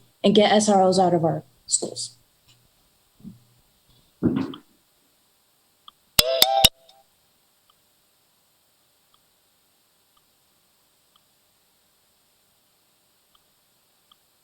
Our next speaker is Heather Reyes.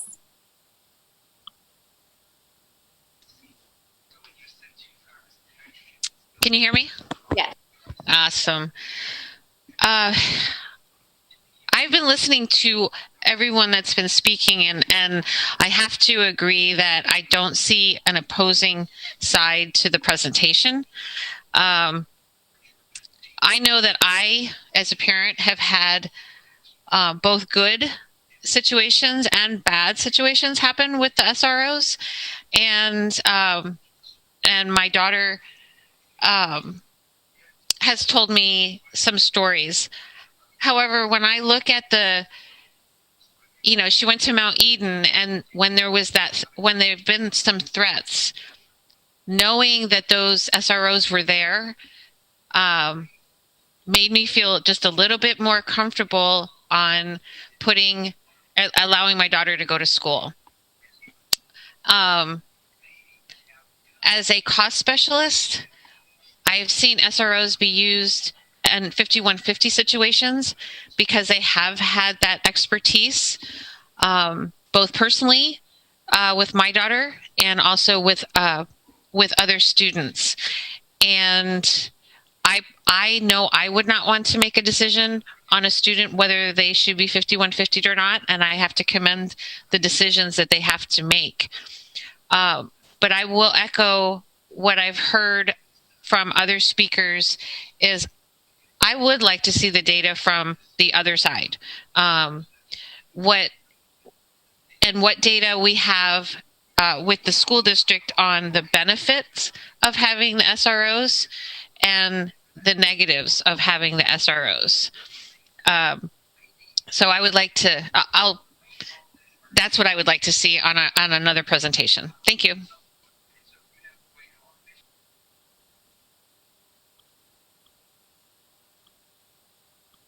Our next speaker is Vanessa Harvey.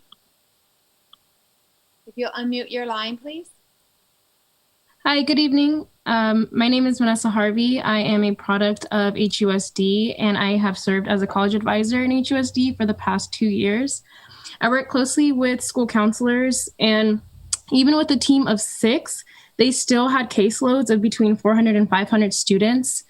And the few support services that they could offer their students through costs, like trauma counseling or family therapy, were super limited and had wait lists for months. And this made me just think that kids are supposed to get over their trauma in a few weeks to give the spot to another student. And the students that I've had the privilege to work with are brilliant. They are strong. They are resilient, and they deserve so much better than what they receive. This is why we demand that the city of Hayward reallocate funds from the police department to our schools and community services. We need more funding for counselors and psychologists in schools, not through the Hayward Police Department. We need to expand community services so that the services are able to provide support and resources to those who need it now and not weeks from when they were referred for those services. The chief, Tony Chaplin, mentioned that he's an advocate for his officers and the department, and that's good for him. But I'm an advocate for the students in Hayward and their families. And I also echo the statements about needing student voices in these conversations. We can talk about everything that they need, but frankly, they're the ones that are really going to be able to tell us what they do need. And I think that we need to give the space for those students to voice their needs and their opinions on these very pressing topics that are relevant to them mostly. I yield my time. Thank you.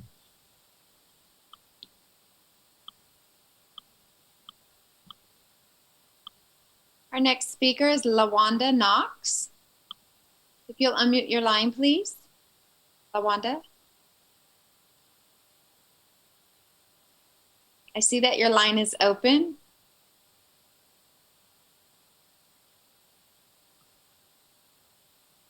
But we don't hear you.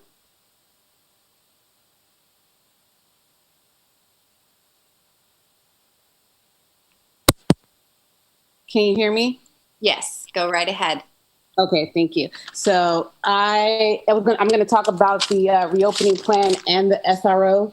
And the reopening plan phase 1, slide 7, where it talks about the asynchronous learning look like.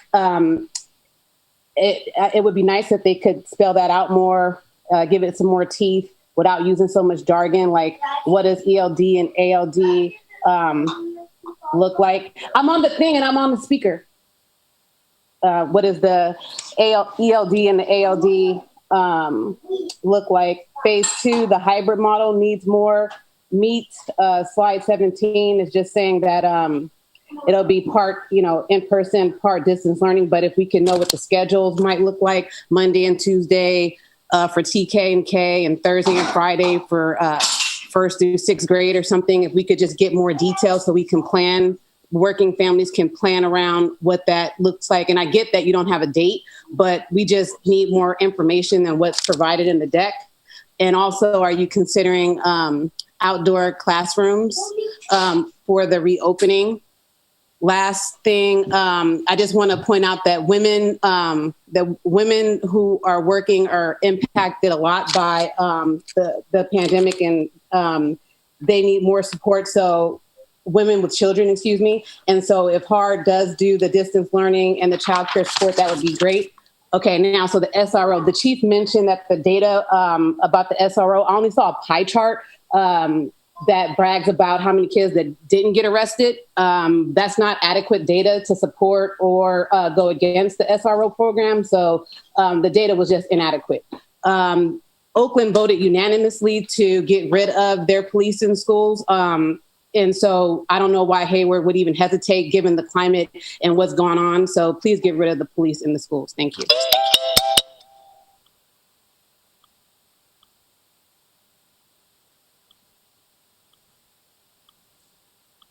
Our next speaker is the Milpa Collective.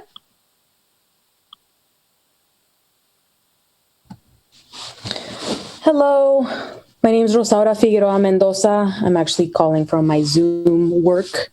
So thank you so much for holding this meeting tonight. I just want to say that I graduated from Mount Eden in 2009. I struggled to pass algebra and my dad threatened to kick my ass, yet I had no help at all from the after school program, even though it was YEP, and they just didn't offer any help. There should be funding directed at students' needs instead of continuing a system that is ultimately not helping the long-term well-being of the students. I had to struggle to pass that algebra class, and it was horrifying and terrible, and students shouldn't have to go through this. There should be resources allocated to this. I would imagine that a rich white school would never dream of having SROs because the parents would never allow it.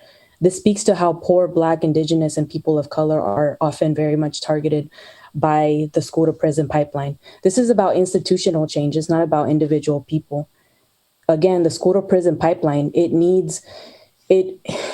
just benefits off of poor Black, Indigenous, people of color. And that's what the problem is.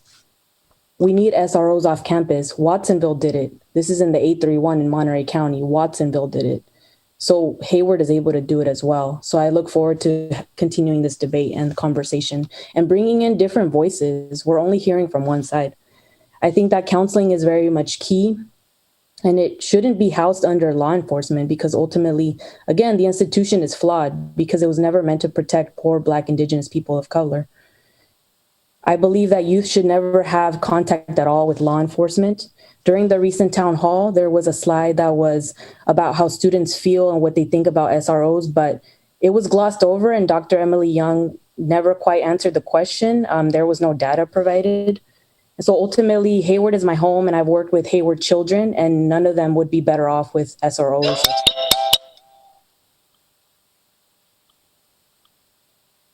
Our next speaker is Alexis Villalobos. If you'll unmute your line, please, Alexis. Hello, can you hear me? Yes, go right ahead.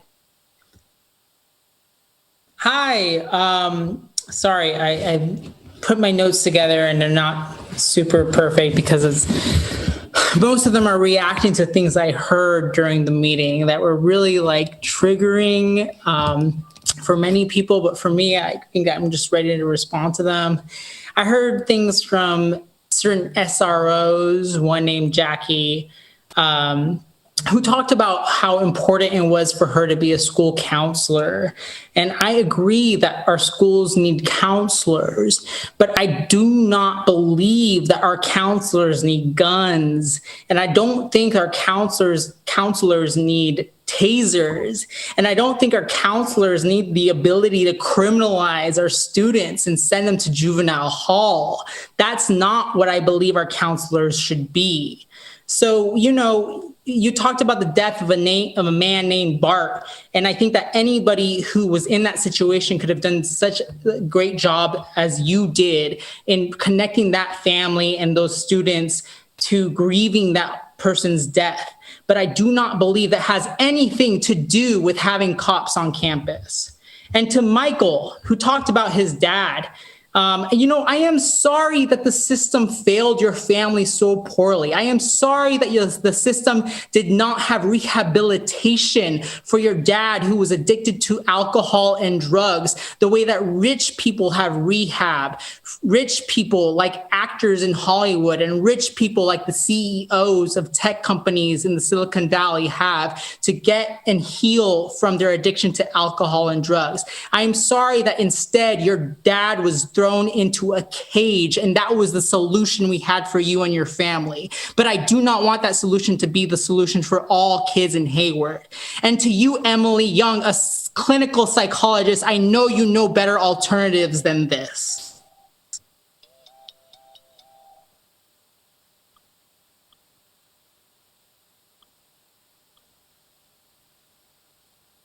Our next speaker is Erica Richards. Erica?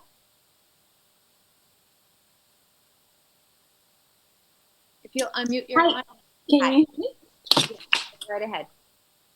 Yes, I wanted to start off by saying thank you for holding this opportunity with the City Council and the Hayward School Board. Also, I want to say that it seems like you guys already have your mind made up about the SROs staying there. And I think what needs to happen first and foremost is input from students. What do the student wants? We need to know what they want because ultimately they're the ones attending the schools.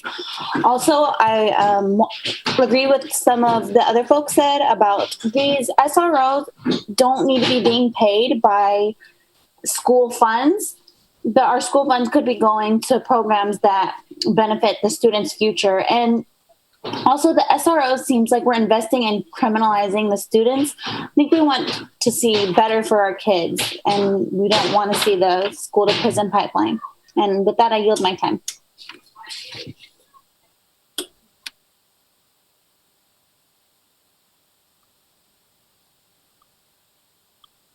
Our next speaker is Danae Griffin. Danae? Hi, can you hear me? Yes, go right ahead. Okay, so my name is Danae Griffin. I'm made in Hayward, went to all Hayward schools, and then I studied ethnic studies and gender studies at UCSB. I'm currently a HUSD employee. I want to talk similarly to most people about SROs in schools. I think that while there may be some of these benefits that y'all are talking about, that there are way more bad things about having SROs in schools. They re-traumatize our students that have had negative experiences with police.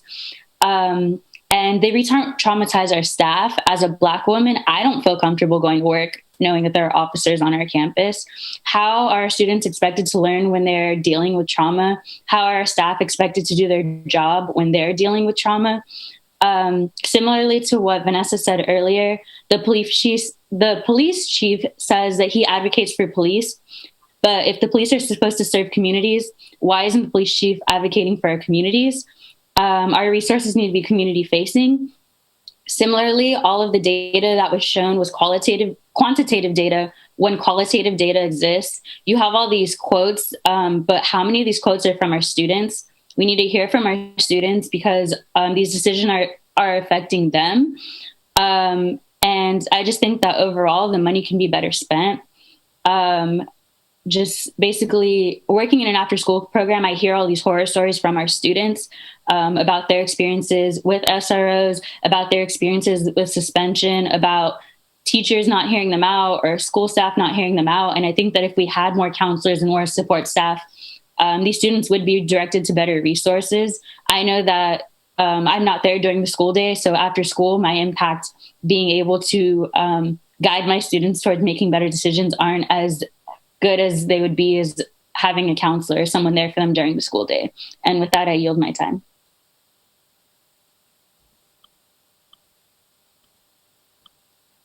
Our next speaker is Taslyn Kimball. Taslyn? Can you hear me? Yes, go right ahead. Yeah, I have, because this presentation is being repeated, I have a few questions. I was hoping that these questions would have been answered tonight. One question is in regards to one of the MOUs. There's one FTE as far as the counselor within Youth and Family Services that's going to only 4 sites. I'm hoping that that question can be answered as to why that is happening. How was those sites chosen, and why was those sites chosen? Then to segue over to cost teams. Cost teams are not the same at all sites. And because of that, I know that Youth and Family Services are not at the table as some of these cost teams. So to me, that's an equity issue. Why are these services at some sites but not at other sites? So I'm hoping that that question can be answered so that the public is understanding that. And then on the city side, I don't see a specific line item in regards to the funding of the Youth and Family Services. I don't see it at all. And it needs to be specified, because if it's embedded somewhere, that's a problem, and the public needs to see it so that everything is transparent. I yield my time. Thank you.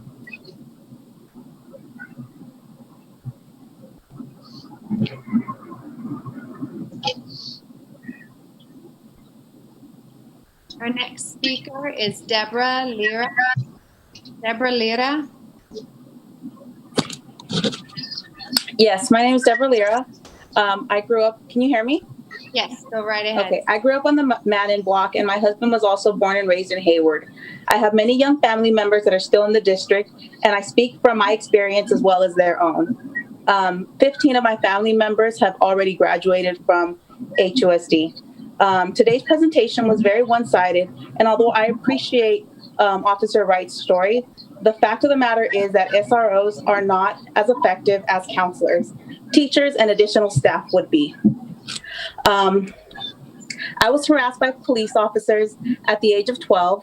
It would have been great to have heard about how police officers are educating students about their rights, but that's not what they do.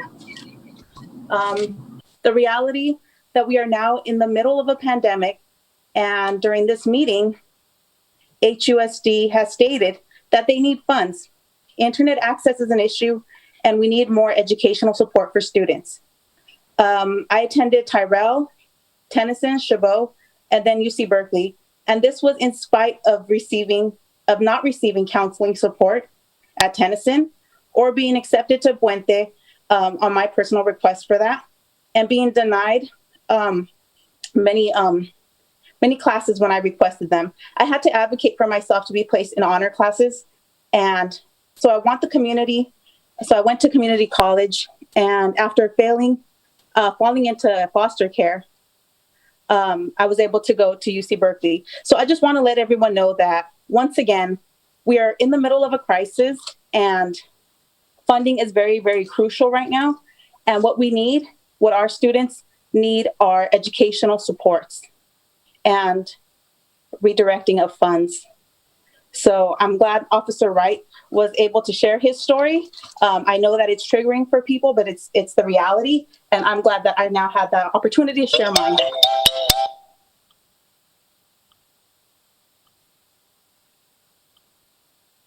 Thank you. Our next speaker is Araceli Orozco.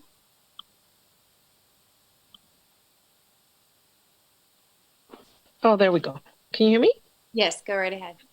Thank you.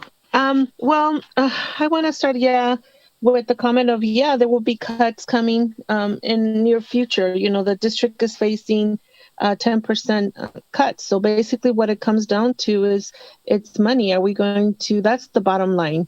Are we going to go ahead and pay for SROs officers or not? I mean, that's what we're here and what we're talking about. And that's the decision that needs to be made.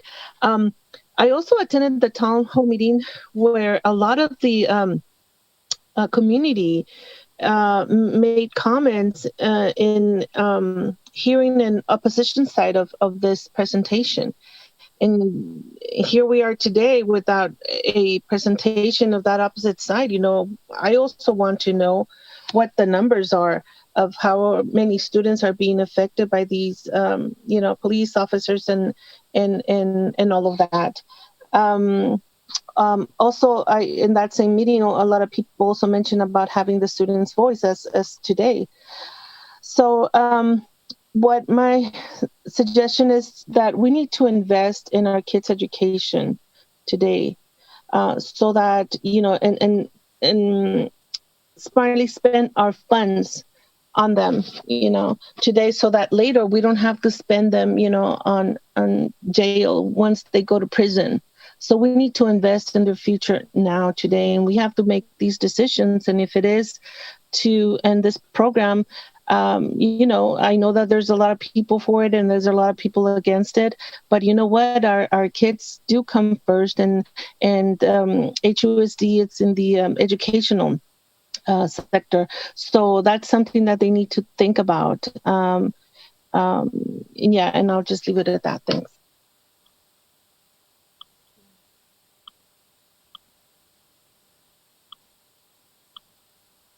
Our next speaker is Tanya Jackson. Tanya? Hello, can you hear me? Yes, go right ahead. Hi. So I am a social worker and a counselor. To hear that Hayward School District would think SROs and Hayward schools are qualified to assist students with mental health issues is disheartening. Our children who are dealing with trauma need people that have the education and background to deal with trauma, not someone that has been trained to deal with, you know, violence or disputes. That's not what we need in our school district. All that's doing is further traumatizing our children. I feel that the money needs not go to the police officers in our schools. They need to go to our children, providing them with more social workers in the school, more counselors in the school, their education, and helping them to thrive. So if you're going to assist our students in coming up out of poverty and getting them college, you know, ready bound, then give them the tools that they need in order to be successful. But placing police in the schools to deal with, you know, the issues that arise in the school is not going to assist them in bettering themselves. All that's going to do is create more traumatization. And also, you know, for those kids that have been dealing with trauma in the home, now they're coming to school and they have to deal with trauma at school. So what are you giving them? What are you telling them?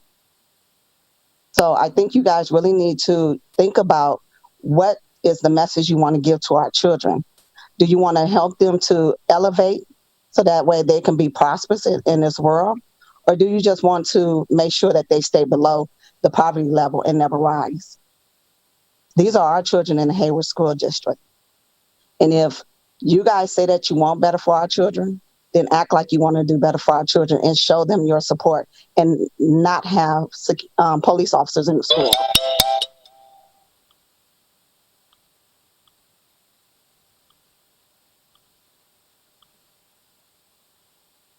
Our next speaker is Vanessa Sadsad. Hello, everyone. I want to thank you all for being here tonight on our first full joint board session and, of course, this working session tonight. I urge you all to support option 4, which would, of course, discontinue the SRO program. I would further recommend that you all have each of your staffs analyze a recommendation for a 2-year program of having no SROs, also known as no cops on campus, with the caveat of reevaluating after 1 year. Why? Because as you've heard many folks, our students and our families do not feel safe with cops on their campuses, given the climate and even prior. We must recognize how both the criminalizing of Black and brown students, but particularly how schools had cops on campuses in the first place, from the 50s to post-Columbine. But now, more importantly, with COVID recovery, on top of the city balancing its budget on the back of its own reserves, we must prioritize every dime and every cent for our schools and our communities. So we must first protect our students, discontinue SROs, and prioritize your budget, not for police, but students first. Thank you. I yield my time.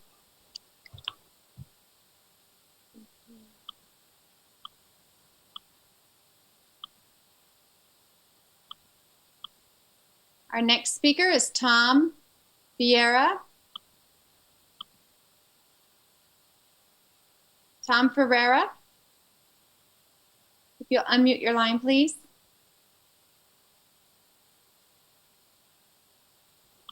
Can you hear me now? Yes, go right ahead. Okay. Thank you, guys. Thank you for having this meeting for the entire community. My name is Tom Ferreira. I'm currently running for Hayward City Council. I'm also a proud parent of 2 beautiful, very smart children who are on the spectrum. When my daughter had some crisis issues at Mount Eden High School, the SROs showed up very quickly, calmed down the situation immediately. For me, I have nothing but positive admiration for the SRO program. We shouldn't be talking about defunding this program. We should be talking about defending it. Thank you. I yield my time.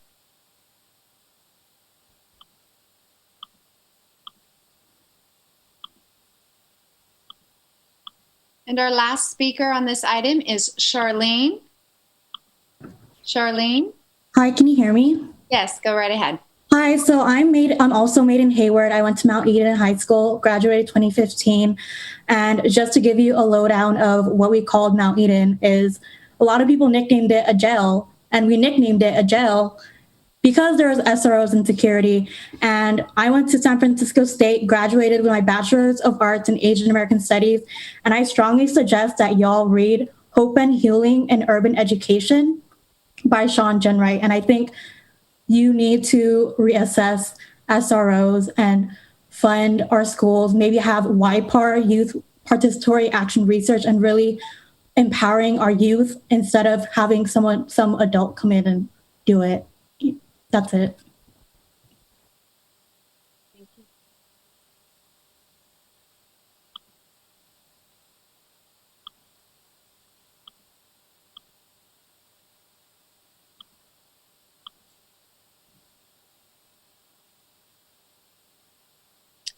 Yes, Dr. Wayne? That was our last speaker, correct? Yes. Okay, thank you. So actually it's turn it over to Mayor Halliday and Dr. Walker for city and board discussion. Thank you kindly, Dr. Wayne. Mayor Halliday, I just wanted to make note of the time here so that as we move on to comments and discussions from the electeds, that we would just remind them of that. I don't mind going long. I don't want to, I want everyone to have an opportunity to speak tonight. But I just wanted to do a time check and also yield to the city council members at this time, since you were so gracious to let us go first with the first agenda item.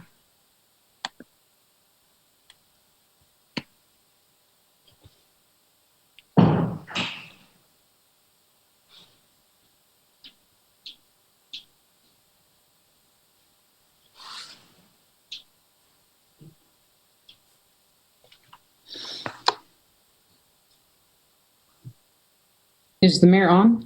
Yeah. Why don't I'll try and get a hold of her. Mark, as Mayor Pro Tem, do you want to, Mark Salinas, Councilmember Salinas, do you want to take?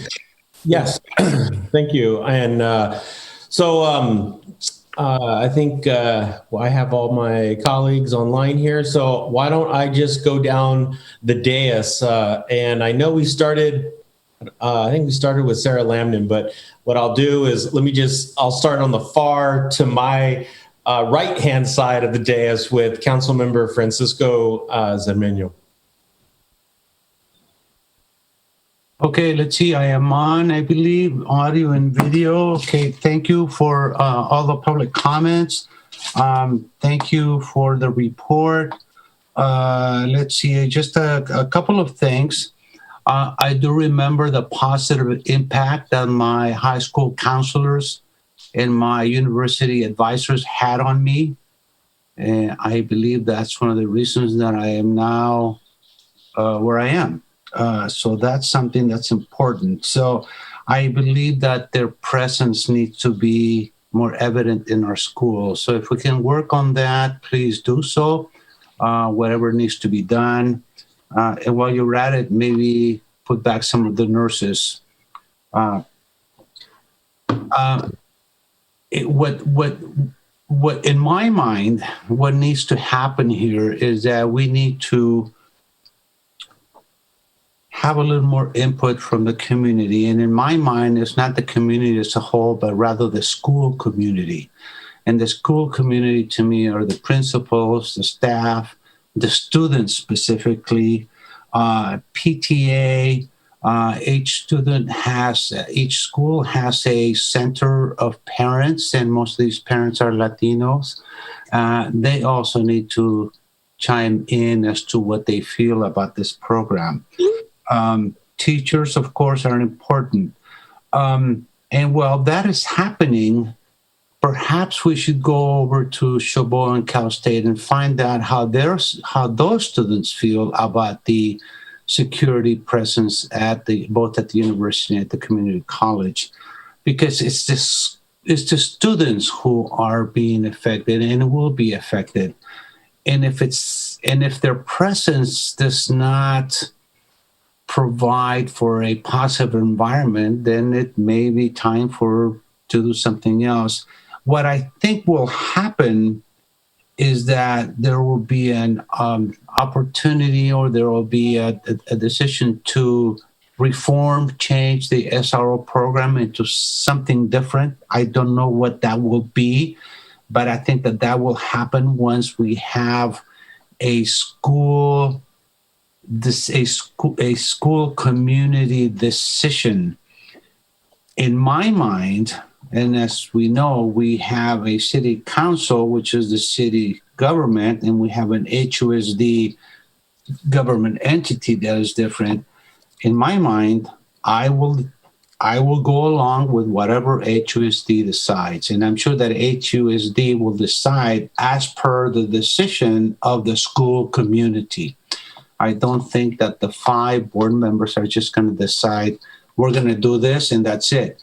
And whatever the school decides, that's it. So, for example, option 4, we can't tell HUSD what to do.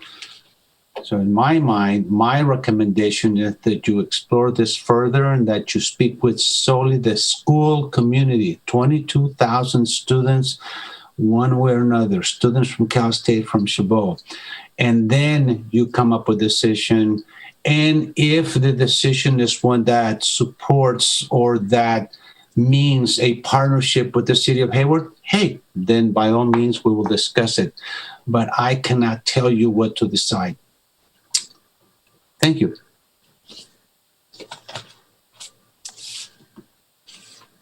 I am back. I am sorry I was here the whole time, but somehow hit the wrong button on my screen when I was trying to unmute, and ended up in the Spanish speaking, in the Spanish side of things. And the person. Es bueno. So I do apologize. Council members we all need more training on this this Zoom thing that we're on. But in any event, I do apologize, and I did hear all the speakers. Anyway, we will thank you, Mayor Pro Tem Salinas, and yes, that that was good that we started with Council Member Zermania. So why don't we just go backwards through the alphabet and go up to you, Council Member Salinas. And Wahab. Your pro tem. Oh, I'm sorry. You're right. You're right. I did skip. Council Member Wahab. Well, I actually think the direction was from the dais, right? Councilmember Salinas, to the right, to the left, right? Oh, no, we're not on the dais now. So I'm going by the alphabet. So you're Okay. next. Go ahead. All right. So, well, primarily, I think this is the item that a lot of people waited significantly long for. I want to start out saying that I actually wanted these meetings to kind of talk about some of the housing and things like that, but COVID happened and then Mr. George Floyd. So this has definitely put this high on our priority list. I want to start out by saying thank you to our chief of police. It takes a very big man to admit and so gracefully apologize to the public and the larger community for comments that were made. And granted, you know, I want the community to understand that sometimes we're here, we're thinking on the fly, and we may be thinking we're having a normal conversation, you know, because we know each other or so forth. And sometimes things, you know, a little misconstrued and so forth, or not meant the way it came out.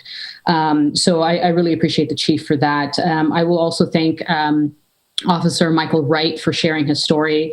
I heard the comments, you know, in regards to, you know, using it as prop. I know I had a discussion with our city manager about this as well. Officer Wright has the right to share his story, and I think it takes a lot of courage to do share a story. I know that for me, example, you know, you hesitate, especially when you seem that, you know, everything in life seems to make you seem less than, but the reality, it makes you better than. So I really applaud his life story, and I see the passion that he has in serving the community. So I really applaud him for definitely sharing the story and it being a year in. And I think last time I heard that he's also interested in law school. So, you know, a hardworking individual. So I appreciate that. I do want to kind of go over some of the concerns. To Dr. Emily Young,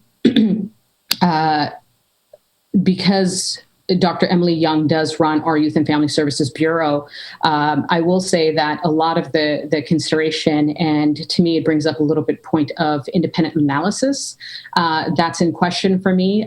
Primarily, you know, we always talk about, you know, having second eyes on a program when we want to vet a program and take a look at it.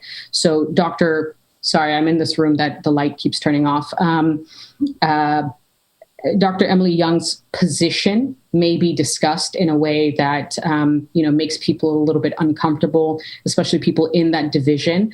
And with, you know, we've mentioned budget, a lot of the callers mentioned budget, and it puts her position in a, you know, interesting circumstance. So I do want to highlight that I do believe it is slightly a little bit of a conflict of interest, or independent analysis is raised as a concern. She is fully capable of doing the job, but I do think it's slightly inappropriate for an analysis to be done internally and presented that way if we're talking about something significant like this. But I do appreciate the work, and the very first slide, or let's say the fourth slide, where it says, you know, I think we focused on the top three: the mental health crisis intervention, school-based mental health counseling, and school resource officer. I appreciate that. I you know, for the clarity, I was expecting a little bit more on HUSD demographics and, you know, how many students we serve, what's the background, what's the socioeconomic situation of the families, and so forth. I took a quick look. I think we have about 19,000 students. The students' population size has been dwindling over the years. For, you know, some people have said that they've, you know, moved people out of schools and so forth. So that is of interest to me. The points of clarity that I prefer to have is on the slide that says value of having Youth and Family Services Bureau in the police department. It says 249 youth referred to services by officers in a 2-year period. And then in the very next slide, it says 2,377 youth were served in fiscal year 19 to 20. I'm missing something here. So was it 249 youth served or 2,377? So 249 youth were referred to our counseling programs by police officers directly, but the larger number is the number of youth served in all of our programs combined. And so our school-based programs do a lot of school-wide initiatives, group work, school climate things. Junior Giant serves a bunch of kids. So it's the combined impact of all of our programs compared to those referred directly to counseling by law enforcement. Okay. And I did a quick analysis. So I'm very big on data and real tangible data. So we have 2,377 youth served in a school that serves 19,909 students. That's roughly about 11.9% of the student population. So that's of interest to me. I do find it concerning, as I don't have children, so I'm just assuming if I was a parent, if a police officer were to talk to my child without a parent present, am I infringing on their rights? Right, that is of concern to me. So that's a big concern, and I think that a lot of family members have stated that, especially from communities that do feel targeted. And I went to a high school that did have a school resource officer. I shared with our city manager in our one-on-one that more people were concerned with the lady in the golf cart that was monitoring the perimeter and yelling at us if we were trying to skip class or something like that than the actual officer. She was somebody that basically was the yard duty, if you will, and very effective, I will say. Whereas, I think that, those are some of the concerns. I appreciate the slide that shows the 3 separate MOUs with the Youth and Family Services. MOU to the public, just for clarity, it's a memorandum of understanding. It's basically a contract for the most part. The first 2 are time-sensitive, mental health crisis response coordination, and the site-based counseling at Lauren Eden, Southgate, Stonebray, and Mount Eden. I'm concerned with the fact that we are not servicing all the schools. And when we talked about equity in the last item, I'm very big on equity in service throughout the community. And the fact that it was, full-time versus part-time, and we've heard a lot of comments about that in the past as well. So that is of concern for me. I will also say that I fully 100% support mental health services for our students as well as our officers internally. The mental health and de-escalation training referral that I made last year was of importance to me. Mental health is incredibly important. I also think community-based organizations are very useful. Prop 63 that passed, I believe, a number of years ago allowed for community-based organizations to provide prevention and early intervention, which also allows them to go into schools and so forth. So there's a lot there. One of the officers mentioned that she's an MFT, which is a marriage and family therapist. I have stated to our city manager in a previous conversation that there are a lot of graduate schools that, train people to become MFTs, and it's really licensed marriage family therapists. So you become an MFT after you commit, you're an MFTI, you get a state number, you're supposed to commit so many hours to training and providing services. A lot of the students intern, usually without pay, sometimes the minimum wage, and that's a good gig for students, if you will. And they commit all these hours under a licensed clinician like Dr. Emily Young to become eventually licensed, right? After they take a test and so forth and have the hours. So I would like to introduce or have a commitment that if we are talking about professionals, that we talk about specifically licensed and highly qualified professionals. So that is of concern as well. Can I clarify? Can I clarify that Jackie is not an officer? So she is a licensed MFT who went through exactly what you just described, and we have 9 of them in our offices. So I think there's been some confusion about who's officers and who's counselors. So we have 9 just mental health people, not officers. Yeah. So if we can have that, if we are doing another presentation, very clear, what is the makeup of our Youth and Family Services Bureau? Because that has not been clear. Which ones are the officers, which ones are the mental health clinicians, and exactly what is their background? We are talking about people that are working with kids, and these are all minors, right? So I take their safety into consideration around that. One of the other things is that there are organizations like EBAC that does service HUSD, La Familia, from my understanding, and Seneca. And I kind of want to know the difference of what they do versus what the Youth and Family Services Bureau does. And so we, myself included, as well as all the parents and students here, don't have a full picture of what are we talking about with mental health in schools. So that's, obviously of concern. And then, the chart that says site-based counseling at 4 schools, right? Again, the 4 schools is concerned when we have multiple schools. And they often say the statistic is the school to prison pipeline really starts before the 3rd grade, right? So how much time are we spending in elementary school? That's of concern. The students served in year 19 to 20, it says 258 were served in a group setting. And I do have a background in prevention and early intervention services for community-based organizations. And I'm going to tell folks that are listening that usually it's you bring in a bunch of people into one group circle, even a classroom. You talk to them. You whether you provide training or education or whatever you're trying to do, and kind of get them to speak up. I don't often think, especially among easily peer-influenced individuals, that a group setting is appropriate to kind of dig in deep to some of the issues that we're trying to talk about, whether it's abuse, whether it's trauma, whether it's family issues, things like that. So sometimes I do have, as a person who's worked in community-based organizations that do provide prevention, early intervention, I know where the pitfalls are, and this is a pitfall to me because it doesn't fully service the needs of the students. You can build a rapport, but the student that won't share. So I really want to tackle that if we were to talk about mental health. The SROs, the slide that says protected students, investigate child abuse, assess danger to self and others. All teachers are mandated reporters, as well as the counselors. Mandated reporters, basically, if they feel that something is going to happen or so forth, they do call in a hotline. They provide the information, and officer shows up either that day, especially if we have patrol ready, or the following day, depending on the situation, and they investigate, and they potentially even go in with a social worker. So that can happen with an SRO or without, and that it's happening in plenty of other schools. So I do want to put that into context. And then the SROs prevent violence. In regards to school shootings, I remember as a kid and Columbine happened, and that's really when school resource officers were placed in schools. Prior to that, officers weren't really in schools, right? Depending on which school, majority of schools, I'll say.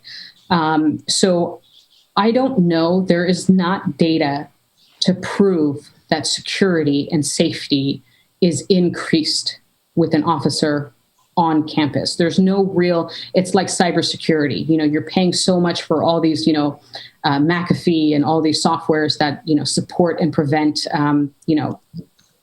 threats to your computer. But you don't know if you're paying that $100 a year for actual protection that they prevented something or not, right? So it's very hard to tell, and there's no data here. So it's a bullet point of what it is assumed to do. And criminal activity and threats between students.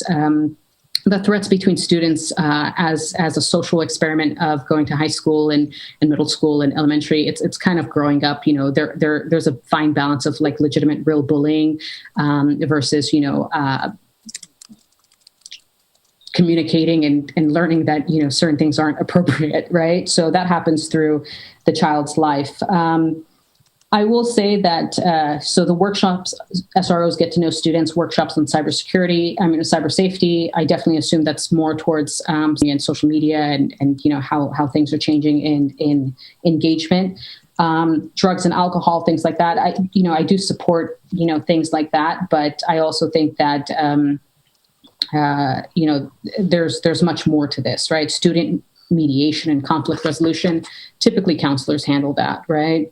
The Junior Giants program, which I think is a commendable program, I find it very interesting that it says over 600 youth served annually, which is more than the Youth and Family Services Bureau's number of how much they serve, right? Compared to the 2,000 some odd number that I read maybe about 5 minutes ago. So I do question that. I also think the Junior Giants program, what age range do they serve? Do they serve high school kids, right? Which is, I think one of the points of concern in this discussion. At the same time, it doesn't necessarily need to be part of this particular thing. I think that's a community engagement piece. I think the Youth and Family Services Bureau could be placed in community services. I think that there needs to be kind of a clear separation. So I appreciate the slide about junior giants, but it just raises more questions. This entire presentation raises more questions than it did provide answers to me, at least. I appreciate the clarity on the SROs being paid at the same as patrol. I will inform, our officers that are listening, as well as our residents, that police officers do a risky business. They have significant costs to their health insurance and things like that. They retire a lot earlier because their job is a high stress job. I personally would be more interested in having certain officers, or a good chunk of the officers, SROs, be placed back into patrol. And as our chief, could potentially chime in on, crime is growing. He mentioned in our budget meeting that we've had 10 homicides in 8 months. I know businesses are concerned with the growing disparity in our city and so forth about crime. And if the teacher or counselor or anything feels a threat, they can easily call police. And again, depending on how quickly they can arrive on scene, but if they're in regular patrol, I think that they can arrive pretty quickly.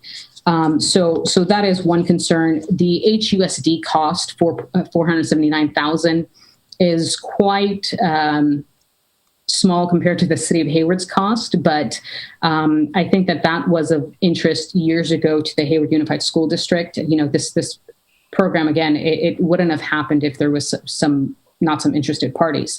It is completely up to the Hayward Unified School District to keep their officers or to remove this program. I will support 100% whatever the school board decides. But at the same time, if we were to continue the conversations about SROs, I do believe that there needs to be a little bit of more robust conversation. The SROs receive specialized and ongoing training in youth issues. The policing, the teen brain in schools kind of stood out. A lot of these teachings are 2 to 4 days. And I think that goes in line with what was said about Dr. Emily Young and the specific trained counselors versus school resource officers.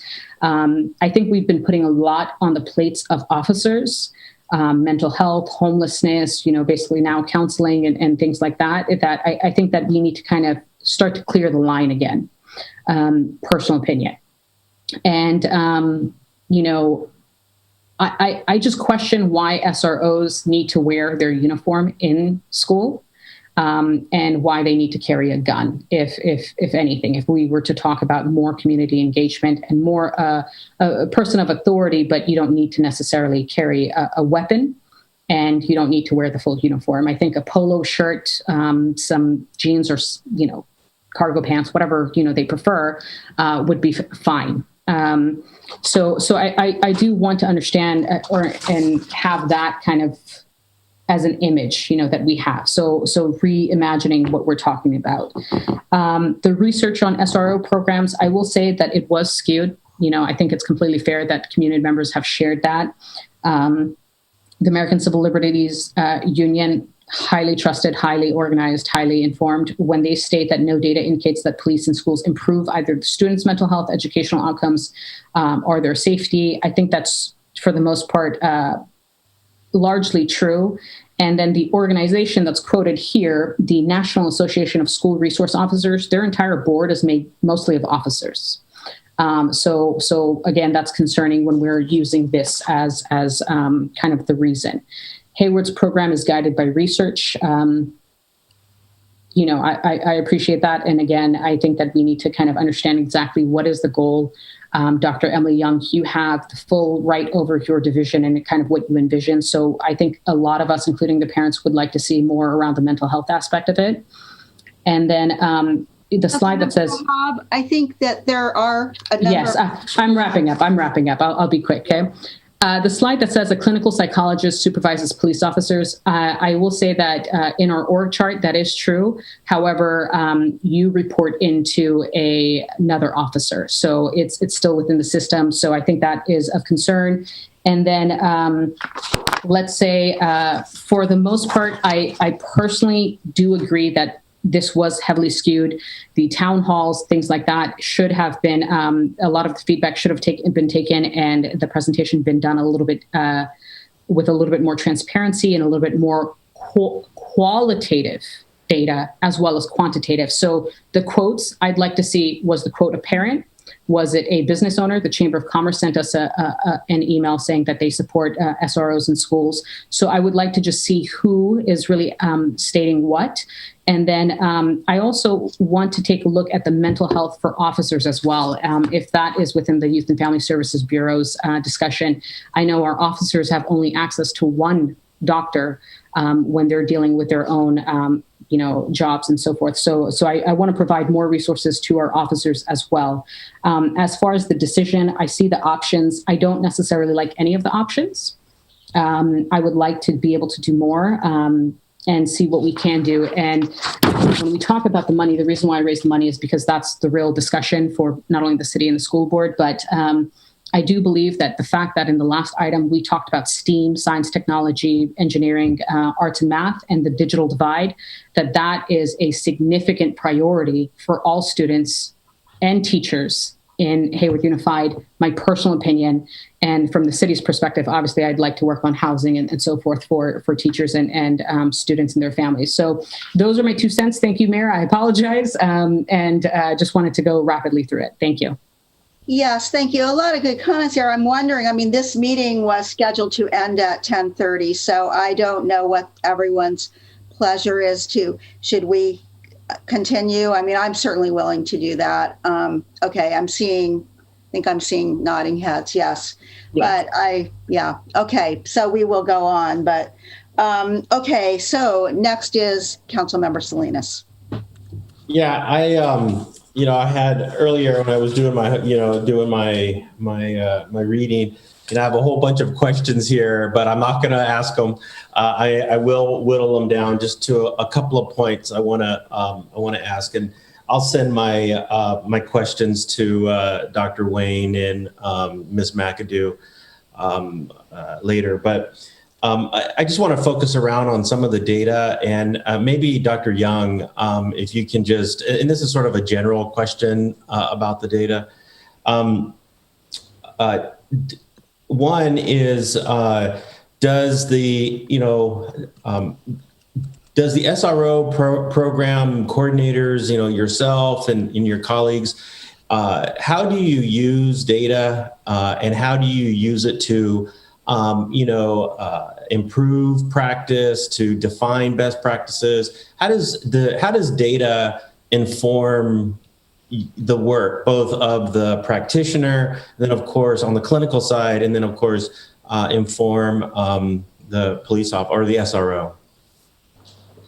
Yeah, so it's a good question because it's an ongoing one for programs like ours, and it's something we're always trying to do as good a job of as we can. So, we use the data that we've got. We have an electronic record system for all of our counseling, and we have the New World system for all of the police department things. And so we are mindful of our actions, both on the counseling side and on the school resource officer side. We base a lot of what we're doing on the available research that other people have done because, you can't always do a study of your own program. So we read the literature of what exists elsewhere. But Councilmember Wahab mentioned an independent assessment. That's actually something pre-COVID, before all of this, it's something that I've been working with, is wanting to get a consultant to actually do that for us, because I think our model is really special, and it's something that I would like to have some good independent data on that I can share and talk about. So I think the answer is we do as much as we can, and I want to do better, and that's something that's been on my plate before all of the recent events. I don't know if that is enough depth for your question. So basically, no, I think you said it. I think programs like this rely a lot on both formative based evaluations and of course summative based evaluations. So I think that's okay. My second question I had, perhaps maybe you can answer this, and maybe Dr. Wayne can answer this. But are there in the MOU or in the agreements between the district and the city and PD particularly, are there safety goals? I mean, have we actually sort of laid down a metric in terms of what kinds of outcomes we want to see? A decrease in A decrease in B. Have we set safety goals for our schools? I mean, so we have, we have goals, particularly as part of our strategic plan, more around us, wanting our students to be safe and reduce incidents of student discipline. That's kind of where we're targeting our efforts in our strategic plan. So, Dr. Young or Associate Superintendent Chinwu Fernandez can speak to any specific metrics in the MOU. There are not specific metrics in the MOU. I think the challenge of a program like ours is how do you measure what you're preventing? And that's, so I think it's the $1 million question. And we're not trying, what we're doing is hard to quantify.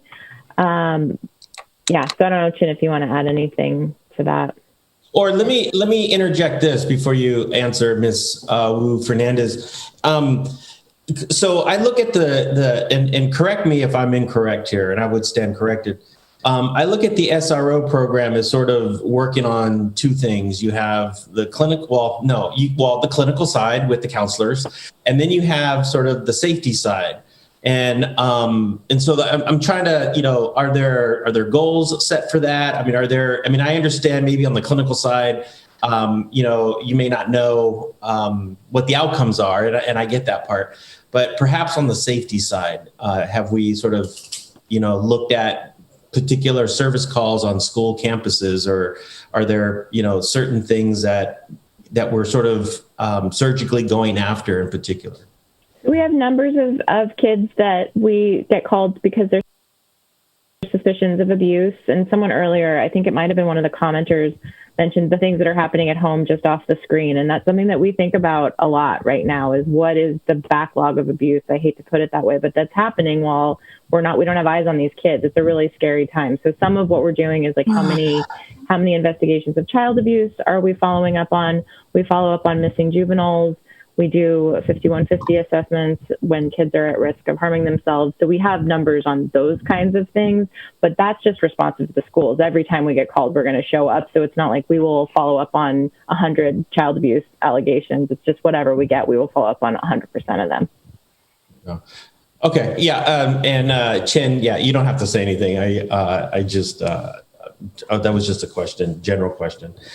I was looking at the options, and and I have to agree with my colleagues who spoke ahead of me, and I don't want this to sound like I'm sort of pitching it to the school board, because I'm not. And I think a lot of the issues and concerns that were brought up tonight, and other issues and concerns that were brought up, in other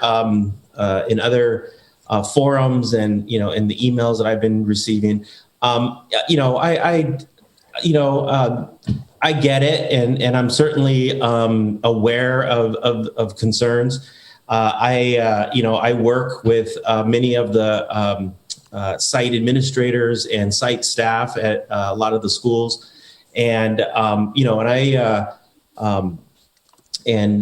know that there's some real concerns, and I'm sensitive to over policing on school campuses. One issue that I keep bringing up over and over is not only is there presence on school campuses, but the presence is also very hard. When you walk up to the high schools, you have patrol cars parked right up against the fences, on the entrance of the fences. And I mean, that's, that is something that I have been talking about for a very long time. I forget what, there was an officer that I had spoke In fact, it might have been Officer before he was captain. I think it was Sergeant Forkas, if I'm then Sergeant Forkas. It might have been him who I had this conversation with some time ago about on the patrol cars, having signs that say school resource officer, and actually put those signs on the patrol car so families know that this is a different type of patrol officer, and this is a different type of responder on schools. Sort of soften up the presence. And I understand, there's the uniform. I know PD has soft uniforms they refer to, and then they also have their other uniform. But anyways, I don't want to get too much off track on that. But those are some of the things that I've been concerned about. In terms of the options, yeah. So I don't want to sound like I'm pitching it to the school board or pitching it to the district, but I mean, for all intent and purposes, this is a school district decision. And I mean, I can say I want option 4. I mean, but there's nothing that all I can do is just ask for it. And the 5 of you that are very able, very competent, very proficient, who can make these decisions, are going to ultimately make the decision. And so I think having the SRO program, tweaking it, but with plenty of input, I think that's reasonable. But nonetheless, I think whatever you do, and let me just lay out maybe 2 or 3 expectations or goals that I have as a councilman who is heavily engaged in probably 80% of the schools on a weekly basis. One is ask parents who have kids in the schools, and I think that's a key stakeholder. Parents who have kids who go to the schools, and I think that's absolutely important. Involve the PTAs. I know some schools have active PTAs, some schools don't have active PTAs, or maybe not so active PTAs, but involve the PTAs. Students, absolutely. I mean, all the stakeholder conversations, listen, talk to them. But I'll tell you, I think one of the major stakeholders that I think, which I know you guys know this, the major stakeholder is parents who actually have kids to school, who wake up every morning and send their kids off to a campus. It's important that we have their opinion and have their feedback and input. Two last points. I want to just say in support of the Junior Giants program. I've been involved with the Junior Giants program for many years. And Dr. Young, I know I've seen you out there at the park. With the work we've been doing with the Hayward Promise Neighborhood and Words for Lunch and Let's Do Lunch Hayward and Breakfast Too. We've done a lot of incredible work out there at the park. Just a couple of observations I've made over the years. One, it is a lot of kids. There's 500 to 600 kids out there, all from South Hayward, from Schaefer Park, Tennyson, Roos, and it's all kinds of kids. I've never seen such a diverse group of kids in a summertime out there having fun. And so I think that's important. The families are diverse. The families are from South Hayward, and everyone's having a great time. And there's a lot of resources and there's a lot of opportunities that are wrapped around kids there. The other observation I have is, I don't know if the model has changed, but I believe all the patrol officers out there are all volunteers. I know that, a lot of these officers, they go out there on their own time and they mentor, they talk to kids, and there is this very interesting community of kids and mentors and adults that are out there. And a lot of times parents are at the park. They're up on the bleachers and they're engaged, they're involved. and they're, you know, and everyone, it's just a good vibe and a good scene out there. The other thing that I want to mention is your staff. Your staff knows all the families by name. Your staff, you know, is multilingual. Your staff knows the kids by name. The officers know the kids by name, and there's a lot of fun out there. And I think that those are the kinds of interactions, and those are the kinds of authentic and meaningful, substantive relationships that we need. Those are the kinds of community policing principles that really do make a big impact. And so, you know, you know, those are just some of the observations I've had with the Junior Giants. Lastly, I just really want to thank Officer Wright for his story. You know, as an ethnic studies professor, you know, there's a fundamental principle in our discipline, and that is the power of the personal story. It's the power of the personal lived experience. And here was an officer, here was somebody who, on a Zoom call, in front of the community, opened up his heart, opened up his experiences. And as we see a lot on this platform and, you know, and on meetings, here is somebody who put it all out there. And, you know, I was a little disappointed that it caused the response that it did by some of the callers. And I wanted to tell Officer Wright and tell Chief Chaplain is please tell Officer Wright to keep telling his story. That story is important. It's not patronizing.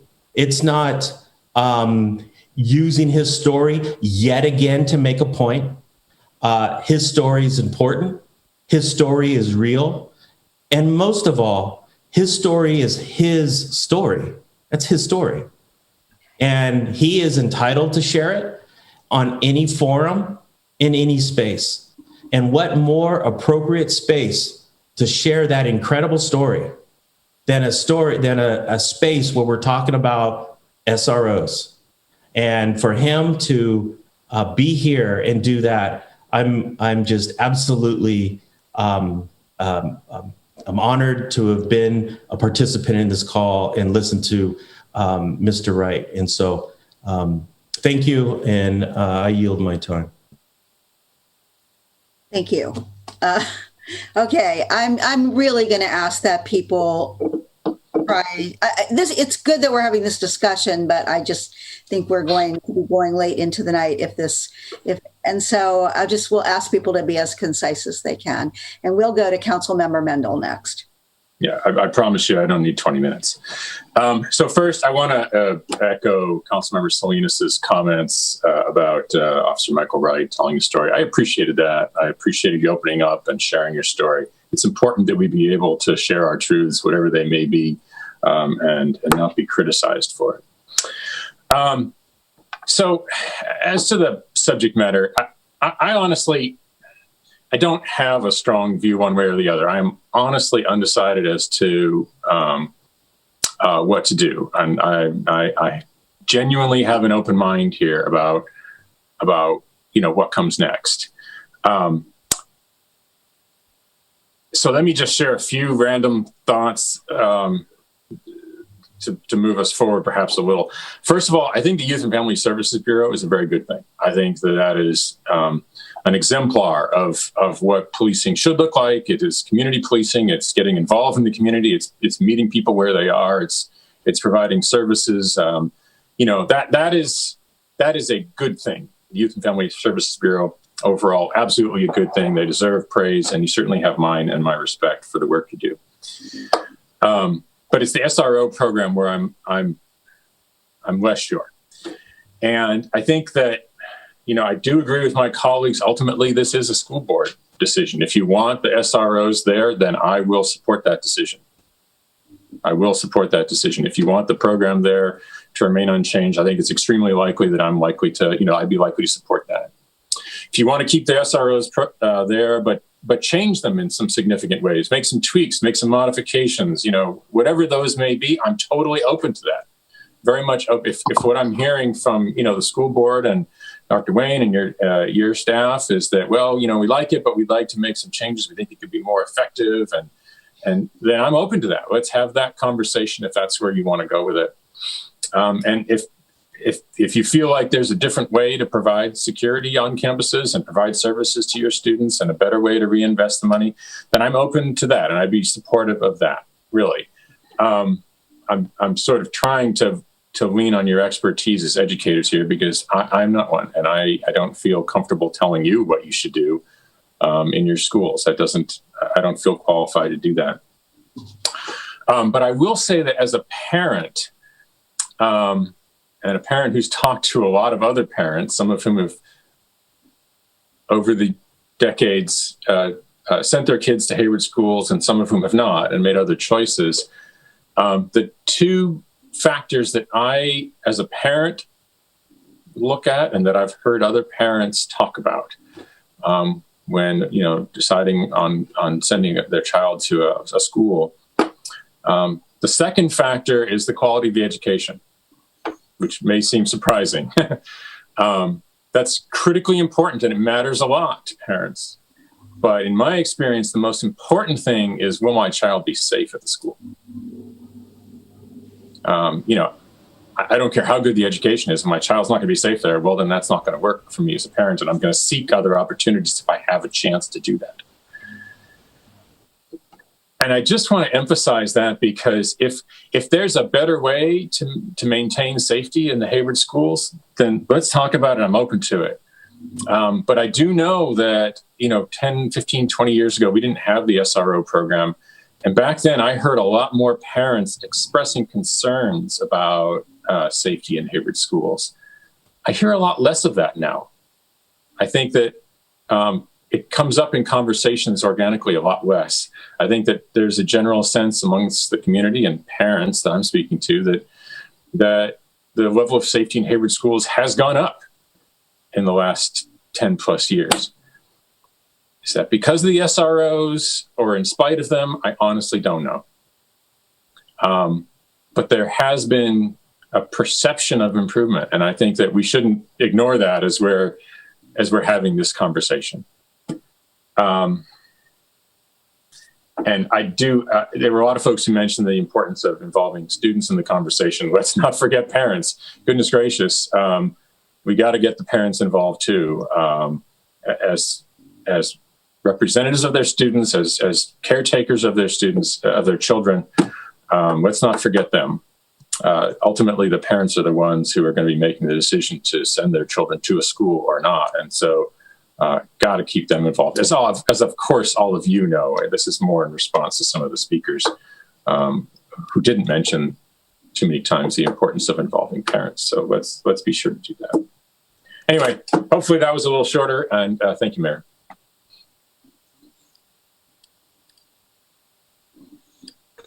Mayor, you're still muted. I think she's calling on me though, so I'll go. Yes, I was calling on you, and at least I didn't get knocked totally out of the program this time. So go ahead. Okay. So again, everyone, thank you, Mayor. Thank you for this time. I just want to appreciate Officer Wright, Dr. Emily Young, Chief Chaplain. I know this is some very candid, raw conversations. We're all human. We're all going to make mistakes. I've made my share of mistakes. So I really appreciate us just kind of owning if we did offend anyone or anyone feel invalidated, and just knowing that we're not trying to minimize the discussion, but these are hard conversations to have. So I welcome us to continue the conversations. I do feel strongly that we need to engage more parents in the discussion. We need to engage students. I know that the school district has student representatives that normally attended the meetings. I don't know if they're still doing that virtually, but maybe they could be helpful in forming a survey to get feedback from their peers. That's going to be vital as we move forward. My understanding is the school district has decided to not renew the MOU for this upcoming year. So I think that gives us an entire year to conduct the stakeholder meetings, figure out if we're going to land on completely not having the SROs return to our school once COVID lifts, or is it going to be back in a different form? I graduated from Hayward High in 1996. We had officers on our campus. Many of my peers had positive experiences because that individual lived in the community. So we would see him, at local places. But then I also know other friends of mine that didn't have positive experiences. So it just depends on individuals' experience. So for me, it's really important to get that input and that feedback. I do think at the minimum right now, the money that the city of Hayward and the school district is paying for the SROs, that money can be shifted specifically into services related to what we talked about earlier, the need for shower charging, technology. There's a way to use that money specifically to deal with the COVID pandemic.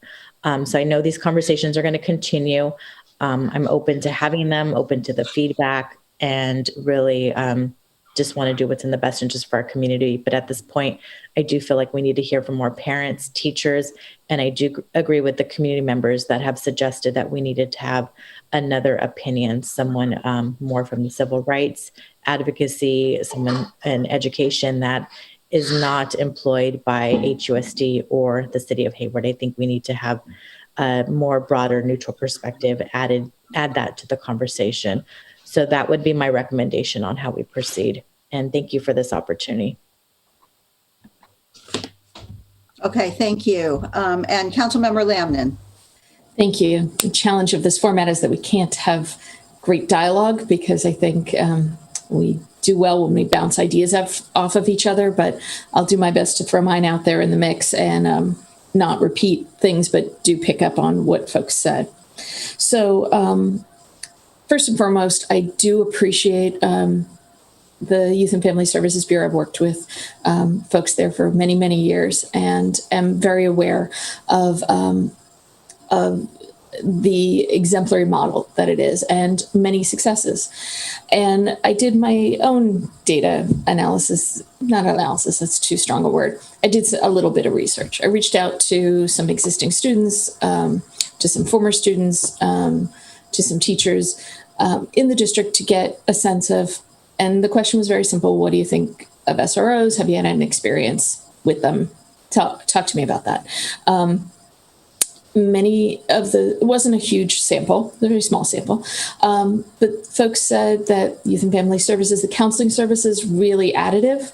The SRO programs either had some concerns, had some positives, but ultimately what I got from that was that there wasn't a lot added. And I realized being inside the program, there's probably pieces of that I don't see as a council member.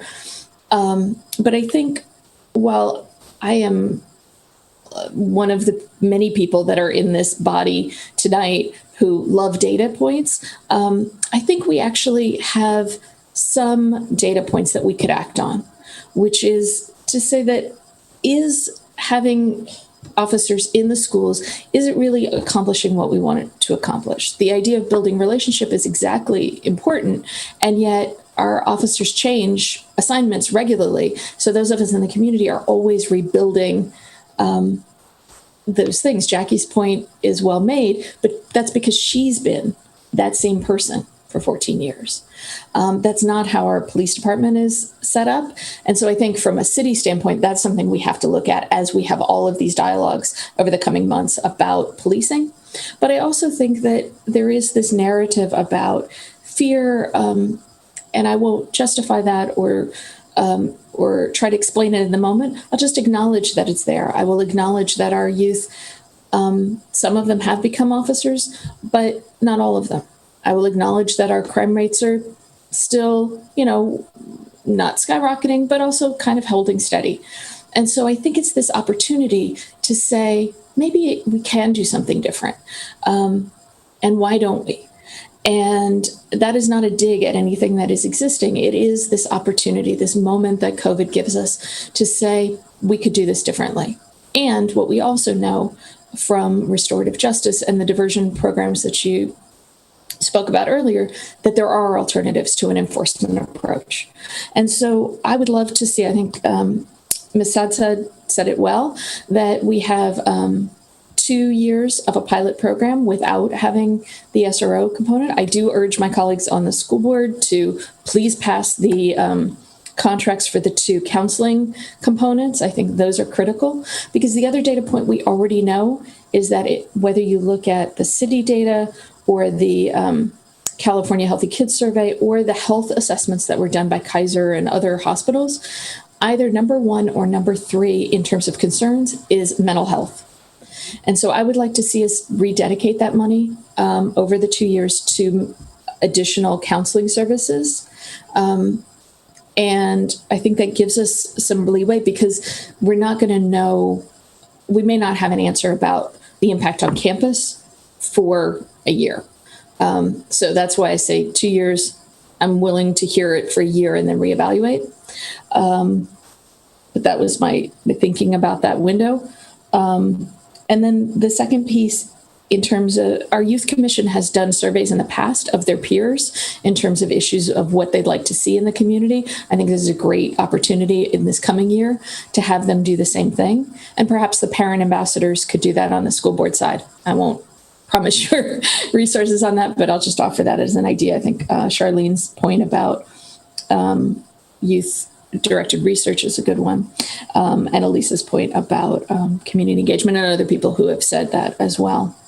And lastly, I think I realize that it has some impact on junior giants and other things. And tonight's not a decision night. So I want to hear, this is what, based on what I know today, what I would recommend. I'm looking forward to hearing what the impacts of that beyond what we've already talked about tonight.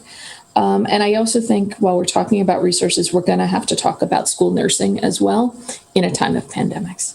That's it for me. Thank you. Thank you. And I really appreciate the comments from all of the council members. And I'll keep mine short, but first, in response to what some of the comments, I want to say clearly our minds are not made up. And I would agree with what I think several of my colleagues said. And that is that this is a school board decision, and the city of Hayward stands ready to help the schools in any way that we can. Whether it's continuing this program as it is or ending it altogether or something in between. So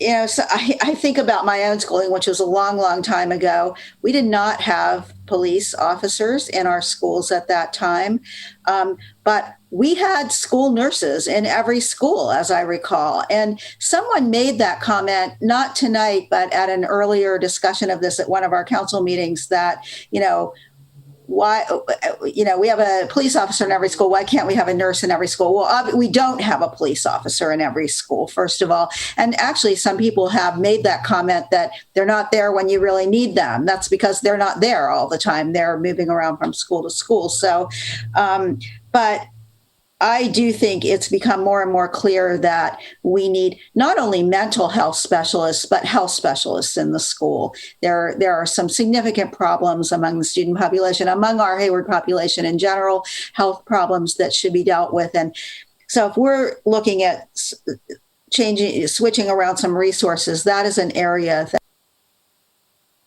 that I think we all need to think about. This is a good time for us to be doing it, since the schools aren't going to be closed for a while and we're in a readjustment period from COVID. Definitely need to hear the voices of our youth. I hope that our youth commission will be discussing this, and I don't see why they can't have a Zoom meeting or Teams meeting to discuss this issue. I'd like to hear from the student government associations in the schools. I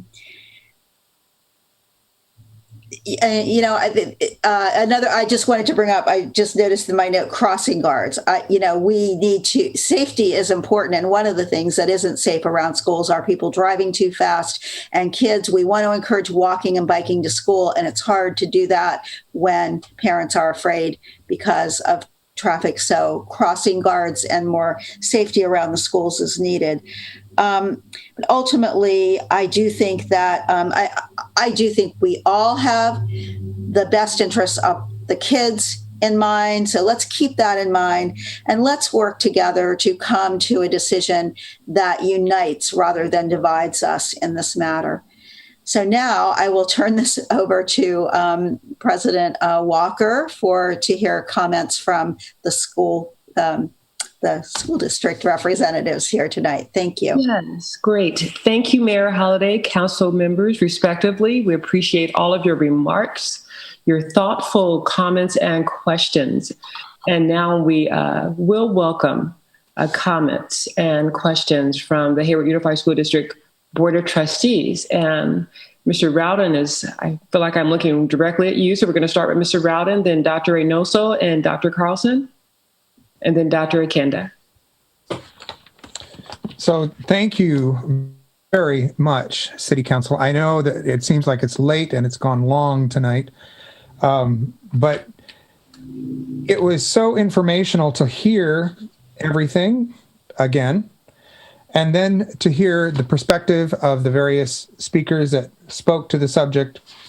And I really appreciate, I know the town halls, there was also public comment, but it really seems like tonight it was much more emphatic and a lot more comments. I feel like I learned a lot more. I do have a question, and I'm not sure who to throw this out to. Matt and Kelly, I guess I throw it out to you. So why didn't we have the other side represented? You know, why did we not? Can you answer that question? I was answering the question. Let me try again without the mute on. Thank you. Yes. And we did definitely hear at the previous town hall that if we're going to, that there needs to be other perspectives informing any decision, and that those perspectives needed to include, specifically leaders and leaders from organizations that may, that have a different perspective on, police and schools. And I think for this, that was a presentation for the public. It appears some of the board and city council may have seen that presentation, but this presentation was for you all to understand what the program is and provide a baseline of what Youth and Family Services Bureau does, and how it works, right? And what, and in doing that, we did share some positive aspects of the, the program. I think the other reason why we, kind of put option one as we did is saying we would need to take some time to really bring in the student perspective, the parent perspective, bring in those other perspectives. And that's takes time to do. And so we want that direction from you all that, yes, invest the time and energy to get that perspective to help us make a decision about whether to proceed with the program or not. And then have the option to say, we're still going to have to answer the question of having, what are we going to do to make sure students are safe at schools? But then you can give direction about whether we include the SRO program as an option in that or not. But in summary, again, this was just for a presentation for you all about with information, and we did hear that request, and that would be what we'd include in a process if we have further discussion on this. I don't know if you want to add anything, Kelly. No, I think you covered it. Okay. Well, I guess that explains it, but it's just disappointing because I feel like the last town hall this was pretty much a repeat of everything that we've heard before, except maybe for, city council was here. That was about the only difference. So it seems like everything that I would have commented on has already been covered by comments by city council members. And that's a good thing because I think some of you spoke so eloquently and I really appreciated the comments. Aisha Wahab, I appreciated so much the way you went into detail and shared about what your thoughts were. And I had the same questions, a lot of them, but you said it so much more eloquently than I could. And then I think about those students. Look, if there's one thing I know about Hayward students, it is this. they will do what you expect them to do. And if you present yourself and you present your school in such a way that it is a place to be respected and a place to be revered, then that is in fact how they will treat it, and they will act accordingly. But I appreciated what Mark said about, you drive up and there's 2 police cars sitting right there.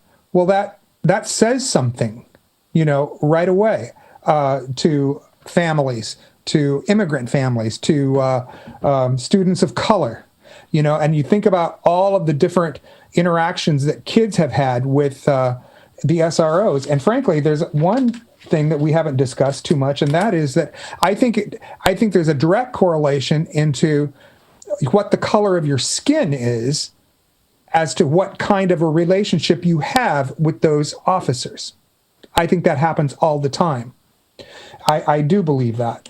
But I appreciate it, and I can't remember what they said now, but Lizzie and Jordan and Tanya. And then there was a girl named Charlene that spoke.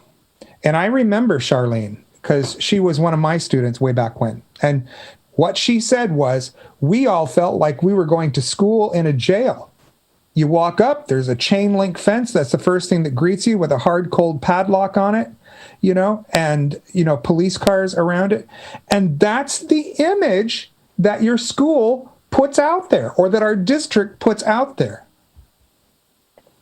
So as much as I didn't have my mind made up tonight, that was the other thing that bothered me. There were so many people that said, your mind is already made up.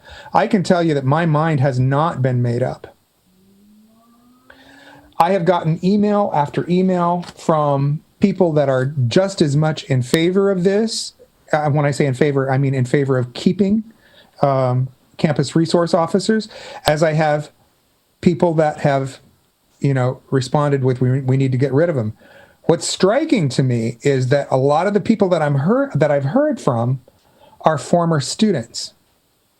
And let me tell you, my students that I recall never had troubles with the resource officers, but they know what they saw, and they know what they observed, and they lived the experience. So I value what they had to say. I also did a little bit of digging. I asked some questions. I was talking about, not the SRO. What's the other one? The guys that run around in the golf cart. What are they? Campus CSOs, campus safety officers. Yes, yeah. So I'm asking a couple of them, what's your opinion? And they would oftentimes respond with, they're really good when they're ever here. There was always that.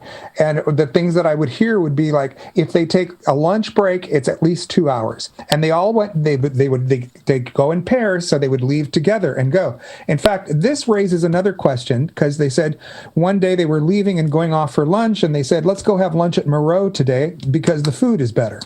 So what I want to know is, does this program cover Hayward Unified only, or does this also include Moreau High School? It covers all of the schools in the city of Hayward. So Moreau is part of the city of Hayward jurisdiction. So private, public, doesn't make any difference. St. Bede's, all of them? All. Do they pay? Yeah, do they pay? They do not, but the city is paying for 4 of the 6 positions, and so it's covered under the city's contribution to the program. I'd like to take a closer look at that then, I would think.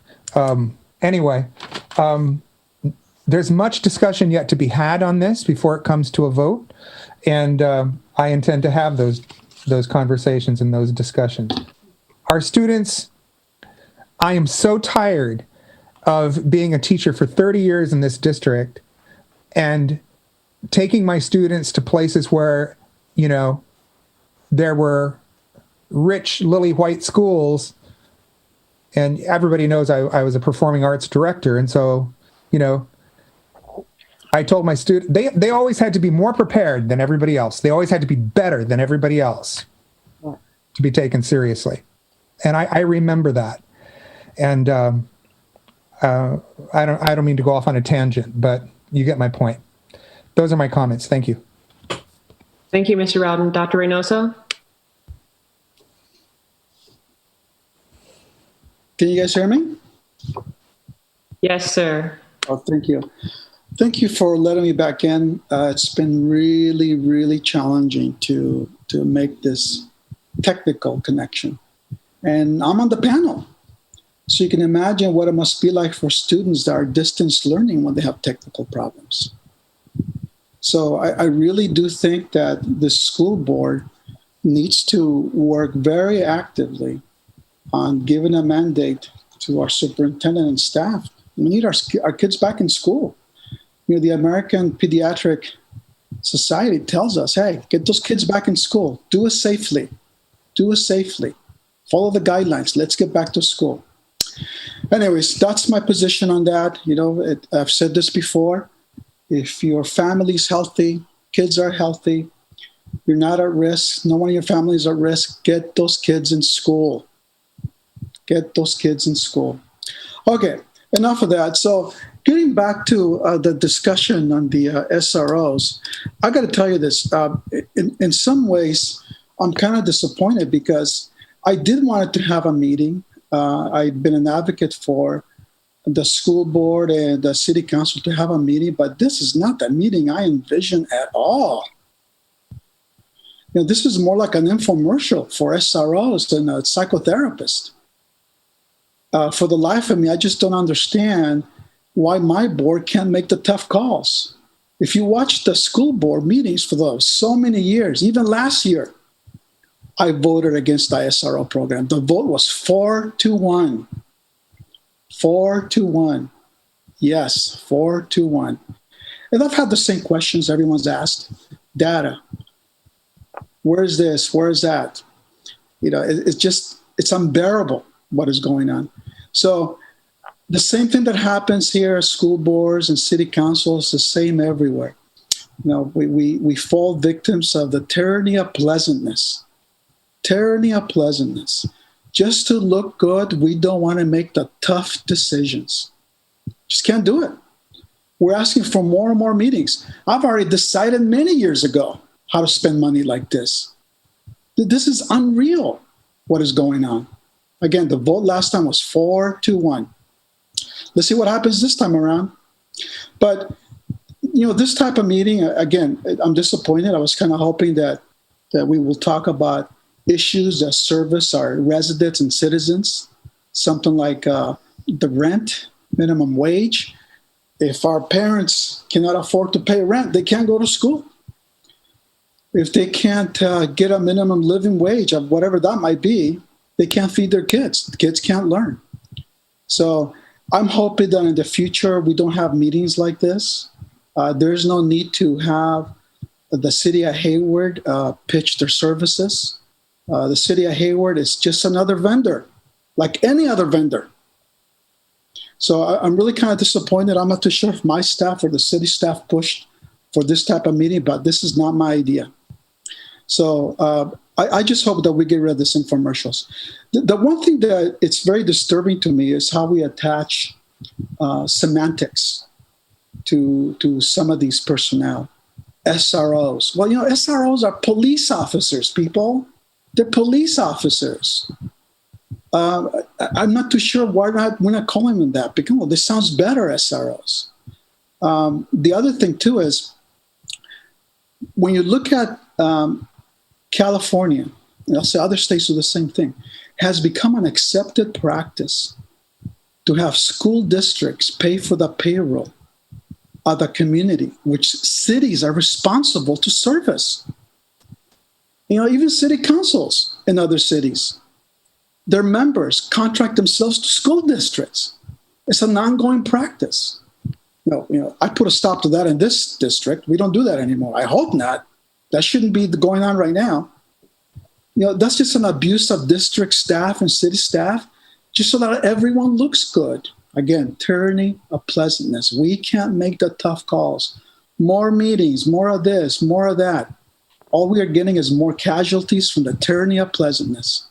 You know, if it's so good to contract, you know, SROs, heck, why doesn't the district, I'm sorry, the city council, the city of Hayward, why don't they contract some of our employees to service the city of Hayward for community engagement? We have some well-versed principals and admin staff that can actually provide community engagement. Why don't you contract 10 of those from us? It's a shame. But again, city's not the only one. The city of Hayward's not the only one, people. This is rampant. It is everywhere. So city of Hayward, you know, I'm disappointed in this meeting. We just have another vendor. It's just called City of Hayward to promote their wares. We don't do this for other vendors. This is unreal. Now, I have been after for data and questioning these contracts for ages, years. As a matter of fact, some of the people that I've heard tonight, you know, and also the last meeting, they've spoken to other boards before. On last year for this contract, these people were silent. They were there. I saw some of them. They didn't say anything. I was a sole person against it, and I still am. This is unreal.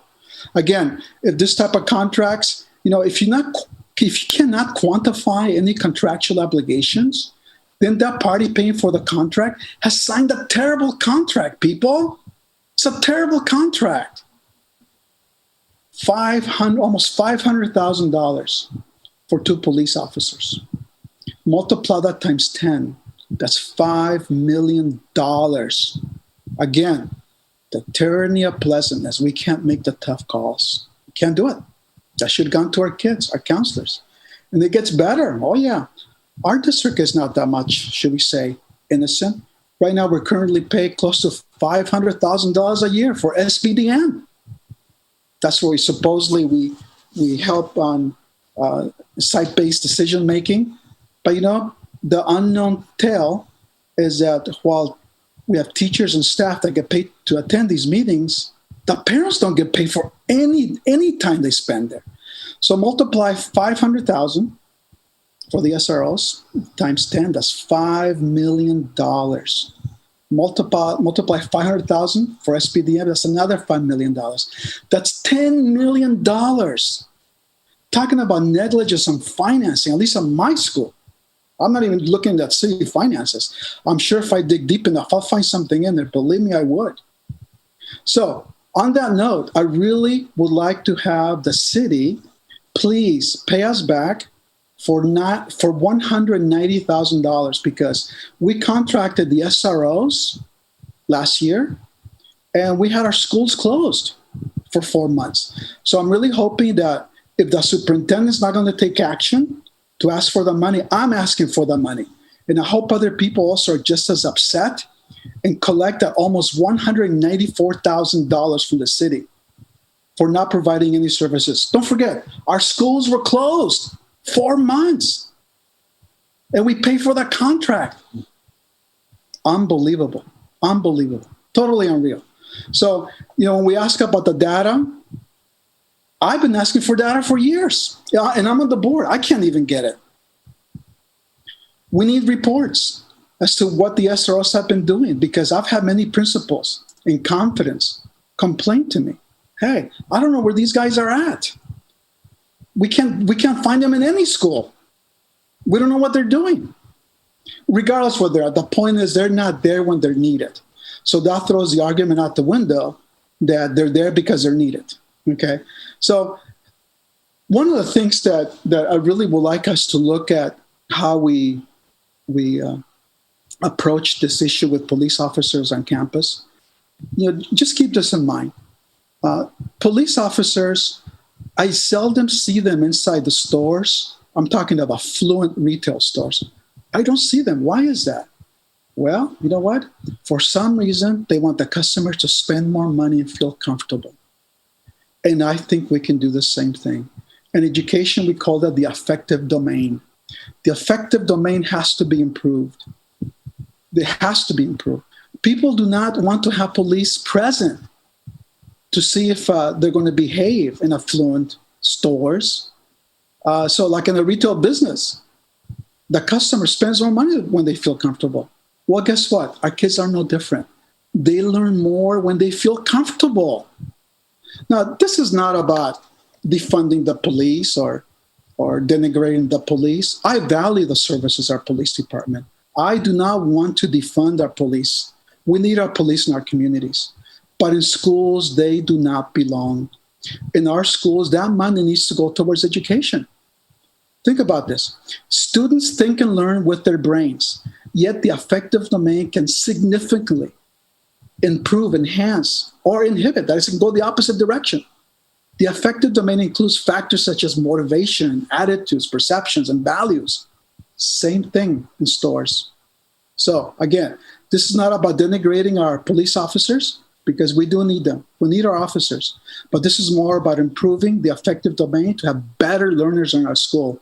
And again, I hope in the future, please don't become a victim of the tyranny of pleasantness. Stand up, make those tough calls. I'm ready. I've been doing this for years.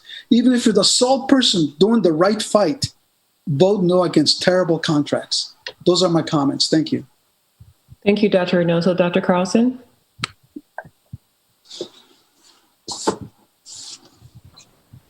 Well, I really hate to do this, but I'm going to try and be pleasant.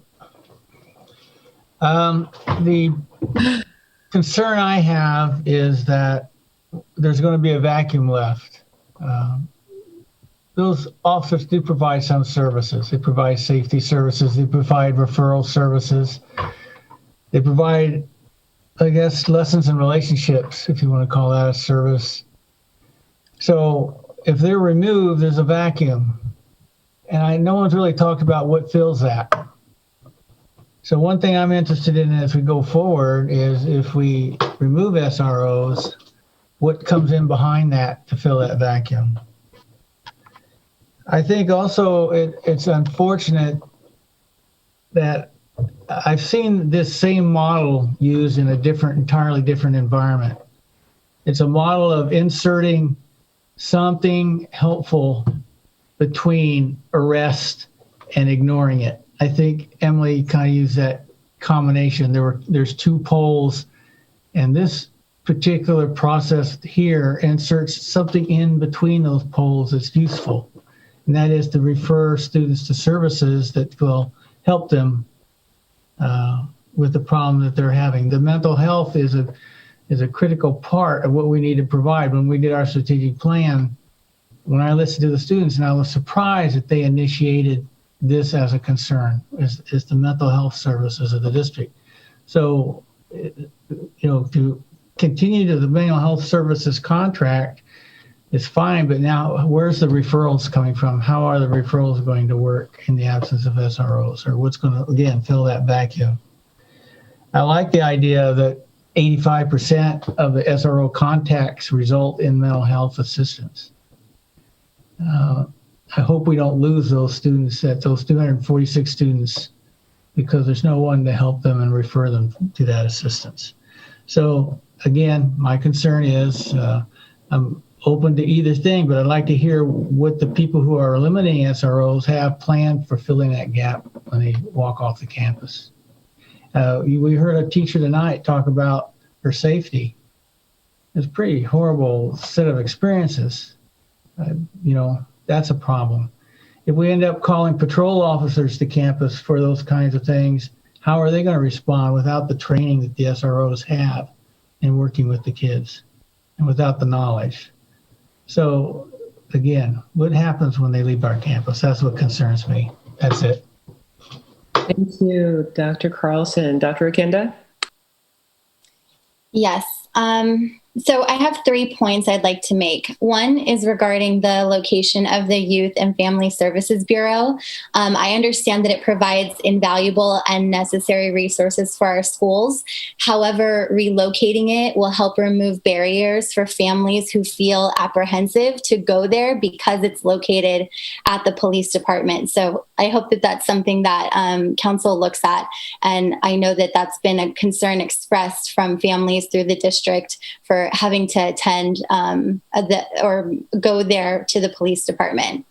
The second thing I'd like to address is the SRO job description. And this is getting at what Bob was just mentioning, this vacuum. I appreciate that the SROs are carefully chosen and that they receive specialized training for the program. However, I'm curious about the option instead to hire people whose full training and expertise is already in those specialized areas. So where I look at the vacuum for junior giants, I'm sure we have coaches and teachers already in the district who would love to have an opportunity to earn extra funds over summer. For the psychological and mental health aspect, we could hire more therapists, psychologists for our campuses. For the security that our SROs currently provide, we could hire more campus safety officers. And if we want advising around college and career services, we can hire more counselors. So it just seems to me that there are so many other options here regarding the job description that we could explore and use the funds that we currently direct to SROs to people who are already really specialized in these offerings. And on that note, I think it's important to help train all of our educators and staff around de-escalation practices. And the third point that I want to make is really this invitation. And, I really appreciate what Sarah mentioned earlier in regard to this invitation for a shift in perspective. In the district, we've been looking at student discipline, and we've been looking at how to address the root causes of the behaviors and the conditions that lead to student discipline. So early indicators like literacy, attendance, signs of trauma, etc.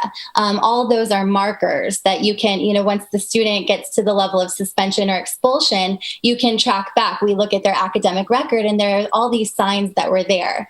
And I think that our community as a whole is asking us as a city to look at early interventions to get our community members the help and the services they need to make punitive measures unnecessary. So back to that idea of crime, right? So how are we specialized in addressing trauma? How are we specialized in addressing addiction? How are we specialized in addressing poverty? So that we're not criminalizing these things, but instead, again, looking at the conditions that make them there.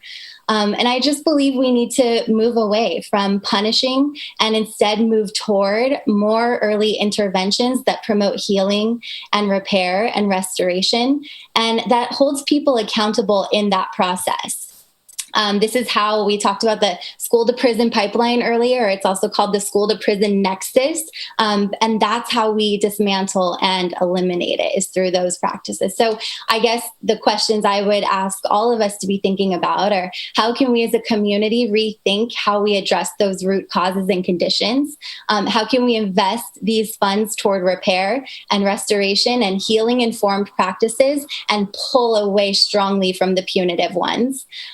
And I also just want to mention that, there's current legislation at the federal level called the Counselors Not Criminalization in Schools Act. And this already pulls existing evidence that shows police in schools is not effective and it is unsafe, especially for our marginalized students. So that means our students of color, our poor students, our students in special education. So, here's what evidence shows us is effective. On the other hand, counselors, nurses, social workers, educators, all these things we've been talking about tonight. I strongly believe that we need to support safe and inclusive schools by removing police presence and investing instead in what we know is effective and safe for all of our students. And, I hear and I appreciate very much that, we want to get community input and hear from parents. But I do just want to note that we've done a lot of that. At the last 2 school board meetings, we heard in public comment many of the speakers who were here tonight. I was in the town hall and listened to many of them in the town hall. We also had a community-led town hall, and they shared the 2 audio clips with all of council and the board. And, I listened to all of the community input there. So I just wonder, how long are we going to keep delaying this and asking our community members to come to these meetings and share their opinions when I think it's really clear what we need to do here. So I support option 4, which is to eliminate the SRO program, and in favor of developing a partnership with the city of Hayward to invest in more counselors and more social workers and more nurses. So thank you. Thank you, Dr. Akinda. And as we bring this joint meeting to a close, the mayor will adjourn us momentarily here, but I would just want to congratulate both agencies if you all agree and believe that we accomplished what we set out to do tonight. I'm not so sure if we did. I'm an optimist, I'm a positive thinker, so I tend to lean towards that outcome and that end result. So I would, again, thank you all for your ideas. Thank you all for expressing your personal opinions. Thank you all for, asking great questions. So if the end goal was for us to share ideas between the two joint agencies, then okay, let's think about that.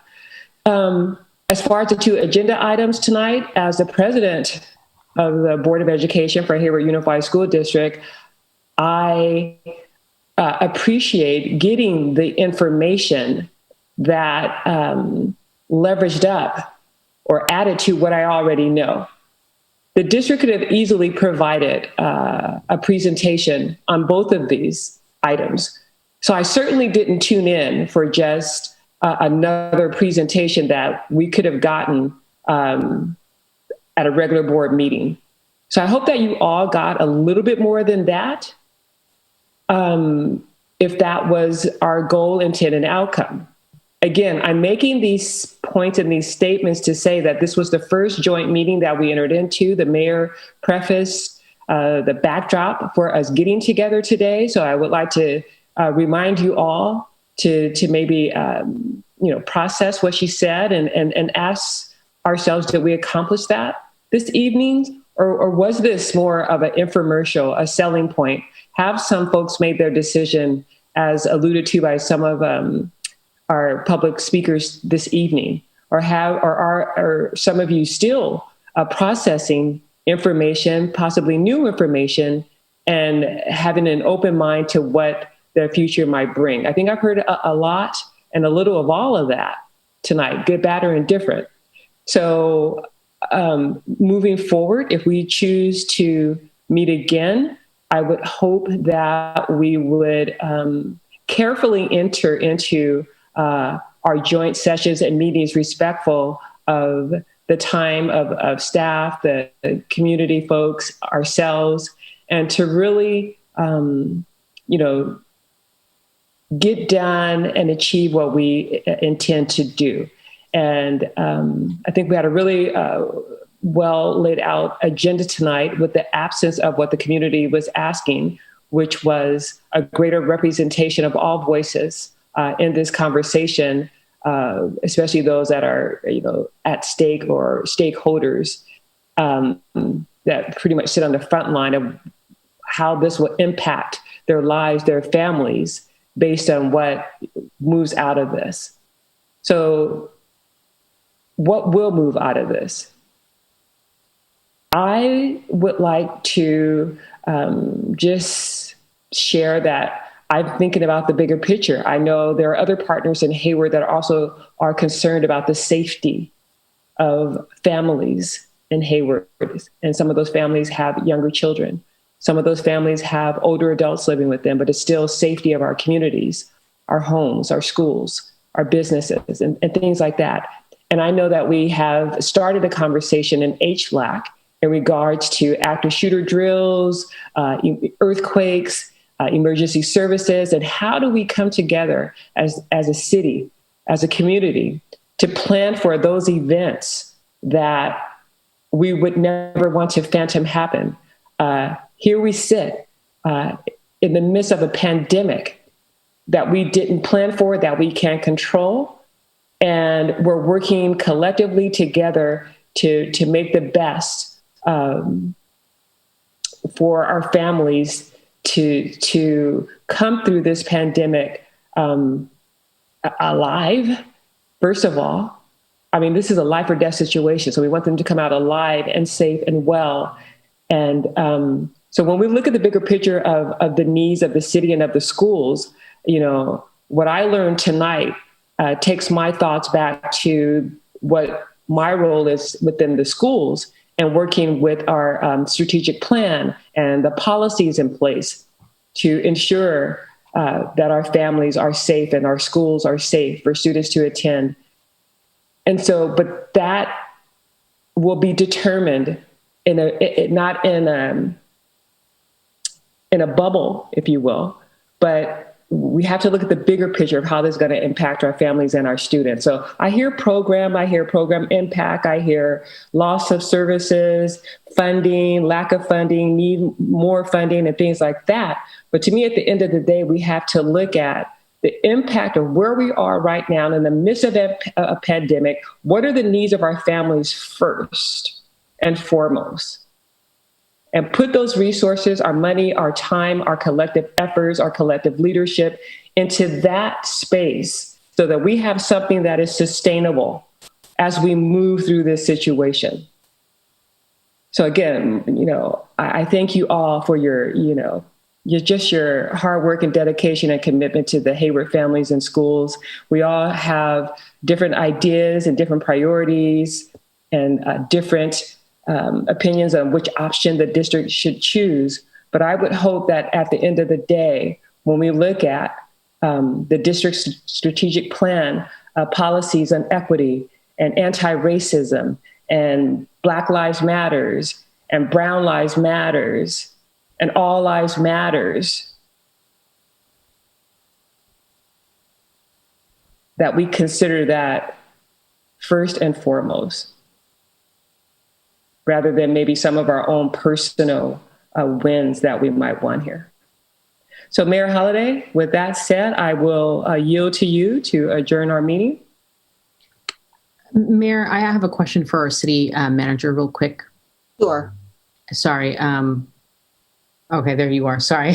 Sometimes the gallery view is confusing. I actually really appreciate Dr. Walker's comments. I was expecting, I think many of us were expecting a different style of meeting. And granted, we were covering COVID and such a heavy topic with, the SROs and people are, obviously filled with emotions there. But if you remember the meeting that we had where we were kind of setting up our strategy/priority setting meetings where we had, big Post-its and we all work together and things. I think that is very useful as much as we are pushing towards this education city model with the school board. And I personally think this was a great meeting for our first kickoff to know what works for us, what doesn't work for us. And as some colleagues said, to have other, we're a college town as well. If we could potentially set something like that up where we can kind of have more of a work session, open dialogue, not be limited to this, but more idea, where can we go with this? I think many members stated, or council members and school board members stated that, they have their ideas and concerns. So I think that would be a great next step in addition to obviously talking about this. So that's my 2 cents. Do you think that it's possible to do this? Well, I think in the discussion, it's really, kind of the school board's next step in terms of decision points on some of the 4 options and where we go. Because if there's a desire to have further conversation, then it probably makes sense to bring the 2 bodies back together to kind of prioritize what are the different strategies and thoughts. So I think what the superintendent and I had talked about was giving this as a platform for the boards and the council to hear conversation, comments from each other together, because this is a joint program. This is a program that we share together. So frankly, I don't think it was a waste of time. I heard some comments to that effect. And I agree with you. I think that it's not a waste of time. I actually really enjoyed this conversation and understanding the perspective of such an important board in our city. I'm specifically talking about the community has asked for this to be a regular meeting, but also as we move forward and really develop the relationship to work on some of the other issues that we have collectively. So if the school board is asking for us for, whether it's financial support in one aspect or another, whether it's to support teachers or families or, things like that, but then also for other items that come up, I do think that it would be nice to have a joint strategic priority session to talk about bigger. Well, I was going to suggest that one other option could be to have that as a referral to HLAC, to have a brainstorming session about strategic topics that could be, for future quarterly meetings, and the superintendent. Joint meetings, full body joint meetings. Yeah, no, but I'm just saying we could use HLAC as like a subcommittee working group to do that, because I think you want to reserve the time with both boards to really dive deep into certain issues. And so that might be, but the superintendent and I can talk. We meet with the mayor and the school board president, every month or every couple months. So we can, and in those conversations, figure out how we want to move forward on this as a quarterly meeting and kind of the next steps around that. Okay, I'm gonna break in here because we have gone on, a long time here and it is late. But I do think that was a very good suggestion. The only thing is, I don't think it works very well when we're sheltering in place. I have a hard time envisioning having that kind of a meeting and that kind of a interplay during shelter in place. However, I also believe that we won't be doing this forever, and that we definitely should keep that in mind, because I think for a big topic like this and involving parents and students all in the same meeting, all in the room, and yet breaking up into smaller groups and coming back, that can work really well, but it doesn't work. I don't think it works on Zoom. Online whiteboards, but yes. Let's talk more about it, because I do think it was a good suggestion. And I was thinking, where do we go from here? I mean, right now, I do think this is back at the school board for a discussion of really how they want us to move forward. But it might be that they have more questions. I would imagine that staffs are going to get together in the interim before they go back to their respective boards, with whatever. And we just need to keep the communication lines open and be, hopefully we'll receive reports back of what the school district, whatever decision you come to. I do think whatever decision you come to is going to be something that involves cooperation with the city and putting our resources together to do the best thing we can. So, Mayor, we talked a lot tonight, and we do need to we do need to adjourn this meeting now and think about what's been said, and let our staffs go forward and bring the ideas back to us separately in the proper order, so we can talk about what to do with this program. But I think going forward in the longer range, what you're talking about, Councilmember Wahab, is a good idea that we should keep in mind when we actually could do something like that. And so with that, I'm sorry, Mayor Holliday, I don't mean to interrupt, but we need one council member to interject. So Dr. Reynoso is asking to speak as well. Thank you. One of the reasons for us to have this type of meeting, and again, I think for our first meeting, I think it went well. But I think with what we had envisioned is, again, to talk about the needs of our residents and citizens of Hayward. And I really didn't see that tonight. So I'm really hoping that this is not dismissed, that somehow it's going to be put in the back burner, because this is not what we should be doing at all. We really should be thinking about residents and citizens. We service the same area. So I think as moving forward, again, I know it's a late meeting. Let's talk about more. I hope our superintendent gets the idea. Is what can we brainstorm to service our residents and our citizens, because we have those two populations. That's all. Thank you. Well, I certainly consider our young people, our students, part of our population. And I think that we have really been talking about them all evening. So I'm sorry you don't view them that way, Dr. Reynoso, but thank you for your comment. And with that, this meeting is adjourned. Thank you all for your participation. Good night. Good night. Listen very well.